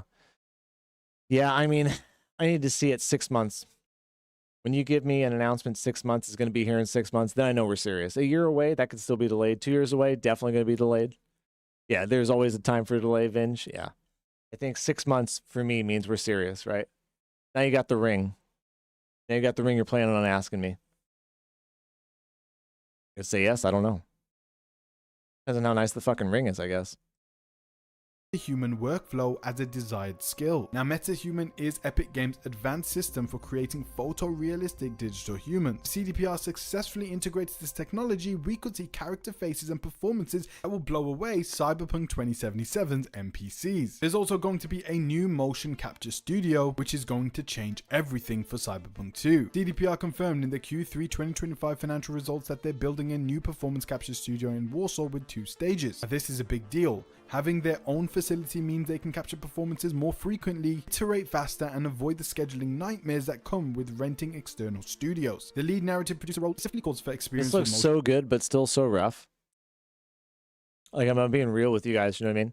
Like, it looks really good. You can see all the potential here. God, and some of it looks so good, but rough around the edges. All the animations and stuff like that need to be polished up. There's so much blur with everything, too, and smudging. Gotta clean this all up. Shadowing, the lighting still needs work. Couldn't get into Arc. Gave me the same treatment for 7 days to die. Too buggy and wasn't fast enough in progression. Slow survival, huh? Slow survival. Motion capture, performance capture, and voice recording production. Combined with new studio, this suggests CDPR is planning a significant leap in cinematic quality. Cyberpunk 2077 had some excellent performances, but the facial animation and body language sometimes fell short right, of just the games tech like The demo. Last of Us Yeah. Part 2 or It even looks their like own it, yeah. Witcher 3 cutscenes, and this time they're clearly aiming higher. Now the game is of course being made in Boston, Warsaw, and Vancouver, with the Boston studio being the main hub, handling leadership roles, core gameplay systems, multiplayer infrastructure, and graphics technology. This makes sense given Boston's proximity to major AAA studios like Bethesda and its deep pool of engineering talent. Warsaw handles animation technical direction, new performance capture studio, and supporting production work. Vancouver likely handles environment art, supporting technical roles and QA testing. Specifics aren't mentioned in the listings. Canadian studio benefits from strong local game development talent and favorable tax incentives. Spreading development across 3 time zones creates challenges. It also enables near 24-hour development cycles when needed. Multiple job listings emphasize cross-functional collaboration and working with teams across multiple studios, which shows CDPR understands the complexity and building management structures to handle it. Although, yeah, I would say 2029, 2031. What's the development cycle? 7 years on the average, right? How far are we going to say this is right here? 2 years in development? 1 year in development? Still hiring the main staff to actually go make the game now. They're going to spend 3 or 4 years making the game. Then they're going to spend 2 years polishing it to get your 7 years. We got 5 years from now. 31 probably, right? If everything goes okay. A long time, man. Long time. Because it's time to play it, I guess. All these job listings tell us a lot about how Cyberpunk 2 is being made, but are silent about the things that we want to know as fans. There's no mention of story, characters, or settings, but we do know that it's going to be set in a new city along with Night City 2.0. It's also very likely due DLC to when Phantom this Liberty game is supposedly going was to really be released. Of course, it's coming to PlayStation 6 and the next gen Xbox, and you'll even be able to play it, of course, on your Steam machines and PC. The main Now, I haven't played Phantom Liberty or Cyberpunk, but I can tell you the DLC is definitely good because they do DLCs well. Heart of Stone, Blood and Wine, fantastic. Some of the best ever. thing I'm excited about is the multiplayer component, as it seems that this is going to be a huge deal for the next Cyberpunk game, not in terms of the single player campaign, but just the ongoing service aspect, where after you're done with the single player campaign, you can go into the multiplayer just like GTA Online, and it will be a completely new experience for your custom character, likely in Night City 2.0 and this new Chicago Gone Wrong City. I have broken down the entire aspect of this multiplayer component from the lead network engineer post. I'm going to make a character that looks like Alita from Battle Angel. I'm going to play Alita as Battle Angel in Cyberpunk. I think she'd fit in perfectly there. You guys know what I'm talking about? Keanu, you're so cool. One of my favorite animes from back in the day. I used to have the VHS. No. The anime. I don't want to see this new live action.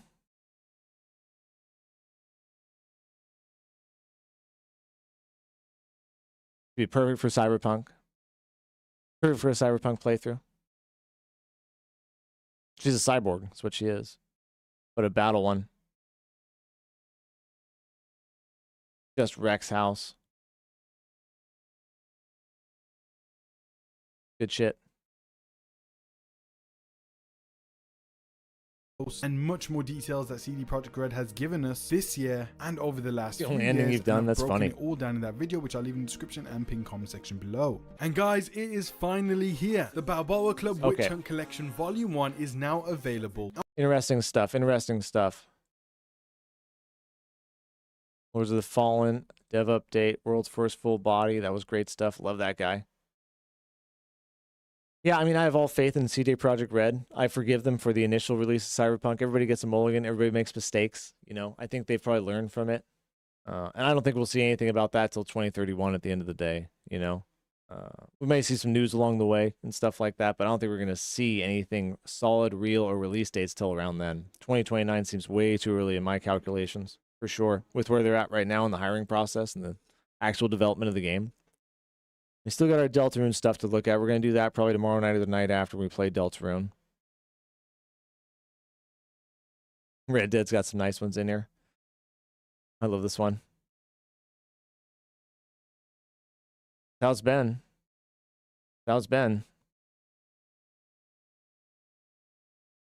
Yeah, I think the USA won today, too. I think it was like 4-1 when it was over. I was watching it.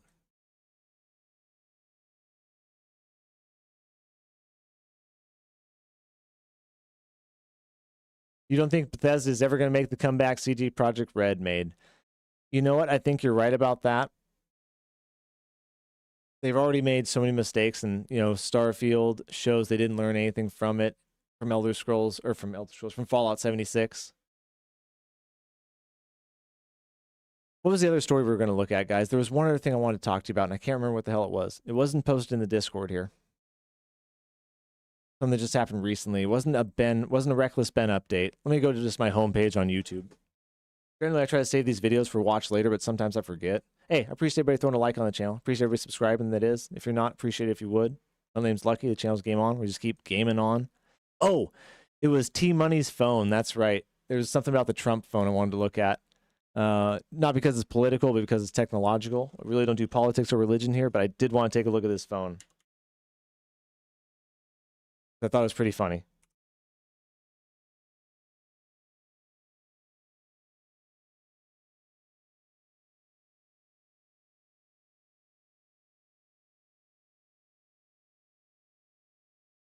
Yeah, this is the one right here. This is just a 6-minute video on the Trump phone. So, Mr. President Trump has his own phone that came out. People have been waiting to get their hands on it. Here it is. Let's take a look and see what's inside of it and what it is. Today we're here to introduce Trump Mobile. It was an ambitious promise. We're going to be manufacturing the phones. A phone at $499 made entirely right here in the US. We wanted to see if that claim was legit. Thank you for your order, Brian Chung. Placing an order ourselves and waiting for months.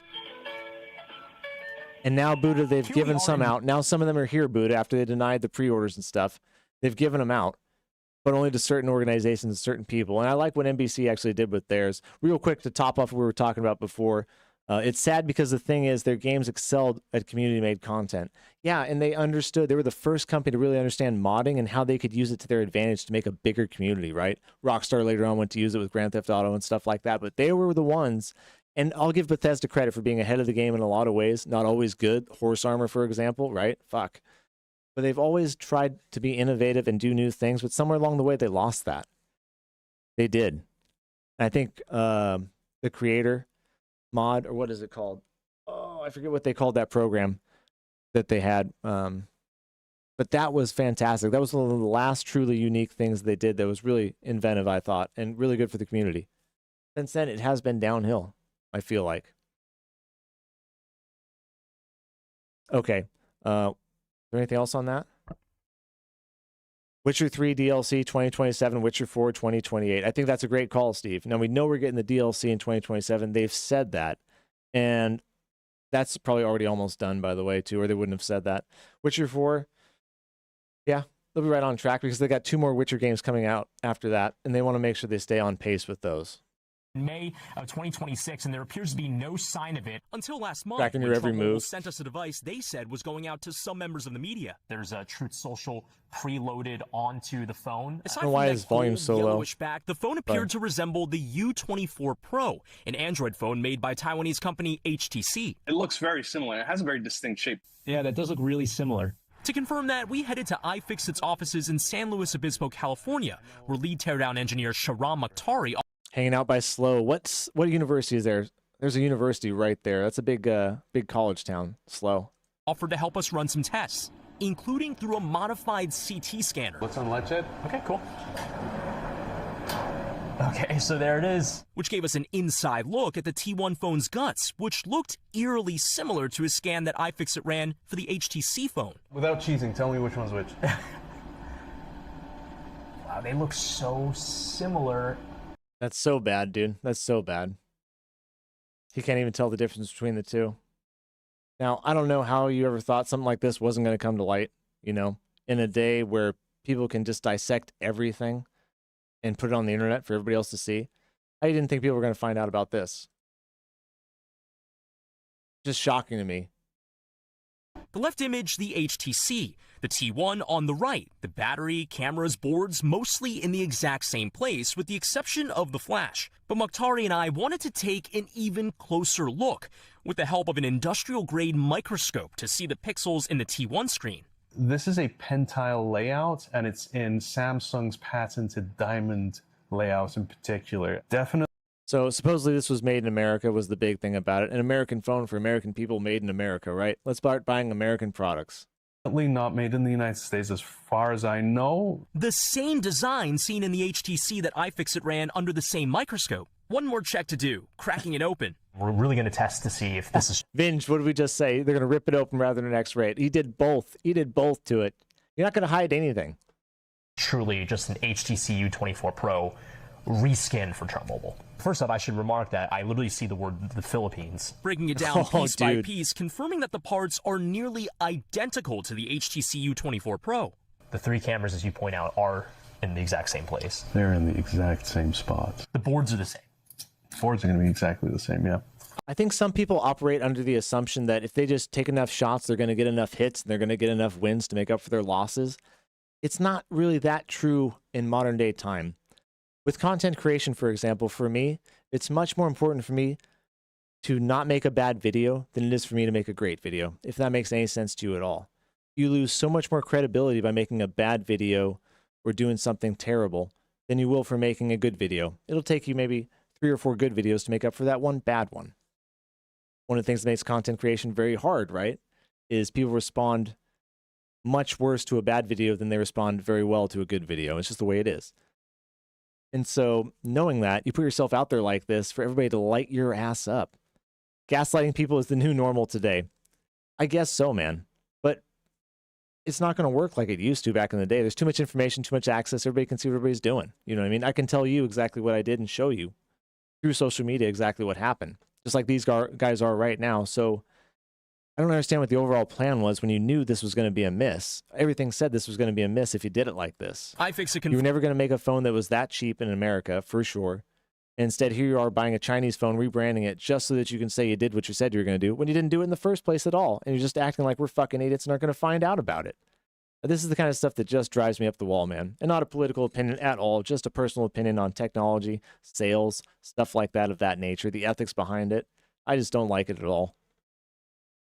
Confirming that its parts are very much not American, as Trump Mobile originally promised. Does it look like this is a made in the USA phone? It's unlikely. Ultimately, you won't know unless you go to the factories, but they're the first people in the U.S. to touch that fucking phone. I guarantee you they're the first people in the U.S. to touch that phone. That's it. Maybe the mail handler, right? But that's it. This is a Chinese phone.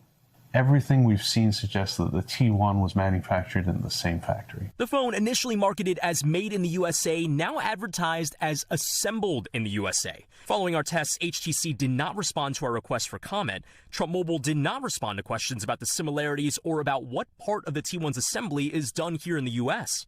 But our scans and teardown... Right, that could be as much as putting a sticker on it, right? That could be as much as putting a sticker on it, right? I know, made in China, Steve. Made in China, never mind. You know what I mean? China. What's up, face to face? We're just laughing at the Trump phone right now. Trump's phone finally made it to the U.S. Not everybody got it because they said a bunch of the pre-orders didn't actually count, or I don't know what they actually said about it, but they're not honoring a lot of the pre-orders. Instead, they sent it to several reviewers and media outlets. NBC got a hold of one of them, broke it apart. Apparently, it's just a Chinese-made HTC phone. Confirming these phones are the same, as punctuated by one final test. We're putting the HTC components in here. Yes, making a Frankenstein phone to prove that the phones are made of the same pieces. Right, if they weren't the same components, they wouldn't work together. If one of the components was different, the whole thing wouldn't work at all. It's the way computers are, right? They got to be compatible, first of all. And the hardware does. HTC. This is so funny. A photo on the T1 phone with the HTC U24 Pro board in there. That's right. Now it tells you that these boards are exactly the same, that they're fully compatible with all the components, which means they came out of the same factory by the same designer. No difference. No difference. Brian Chung literally cracking the case and then taking a selfie to prove it. But just, I don't understand at the end of the day. Is it like with meme coins? Is that what it is, guys? Where, like, you know, the meme coins, everybody knows they're bad, right? And you should never invest in those, and they're just a scam, and they're from frauds and everything like that. Everybody that knows anything about the internet that's any kind of intelligent knows that, right? Are they trying to market to those same dumbasses that buy the meme coins and think they're going to make a profit on those? I wouldn't say I expected more. I just don't understand what the plan was, because there was no way this was going to turn out good, like I said, and I'm a firm believer that you have to understand that a bad miss is worse than a good win. And you would never make that kind of decision. And I think Trump's a businessman at the end of the day, right? And so from a business perspective, what the fuck, homie? I don't know. Dude's almost 82, right? Maybe this wasn't his call. I don't know. Fucker's also crazy too, so I don't know. I don't know at the end of the day. I'm not political either way. I'm not making this a political statement. Only reason we're reviewing this is it has something to do with technology, and we cover a lot of that here. I thought it was so interesting. Money laundering, maybe. Not making any accusations, just general opinions. I mean, was that a surprise or just feeling those two phones? Did you know what you were going to find? Yeah, well, again, when we first received the phone, we were only among a handful of outlets that actually did get them. We were kind of on the cusp of figuring out what this was. We figured it was the HTC U24 Pro based off of the dimensions, the specs, the size. iFixit helped us identify that, but it wasn't until we actually went there and tore it open where we could see what was inside that we were able to definitively determine that. And I should point out that we only got this phone because we are the media. We did have an order put in on behalf of NBC News that has still yet to be fulfilled, implying that the customers that in earnest ordered one haven't received them yet. But no, they haven't. No, they haven't. That's well documented. People that support him will support him no matter what he does. He doesn't care as long as he gets richer. That's very true, I think. I think it's very true. He represents more than just a person, right? He represents ideals and justifies people's opinions and stuff at the end of the day, you know, which we all do in different ways, right? He does it for his side of the aisle. Right, wrong, or somewhere in between. How much richer do you got to get? You're not going to beat Elon. By the way, today, Elon, the first official trillionaire in the world. Makes you want to throw up, man. Makes you want to throw up seeing somebody with that much money. And like, I don't know. So many people have so little, you know, and I don't think you should just give hand-me-outs to everybody, right? Just because you're poor and having a hard time doesn't mean you deserve help. Sorry to say it, but that's the way it is. But, God, you don't need that much money. One person doesn't need that much of anything, you know? Eesh. A bad example. Bad example. I should point out, we did put the phone back together. I do have the T1 phone in my hand. Yeah, he's the first trillionaire here. It is today. fully functional, so it's not like some of those Saudis been trillionaires, but it's not. The very smart folks over at iFixit were able to do that. So, are you making calls on it? I could call you right now. Can I text you? Yeah. What's your number, Gotti? Let me shoot you a text. So here, hold on. Hey, I'm gonna sneak text you here. I'm not gonna put my number out. Actually, why don't you put your Trump number out there? Yeah, and then I'll call you. I'll consider it. We'll get a full screen up there of the number. Yeah. Meanwhile, you know, the big question that I have is how many of these are they actually gonna sell? Do we know what sales have been like? Yeah, Trump Mobile did not respond to our questions about how many orders were placed, but I should point out, interestingly, a YouTuber pointed out that there was a serious security vulnerability on the website, which I was able to confirm through a source. That was actually a serious situation where about tens of thousands of account numbers were leaked. Again, I can't say if that's the exact number of how many orders there were, and it does seem like, according to the sources that I spoke with, that security issue has been patched. But that just adds salt to the wound of people that were trying to order one of these, that they may have potentially had their data compromised as well. You didn't get your phone, didn't get it on time, probably aren't going to get it anyways. You got your information jacked. Did you get your money back at least? Probably not, man. Probably not. Well, he said he wants to be buried on Mars. Who did? Who said that? Elon? Yeah. Yeah, I bet. He's the kind of guy, I bet, that would take his $1 trillion to Mars to fucking bury it with him. No one makes $1 trillion. You can only take $1 trillion. He looks like the guy from Try Guys. I don't know Try Guys. Hold on, let me look that up really quick. Try Guys.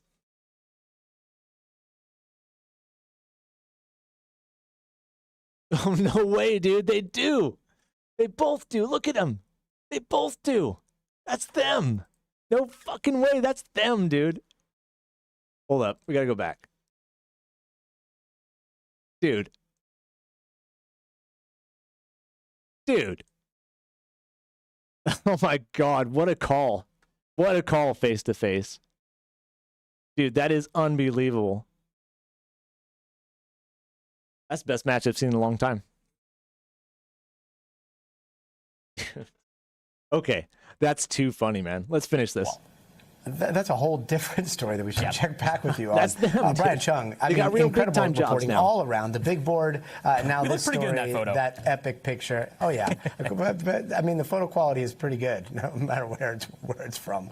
Brian Chung, thank you so very much. They grew up and got real jobs. We thank you for watching, and remember, stay updated on breaking news and top stories on the NBC News app, or watch live on our YouTube channel.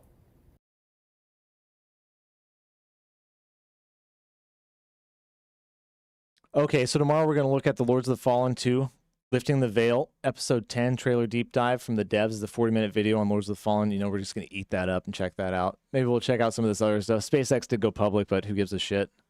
How to make Kool-Aid into pineapple. That was a crazy video. Atozi, I follow him occasionally because I like to see what the bad streamers are doing, the bad content creators, so I know what to look out for and what to watch out for. Checked out that Fable stuff. Let's see here. Think there's anything else really in the Discord tonight for us to look at. Go Team USA.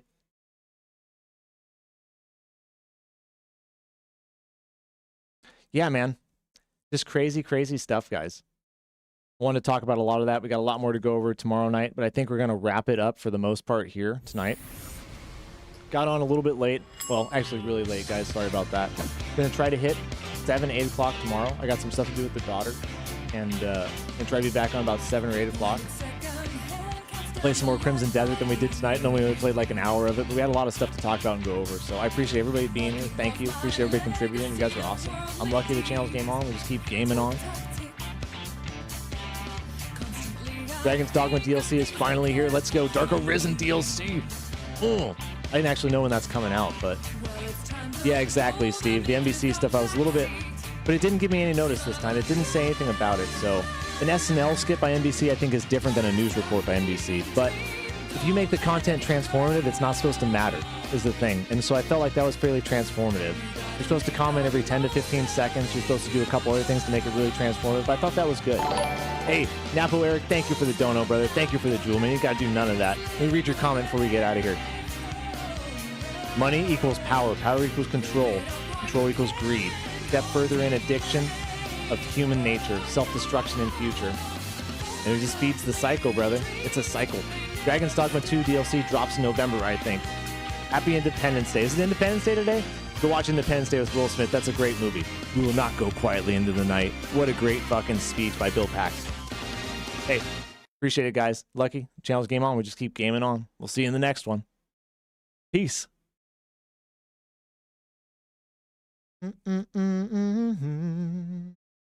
Forsaken. What's up, buddy? We'll see you later, man. Hey, go get your Trump phone. It's ready. It's in, buddy.